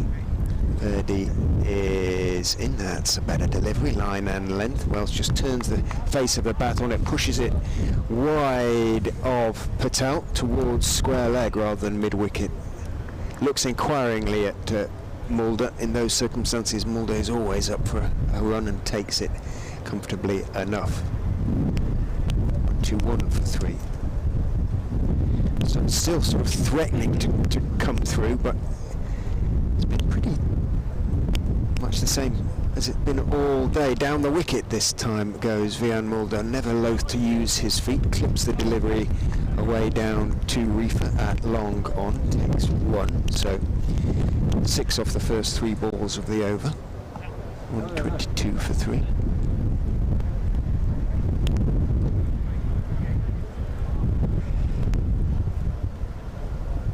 Odd glass of champagne being imbibed in the chairman's tent. See down below us. Verdi goes in a little bit short again. It's pulled around the corner. It's going to be for no. Brilliant piece of work down there on the deep square boundary, diving away to his right. Is it Dunn? Matthew Dunn down It's there. Matthew Dunn down there, and it bounced. It pitched around about 3 or 4 yards short of him as he sprinted round the boundary, bounced up for all the world as it was going to bounce over the boundary. Dunn dived away to his right and made the stop. Verdi is in, clipped around the corner this time by Welsh, who picked up a couple while all that was going on, but only as far as the man at short fine. And was a brilliant bit of work from Matt Dunn. Really was. Wholehearted in the extreme. Verdi is in. That's a good delivery and a little bit squared up there. Well, not squared up, Wells, but he's looking to work it on the leg side, and it held its own a little bit, and he ended up sort of scooping it rather out into the offside, not at all where he intended. So Verdi came back well those last 2 deliveries, but first 4 all went for runs. 4, 5, 6, 7, 8 of them. 124 for 3 after 22. Leicestershire just past halfway. Yes, they are, and to give you an idea, it's always a good one. The old Duckworth-Lewis par, 102, so they're ahead of where they need to be at the moment, Leicestershire. As Majid is in, round the wicket to Mulder, who drives a wideish delivery out there to Cameron Steele, does the fielding. 1 more to Mulder. He moves on to 125 for 3. Welsh comes back onto strike on 73. Survey of the field. Majid is left arm round the wicket to him, and Welch just drives down the ground. Will take another single. That'll move him on to 74 now. 2-6 for 3. I think that'll be on the scoreboard in a few moments' time, which will be right on the money all day. Mulder comes back onto strike. Mulder drives, but Geddes will do the fielding in there at short extra cover, and there's no run. Did well there, Ben Geddes, because he's got sort of the worn ends of a couple of pitches right in front of him. Ball hit that as in again goes Majid. Forward goes Mulder, and there's a bit of turn there again. Nicely bowled, left arm round the wicket, just a little bit in and then away. Nicely taken by Blake. So very impressive this from Yusuf Majid. He's in again, and that one's punched off the back foot behind square on the offside by Mulder. Just be a single, because Cameron Steele is round quickly. There'll be another single for Mulder. Move on to 9, 127 for 3, so just knocking it around in these middle overs at the moment against the spinners. Welch on 34, and he's going to push this one straight back up the pitch, and Majid again gets across to do the fielding, and it's another very tidy over from him. Just the 3 runs off it. 23 have gone, and Leicestershire require another 120 of 27 overs to find themselves 127 for 3. I should have said a while ago that this is now Nick Welch's highest List A score. It was previously 52, but this is only his 7th List A game, so He's played very nicely so far. Verdi is going to be bowling to Vian Mulder on off stump, just goes on with the arm. Mulder plays for turn that wasn't there and could easily have flicked the outside edge as it went through into the gloves of the young wicketkeeper Blake. Lovely delivery, nice flight from Amar Verdi, who is in and bowling. A nice loop and flight to that one as well. And forward on off stump goes Mulder, killing it into the onside. Patel walks into field, underarms the ball back to Verdi, who looks to have settled into his rhythm now. The last 4 deliveries have all been pretty good. In he goes and bowls down the wicket goes Mulder, driving, getting to the pitch of it and muscling it away through the offside 4-4 wide of mid-off. Runs over the ropes and wide long off, almost into the German's tent for 4. Yeah, lovely footwork that from Mulder. Just guided it away from 4. Nicely played.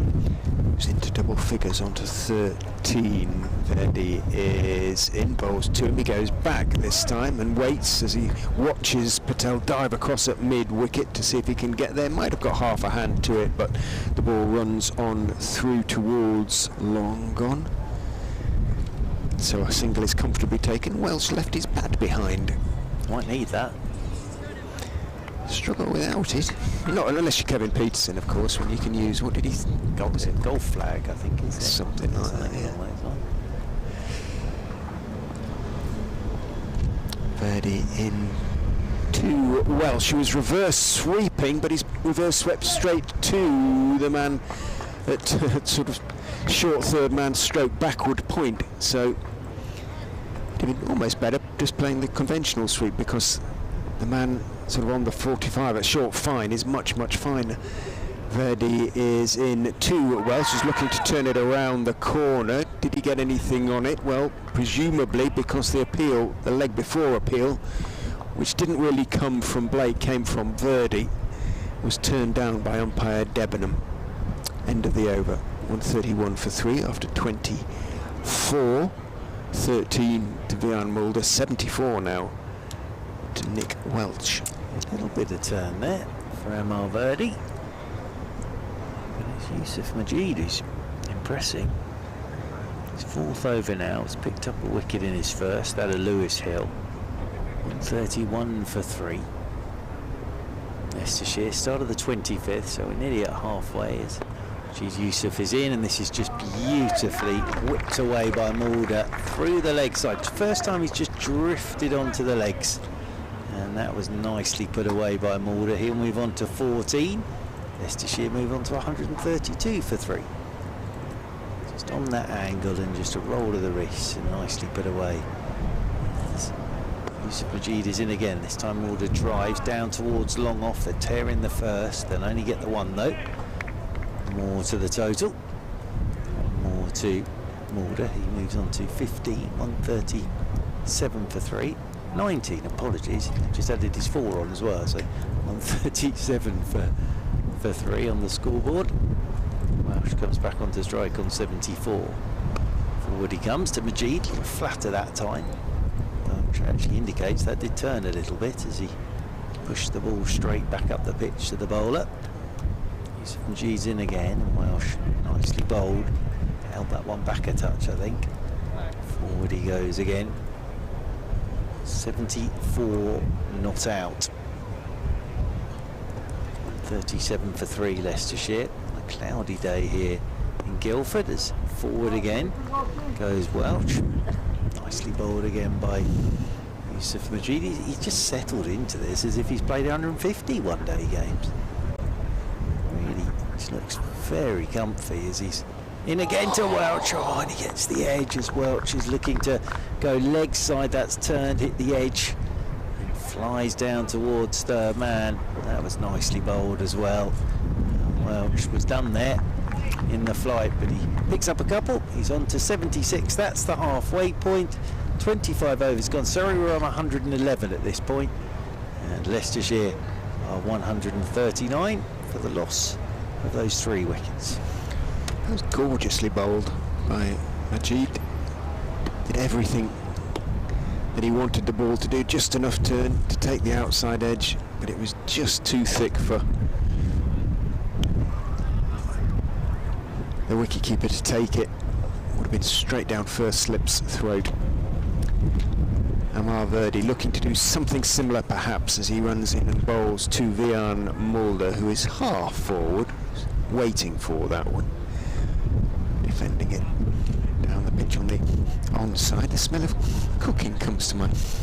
Yes, it's roast dinner. It smells like it, doesn't Yes. it? Don't know where that's coming from. Maybe somebody's having a little barbie somewhere behind us. Verdi tosses that one up. Mulder is driving hard. It bounces horribly, but good work diving away to his left at mid-off. Prevents it bounce. It's a horrible field in these sort of conditions. I don't mean just Woodbridge Road. I think on any most cricket grounds, it's a bit of a nightmare at the moment to be in the outfield. And Conor McCurr did very well to dive across. He's shaking his right hand now. Verdi is in to Welsh, who's forward just outside off stump, dabbing it down towards point, and Mulder immediately sees the possibilities, calls him through for the quick single, which is easily completed. Excellent running again from these two. It just keeps the scoreboard moving round, doesn't it? Doesn't let Verdi settle at one batter. And he goes and bowls to Mulder, who again is driving hard down into the ground, but falling to his right. Extra cover makes the stop. Getters setting the example to his side there.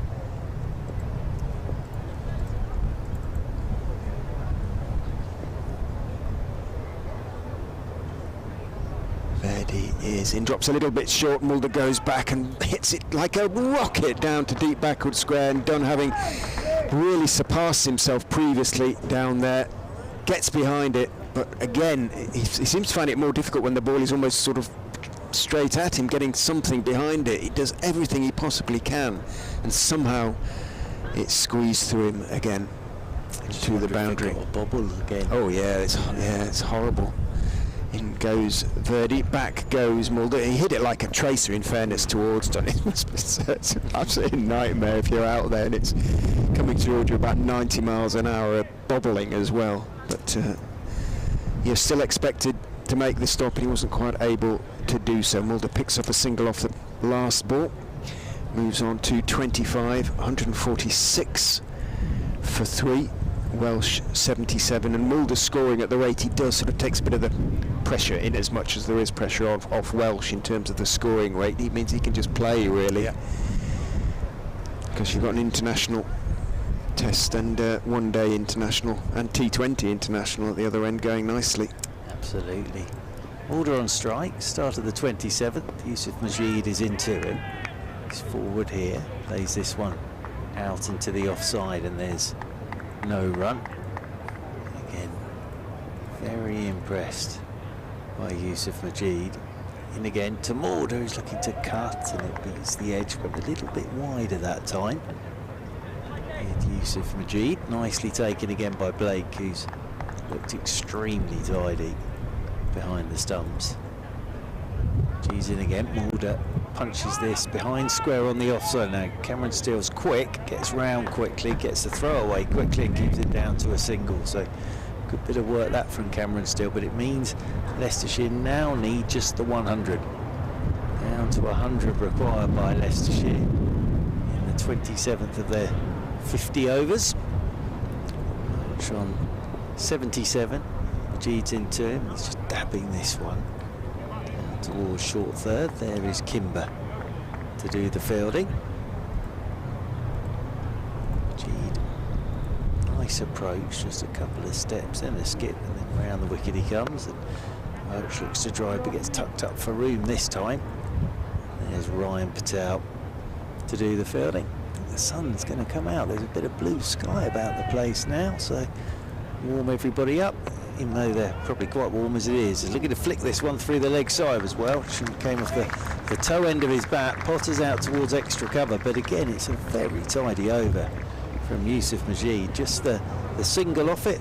147 for 3. 23 overs remaining. 100 required, and it looks as if Nick Kimber's coming into the attack at this pavilion end.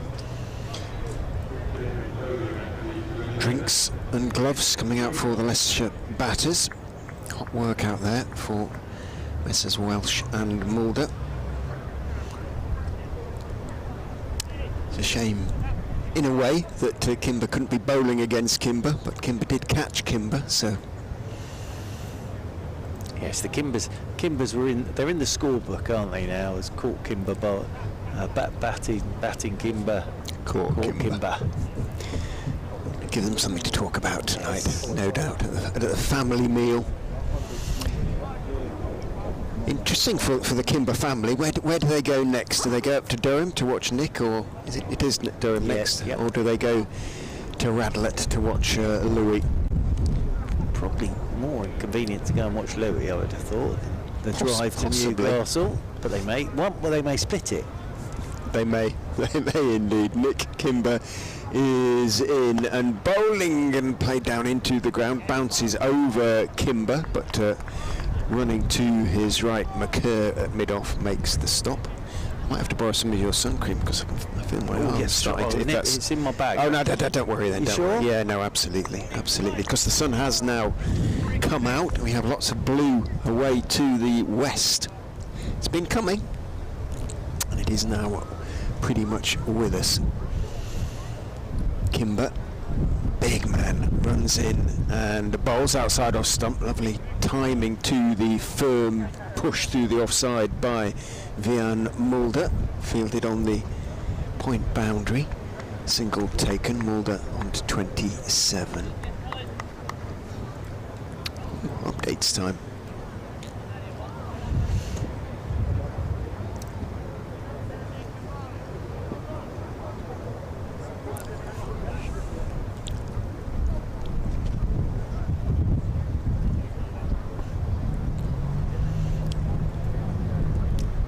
Kimber is in, bowls, cut again, this time for 4 by Nick Welsh, who is going nicely.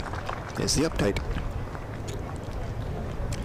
They are going very nicely indeed. They've just brought up the 150, in fact, 152 for 3. The men out to Ryan Patel without scoring, Louis Kimber for 22 and Lewis Hill, the captain, for 17. But Nick Welsh is going really nicely. He's made a career best list day score so far. He's 81 not out. Ryan Mulder, who's in excellent form with the bat, is 27 not out.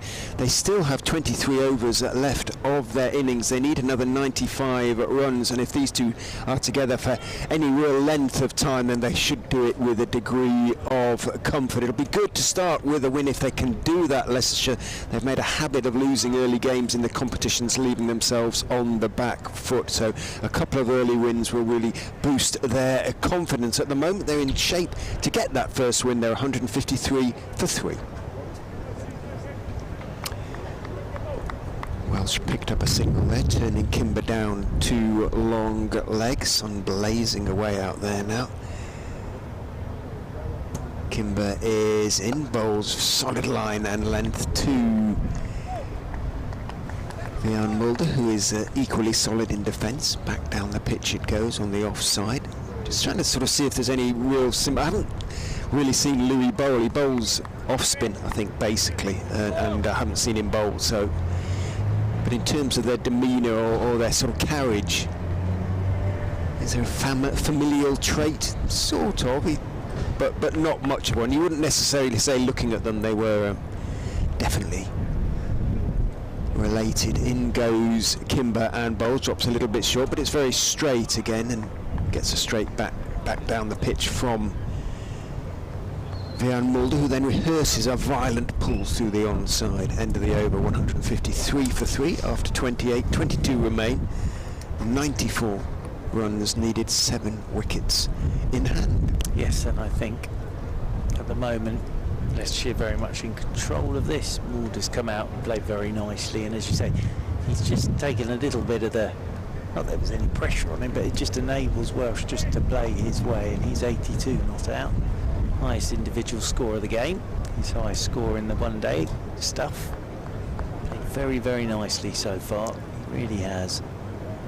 And Yusuf Majid to continue into, I think, his 5th over it is now for him. Got that wicket with his 5th delivery, that of Lewis Hill. As Majid is left on round the wicket, and Welsh is forward and pushing this one away out into the offside. Ryan Patel comes around to do the fielding, and there is no run. The sun has definitely arrived now, and the blue sky, as Majid is in and looking to drive again is Welsh. That's nicely bowled again by Yusuf Majid. Lovely control. 5 overs, 1 for 14 at the start of this over. That's good, as he's in again, quicker this time, single.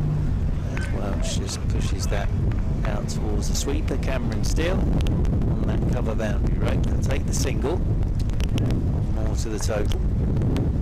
It's down Moriarty away, playing in the 100 this year. So down Moriarty in the one day stuff for Surrey. Gene is in forward, comes Walker. This one away into the offside. There's Ryan Patel again to do the fielding. As you can probably hear, the breeze has got up a touch as well on the roof as Majid is in. Driving again is Mulder. That's nice placement. The dive from Ryan Patel to his right, and they'll get a single as the throw is hurled in down there at long off by Matthew Dunn. More to Mulder.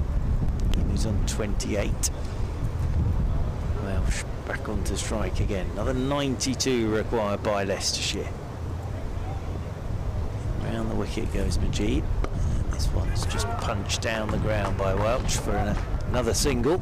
Like that again on the Leicestershire white plastic chairs. Down to our right hand side. End of the over. 29 gone then. 21 remain. And it's 91 needed by Leicestershire off those 21 overs. Just 3 off that over from Yusuf Majid again, so he hasn't bowled a bad ball yet. I'm a bit surprised that, and it's not a reflection on Kimber that Kimber's bowling, that Verdi was taken off, because he just seemed to be beginning to settle a little bit, and there were 1 or 2 turning, and it looks a bit the the way for Surrey in terms of taking wickets, really, but you never know. Right, pop up with a hat-trick now, Nick Kimber. And he goes from the pavilion end and bowls to Welsh, who is up on his toes, to a ball that's slightly short of his length, dabbing it down towards the gully area. Backward point, Reefer runs around to field, but one is easily taken. 85 now to Welsh. Woodbridge Road still fairly quiet in relative terms, by which I mean it's extremely busy, but at least it's moving still. Brave cyclist heads into Guildford town centre. Kimber is in, bowls short, pulled around and not really got that one. Vian Mulder, by his standards, it goes through backward square, bounces down towards Dunn on the deep backward square boundary, takes one and brings up the 50 partnership. In fact, it was the previous delivery that did that.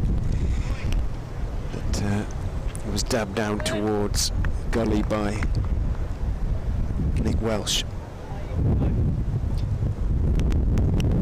The 50 partnership in decent time. Kimber is in to Welsh. Good delivery on off stump and leaning forward. Welsh is careful, making sure that no mistakes made, pushing it firmly out as far as McCurr at mid-off. He's played very nicely, Welsh. He's in that sort of funny position now, though, isn't he? Where he's just looked positive throughout, but he'll be very aware of where he is. He doesn't want to give it away, but he has time in hand.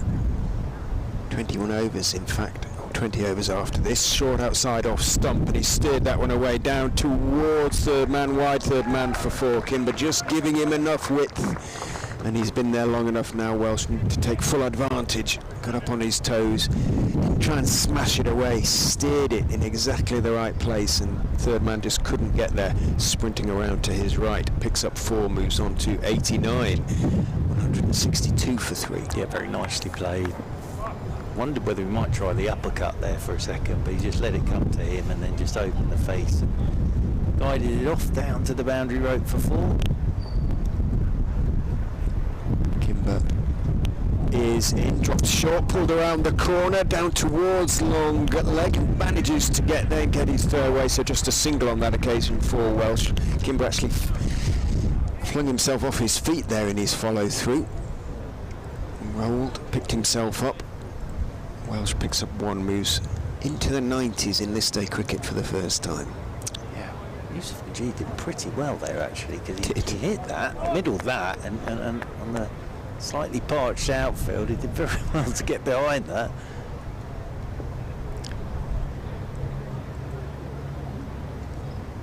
Kicks up his heels, runs in and bowls again short. Mulder pulls, it's a no ball as well, not picked up cleanly by Dunn. Going to have to scamper there, Mulder, to get back for the second, but does. So two and a no ball. This is proving an expensive over from Nick Kimber.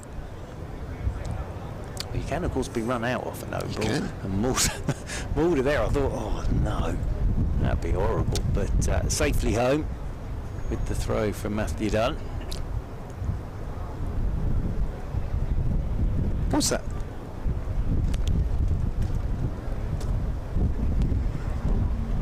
Odd signal from Ben Debenham. 67 for three. 31 now to Mulder as Kimber is in, bowls to him, and he pulls him around the corner. One bounce for four. Well, he kept banging it in, so a very expensive no ball indeed from Nick Kimber. Indeed, a rather expensive over from Nick Kimber. Despondent as he takes his cap from umpire Debenham. 171 for three. Leicestershire now need just another 76 runs off 20 off the final 20 overs, with 7 wickets in hand. Yeah, tricky for Nick Kimber. He just hasn't been able to settle on a line and length really, and then sort of he's fouled back to banging it in, and both Mulder and his 2 overs have cost 21 runs. Yeah, Mulder and Welsh jumped all over those. So Yusuf Majid, his 7th over from that railway end. 171 for 3. This is the start of the 31st. Welsh on strike on 96. He's forward, and he can afford to do that. Just defend the ball solidly, straight back up the pitch. And there is no runners. He does the fielding off his own bowling. He's in again. Welsh is driving. Oh dear, and that one again on Ryan Patel's taken a little bit of a wobble in there at short extra, but he'll probably think he should have done a bit better than that. 172 for 3. Welsh won't mind. That moves him on to 91. 75 more needed by Leicestershire as Jeed is in, and Mulder, great respect there, just plays him straight back up the pitch, but it's been a very experienced innings this so far from Mulder. Sort of come in without doing anything too spectacular, as tick round to 35. Forward he comes again to Majid. He's this one straight back up the pitch. Ben Geddes has got control from the railway end with Majid bowling. And he comes again to Mulder. Mulder driving down the ground towards long off. There is Matthew Dunn to do the fielding. Throw comes into Josh Blake. That'll be one more to the total. Mulder moves on to 36. 173 for 3. Lovely afternoon now. Here's the sun. It has arrived this afternoon here at Guildford. There's Majid in again, and that's pushed by Welsh down towards backward point, but again it's a very tidy over from Majid. Just the 2 runs off it, end of it. 31 gone, 19 remain, so it's 74 required by Leicestershire off 19 overs. And 173 for 3 they are. Surrey need to make something happen, i.e. they need wickets. And after that expensive over from Nick Kimber, they are going to go back to Cameron Steele.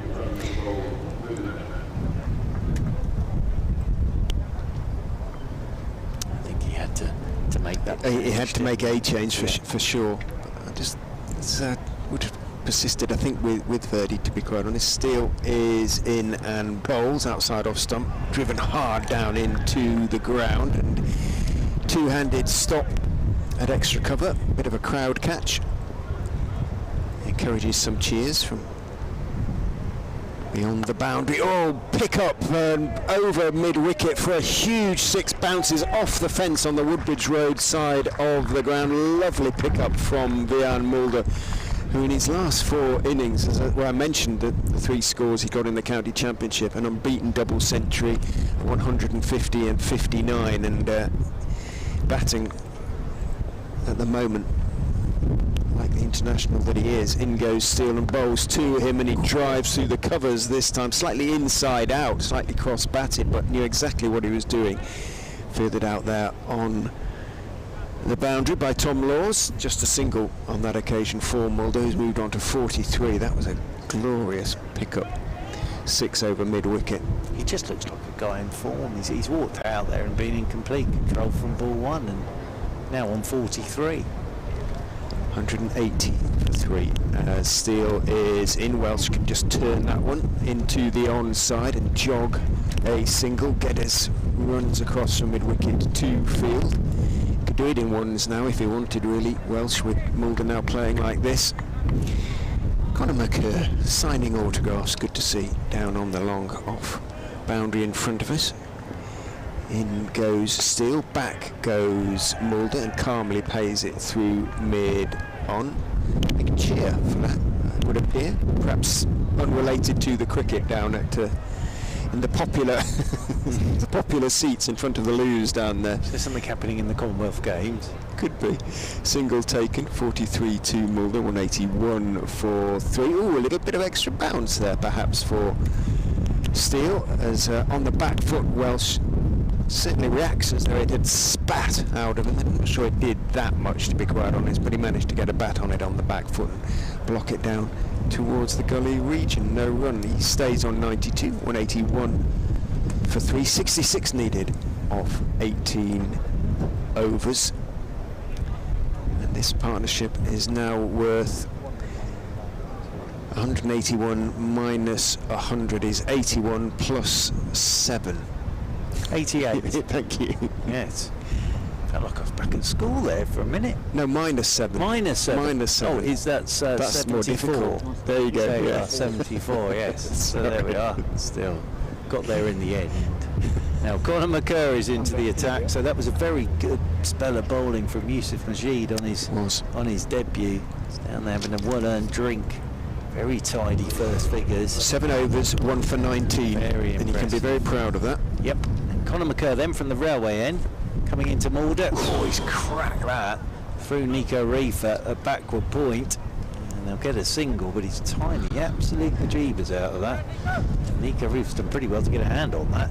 Absolutely nailed that into the turf and up again. Did Mr. Mulder. He just looks like a man in complete and utter form at the moment. Turning down there in the distance once again is Conor McCurr coming in over the wicket. Oh, he's a little bit late on that Welsh. I thought it was through him for a sec. He's just starting to look a touch nervous, Yes. touch jumpy, isn't he? Yes, and here comes Mulder. Just for a keep quiet word. playing the same way. Yep. Just forget the scoreboard. Yeah, just I think he was thinking about running that down to third man, and it's been a very productive shot for him, but in the end it nipped back a touch at him and he was a little bit late on it. Conor McCurr in over the wicket to Welch, who's driving. That's a nicer looking shot. He'll get a single out there towards Cameron Steele, who does the fielding, sweeping on the cover boundary rope. 184 for 3. I think we're seeing as well why everybody says when you come to Guildford you need 300 minimum, really. Stats show that the pass score is 320. Yeah. So There's Conor McCurr over the wicket. He comes to Mulder. Mulder's just waiting for this and then guides it off down towards Yusuf Majid. Down there at third man as the throw comes in. do you have any other games in Stumps. Guildford? No, this is the only one. The only one, and then it's off to Newcastle for Thursday, and then back in South London on Sunday against Warwickshire. Then I think there's a trip to Radlett, like your good self. In Hove, I think there's a Hove It's game. always good news to go to Hove, Yeah, isn't it? absolutely. As Nick Kimber's being sent out to the deep. I'd like to say mid-wicket, but it's more cow corner really here. Welch is a short one from Conor McCurr, and Welch just ducks underneath it. I mentioned to you that we had Ricky Clark with us in Hove for the 4 days commentary. He said when the fixture list came out, he said, well, Warwickshire, first thing you did was look at where are we going. Oh, Lords, fantastic. We're not going. Oh, Hove, brilliant. We're not going to Horsham, or wherever. You know. Absolutely. Then you, and we're much the same, I suspect. Yeah, it's a lovely trip, Hove. Especially if the weather's like this. As Conor McCurr is in to Welsh. Oh dear, that's another short slow one. Oh, Welsh has done well to pick that because he waited and waited for it and then pulled it. One bounce straight to Amar Verdi. If he'd left that would have definitely been a wide. As it is, he's just pulled it one bounce straight to Verdi. End of the over. So another one ticks past. 33 gone, 17 left. And Leicestershire requiring another 62 for victory. They find themselves 185 for 3. Nathan Barnwell has come on 4. And that's Matt Dunn going on off again, is it? Yep, Matthew Dunn's nipped off. Steele, how many overs has he got left? He's bowled 6 overs and has none for 36 at the moment. So 4 in theory left to him.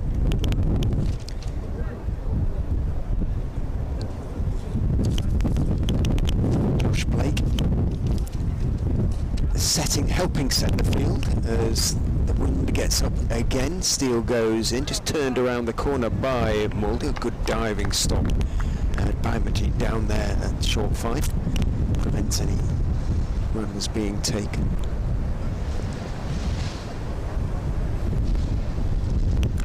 Steele is in, almost a full toss. Mulder tries to whip it away, gets the bottom edge. It could go for 4. It is going for 4, and that is Mulder's 50. Another 50 for Vian Mulder. I was going to say he's third in 4 innings, but given the other two were 200, over 200 and over 150, in fact it's his 4th in 5 innings. So, as you say, Churchill, man in form,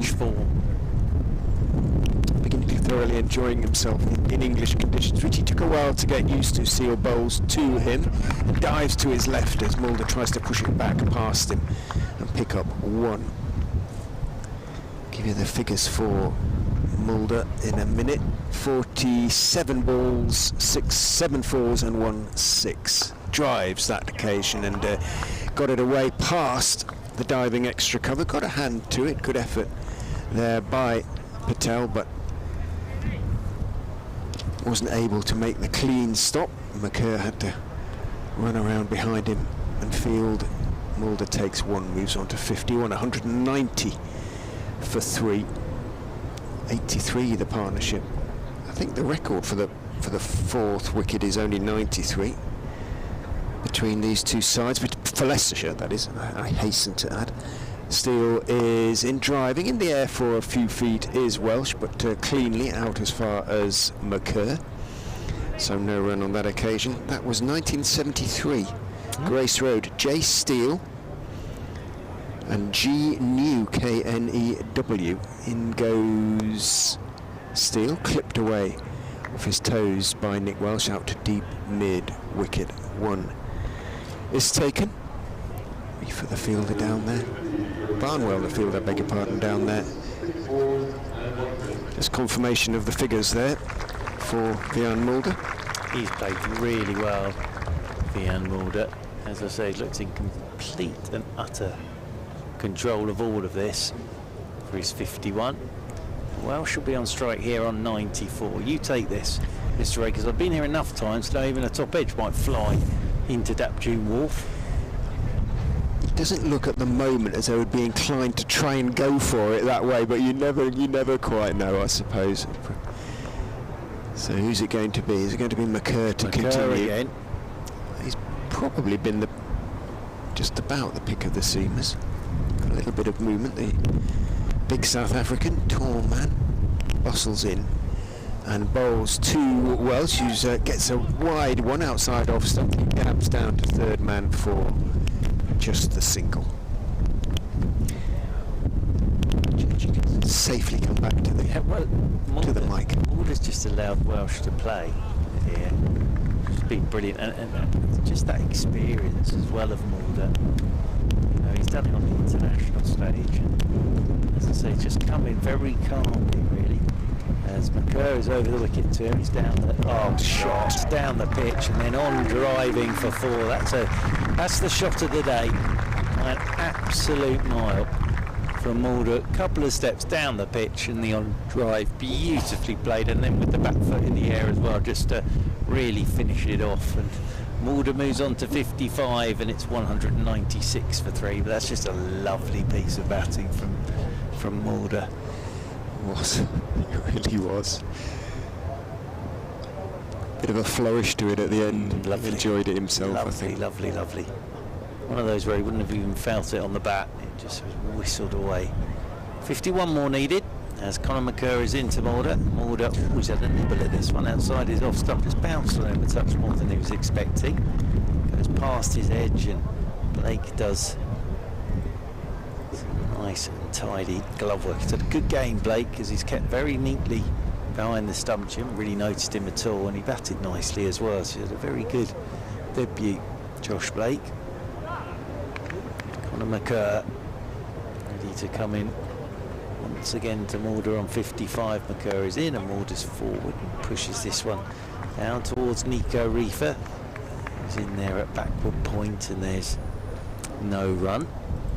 So yes, Yusuf Majid can be very happy with his debut, as can Josh Blake. Ben Geddes with runs as well.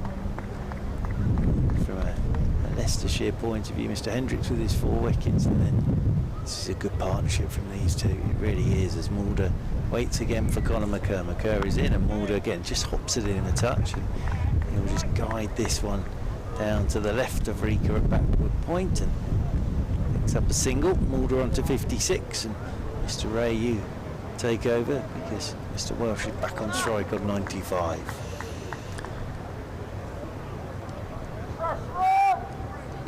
.95 from 104 balls, 10 fours and 1 6.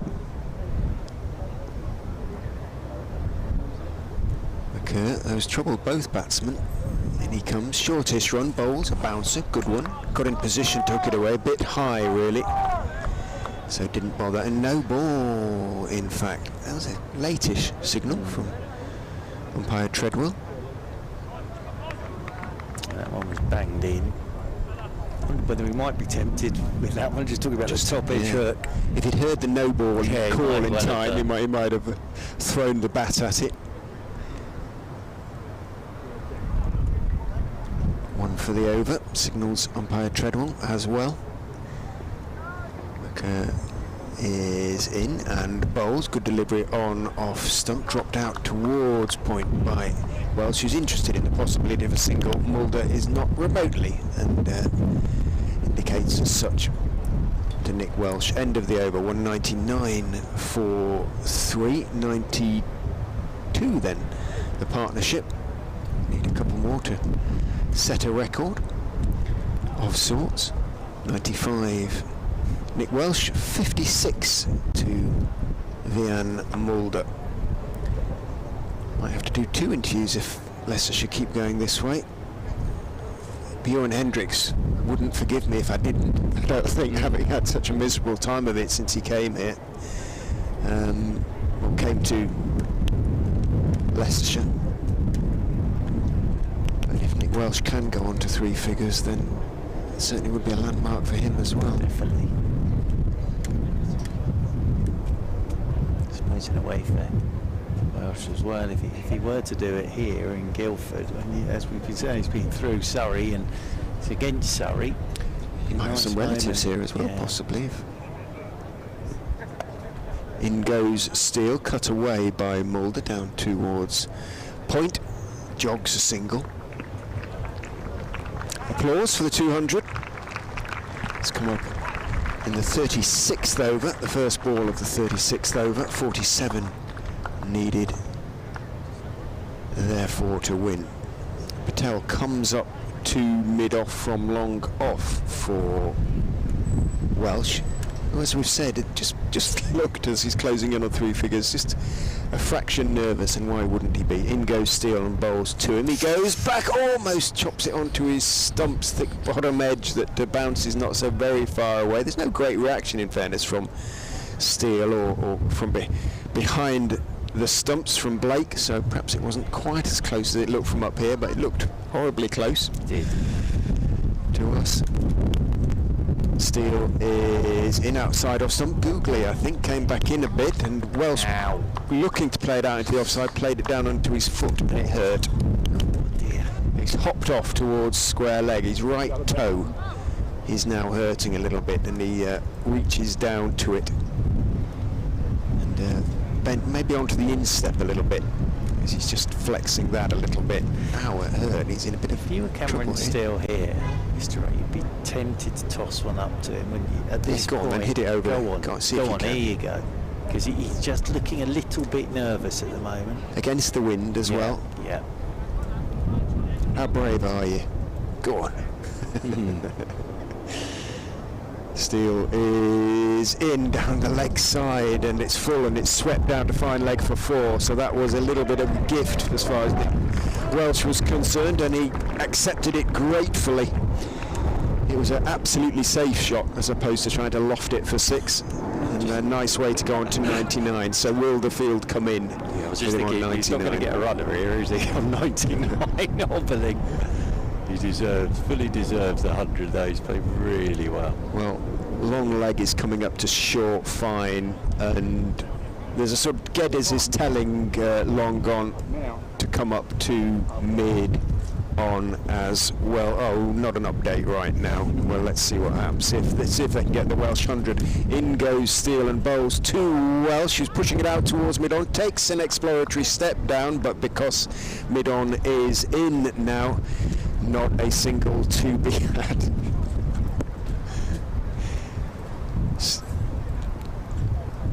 Steele is in. Nick Welsh is on the verge of his list A 100. That could be it. He takes the one, and that is Nick Welsh's 100. His very first for Leicestershire. The Zimbabwe-born Welsh punches the air with the Vian Mulder, who's just gone to his own 50, runs across to give him a hug. Welsh delighted. The cheers you can hear from the Leicestershire supporters and the Leicestershire players below me. His 100 has come out of 205 for 3 of just 36 overs. They need only another 42 runs, Leicestershire, to win the game. They have 14 overs to get them 7 wickets in hand. At the moment they're doing it in a canter. These two have added 98 now for the 4th wicket, and really there shouldn't be any problems in finishing the game off from here. You never quite know, but Leicestershire in good shape on 205 for 3.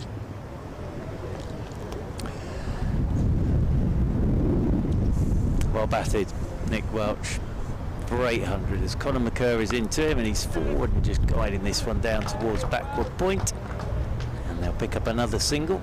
Moves on to 101, 206 for 3, but first one for Leicestershire in one-day cricket.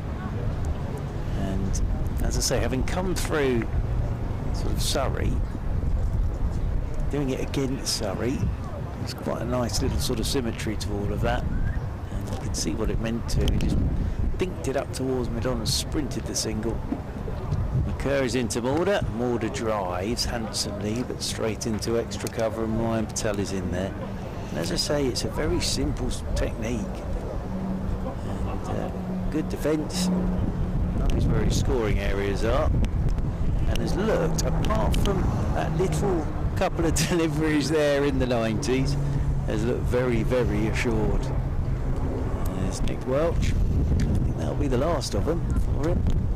Plays like this as McCurr is in, and this is turned into the leg side by Mulder. Runs in there towards short mid wicket. Nick Kimber does the fielding, so it's just 41 more required by Leicestershire. Very fine partnership from these two gentlemen.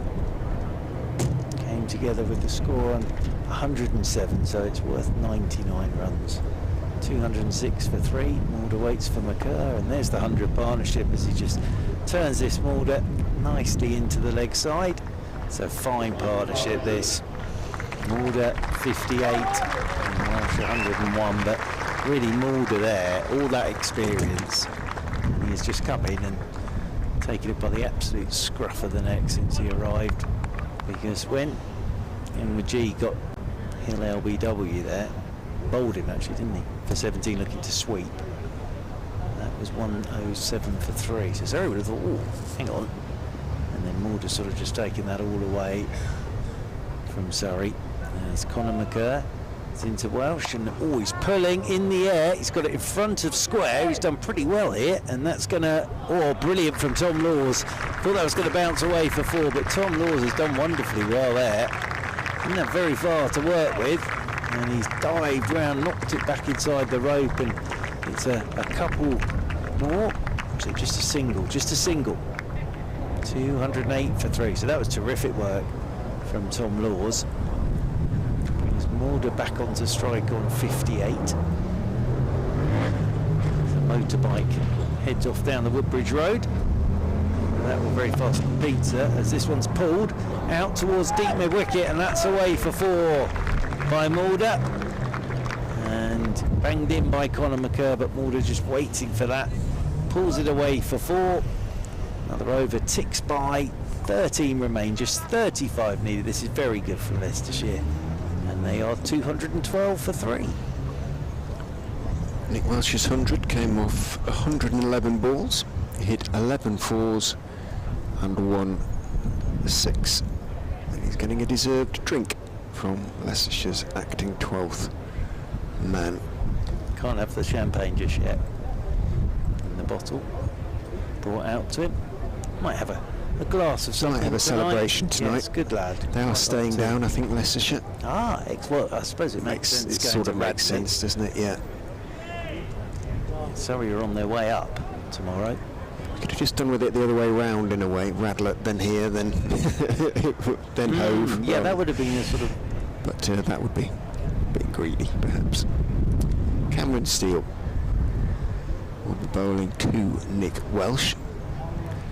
In he goes, outside off stump, goes back and cuts it away down towards the hard-working Laws on the point boundary. Takes one, moves on to 103. I don't want to tempt Providence, but I'm going on the train to Newcastle tomorrow. I'm going to see. You checked the strike situation, have Yes, you? yeah, definitely trains tomorrow. Okay. Because it probably won't take me as long as it did to it'd get be here interesting. today, I don't think. In goes Steele, again a little bit short, again the batter goes back and cuts. This time Laws isn't able to take the ball cleanly. Fortunately for him in Surrey, it doesn't result in any unnecessary runs being conceded. He manages to recover and get the ball in quickly, and that's getting up to London, going across London and then going up on the East indeed. Coast main line. That's the one. Steele is in. Welsh is driving, but without any really aggressive intent, just making sure he got the one as Patel had to move to his left at mid-off to field. Must be honest though, as long as everything goes slightly according to plan, compared to this one, it'd be rather nice. A cup of coffee and read my book. Steele is in, outside off stump, again and again looking to cut. This time Mulder for once doesn't time it, hits it down into the ground, and Kimber can field at backward point.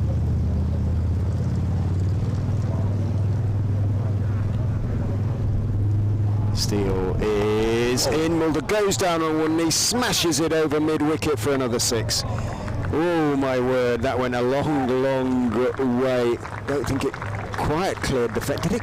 Didn't clear the fence, did it? Cleared the fence, That was it did clear the fence. Now that fence is, as I said, a good 25 feet high, something like that. I'm not exaggerating. It is a really big fence. It's about the height of 4 people, and that was as clean a pickup again from Vian Mulder as you could wish to see. There's a lot of people peering through the fence into the Woodbridge Road, so presumably it's in the road somewhere, getting run over. Oh no, what's this gentleman done here? He tried to throw it back, It's at the top and of it the hit fence. the top fence, and it hit a car, didn't it? Well, I think it hit him on the head on the way back, and then rolled across, and there's, oh dear.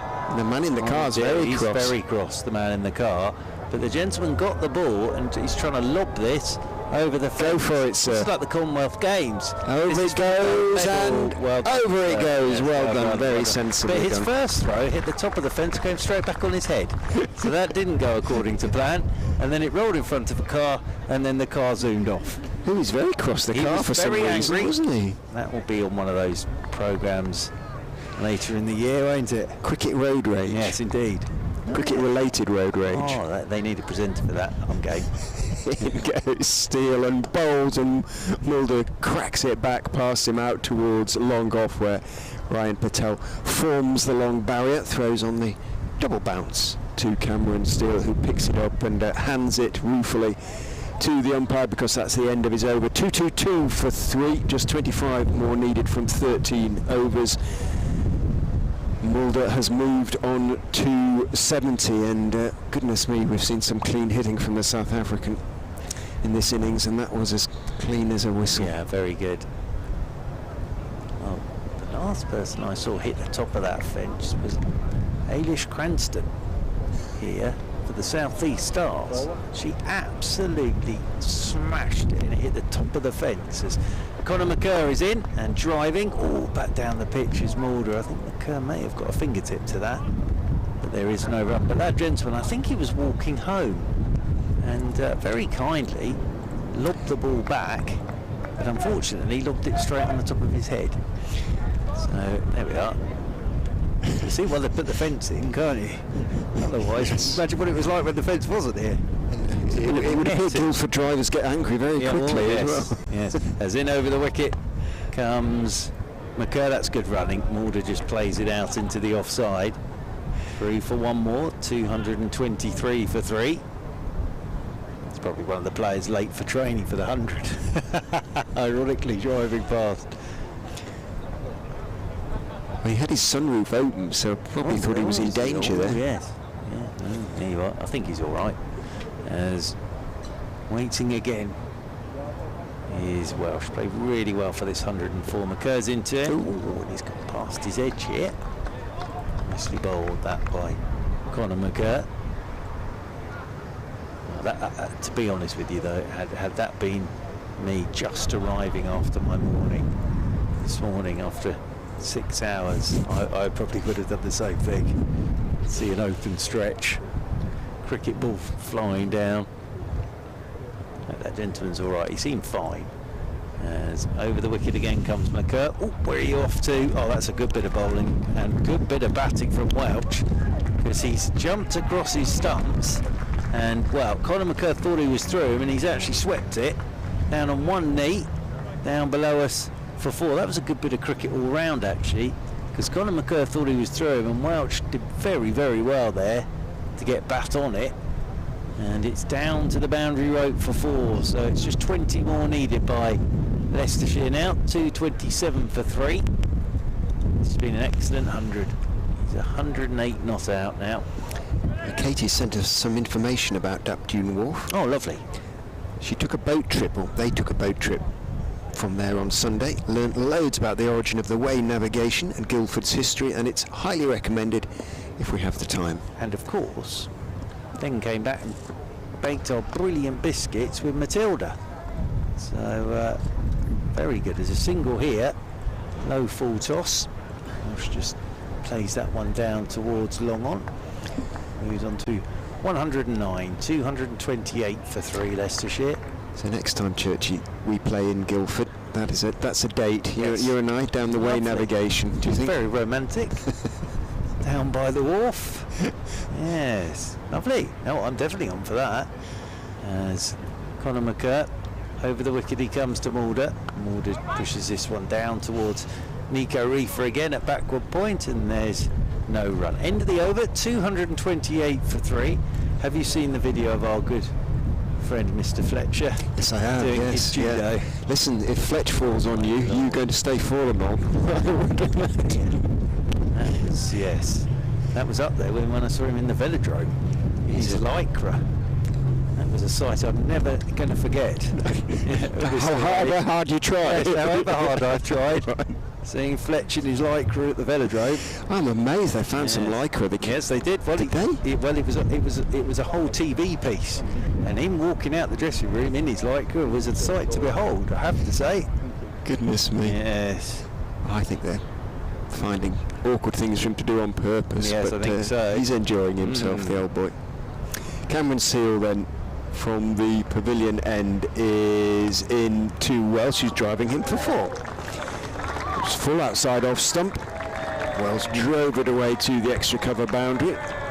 There's a cheer for the young man who fielded it. Well fielded, sir, in his Surrey shirt. Yes. And well fielded young man. 232 for 3, just 15 more needed. Steele bowls, and he's cut for 4 this time. And the runs are coming in a not so much a flood as a torrent now. Welsh onto 117, 236 for 3, 11 now needed. They've done this extremely well, Leicestershire. Surrey obviously short on runs, but they've knocked this down with no fuss. In goes Steele, and he's pumped away through the offside for 4 more. So 3 consecutive boundaries. That was a little bit short and didn't exactly sit up, but it didn't do anything very much. And Welsh, understandably, is seeing it quite well now. And he's hit his last 3 balls for 4. Moves on to 121. 7 to win for the Foxes. The end is nigh. It is coming quickly. Steele is in outside off stump. Tries to fine cut it, delicately cut it away, and misses on that occasion. Welsh, minimal reaction from the Surrey fielders. Steele is in, tosses that one up and whipped away towards the mid-wicket boundary this time by Welsh. It's a long run round for Matt Dunn, and he can't get there. Or at least he got there, put down his left hand, but wasn't able to stop the ball, which has been rather cruel to him. So 4 boundaries off 5 balls for Nick Welsh has brought Leicestershire within a boundary of the win. So 16 off the first 5 balls of the over. Yeah, and we're rushing towards the end of this game at the moment, but it's been a terrific innings this from Welsh, and Mulder, that on-drive Mulder played, I think I remember that for the rest of the season. In goes Steele, back goes Welsh. That could be it. He's steered into the offside. No, it isn't, because the fielder, a sweeper on the offside boundary. Tom Laws gets there, and it is just a single, but it does mean that Welsh will be on strike for the start of the next over with just 2 runs needed. Just to say, England beat South Africa in the Commonwealth Games today. Alice Capsey with 50. So that's good to see. Alice in a black eye with 50 today. So nice to see young Capsey in the runs for England. Go on, Mr. Ray, you take this, because there's only 2 required. It's going to be McCurr bowling to Nick Welsh, the sign for the final 10 overs, the final power play. Third man and long leg still out. Also Laws on the square leg boundary. So a few hands on hips for the young Surrey side out there, but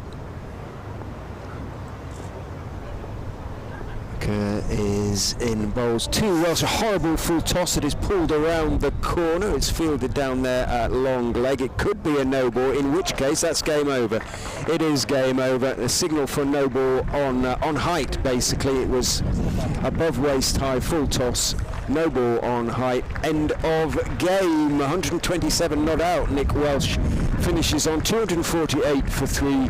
Leicestershire have won by 7 wickets with 10 overs to spare. Yeah, very good performance that from Leicestershire. And Welsh, lovely innings of 127. Mulder, just all that experience on 71. Surrey will say we were short of runs. They were short of runs when that partnership was going between Geddes and Blake, but then Blake went and Leicestershire shut it down very well. Impressive debuts though from young Blake. Thought he kept very well and looked very tidy. Yusuf Majid as well, the left arm spinner. Very impressive debut from him, but a thoroughly deserved victory that for the Leicestershire Foxes, and they will head off to Radlett in good spirits. Surrey will jump on the coach tomorrow and head off to Newcastle. And as I say, a bit short on the runs today, Surrey, but very, very impressive debuts from Josh Blake and Yusuf Majid. Nick Welsh's 127 came off 125 balls. It included 16 fours and 1 6. Fionn Mulder's 71 came off 65 balls, included 8 fours and 2 sixes, and it was a hugely impressive innings. Together they put together a partnership for the 4th wicket that was unbroken on 141, comfortably beating a record set between these counties back in 1971. Well, I hope you've enjoyed our coverage from Guildford. Bathed in sunshine now, glorious conditions as the players shake hands out there. Nick Welsh getting congratulations from his Leicestershire teammates. The crowd are on the outfield, heading for the gate.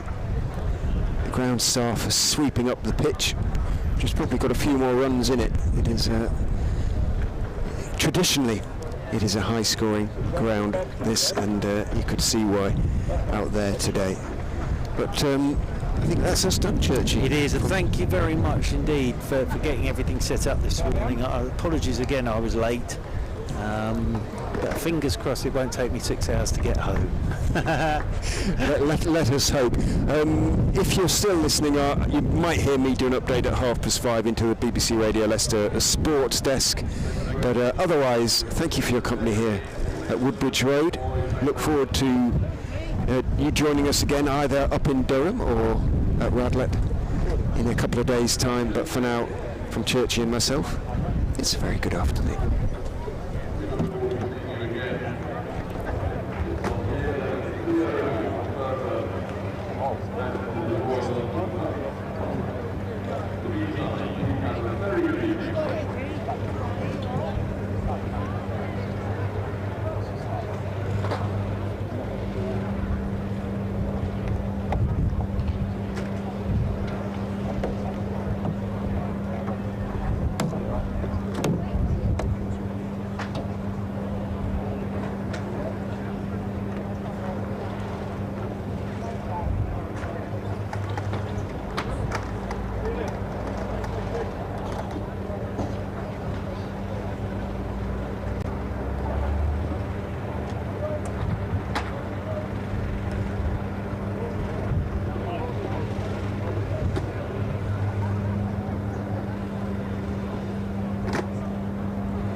so it's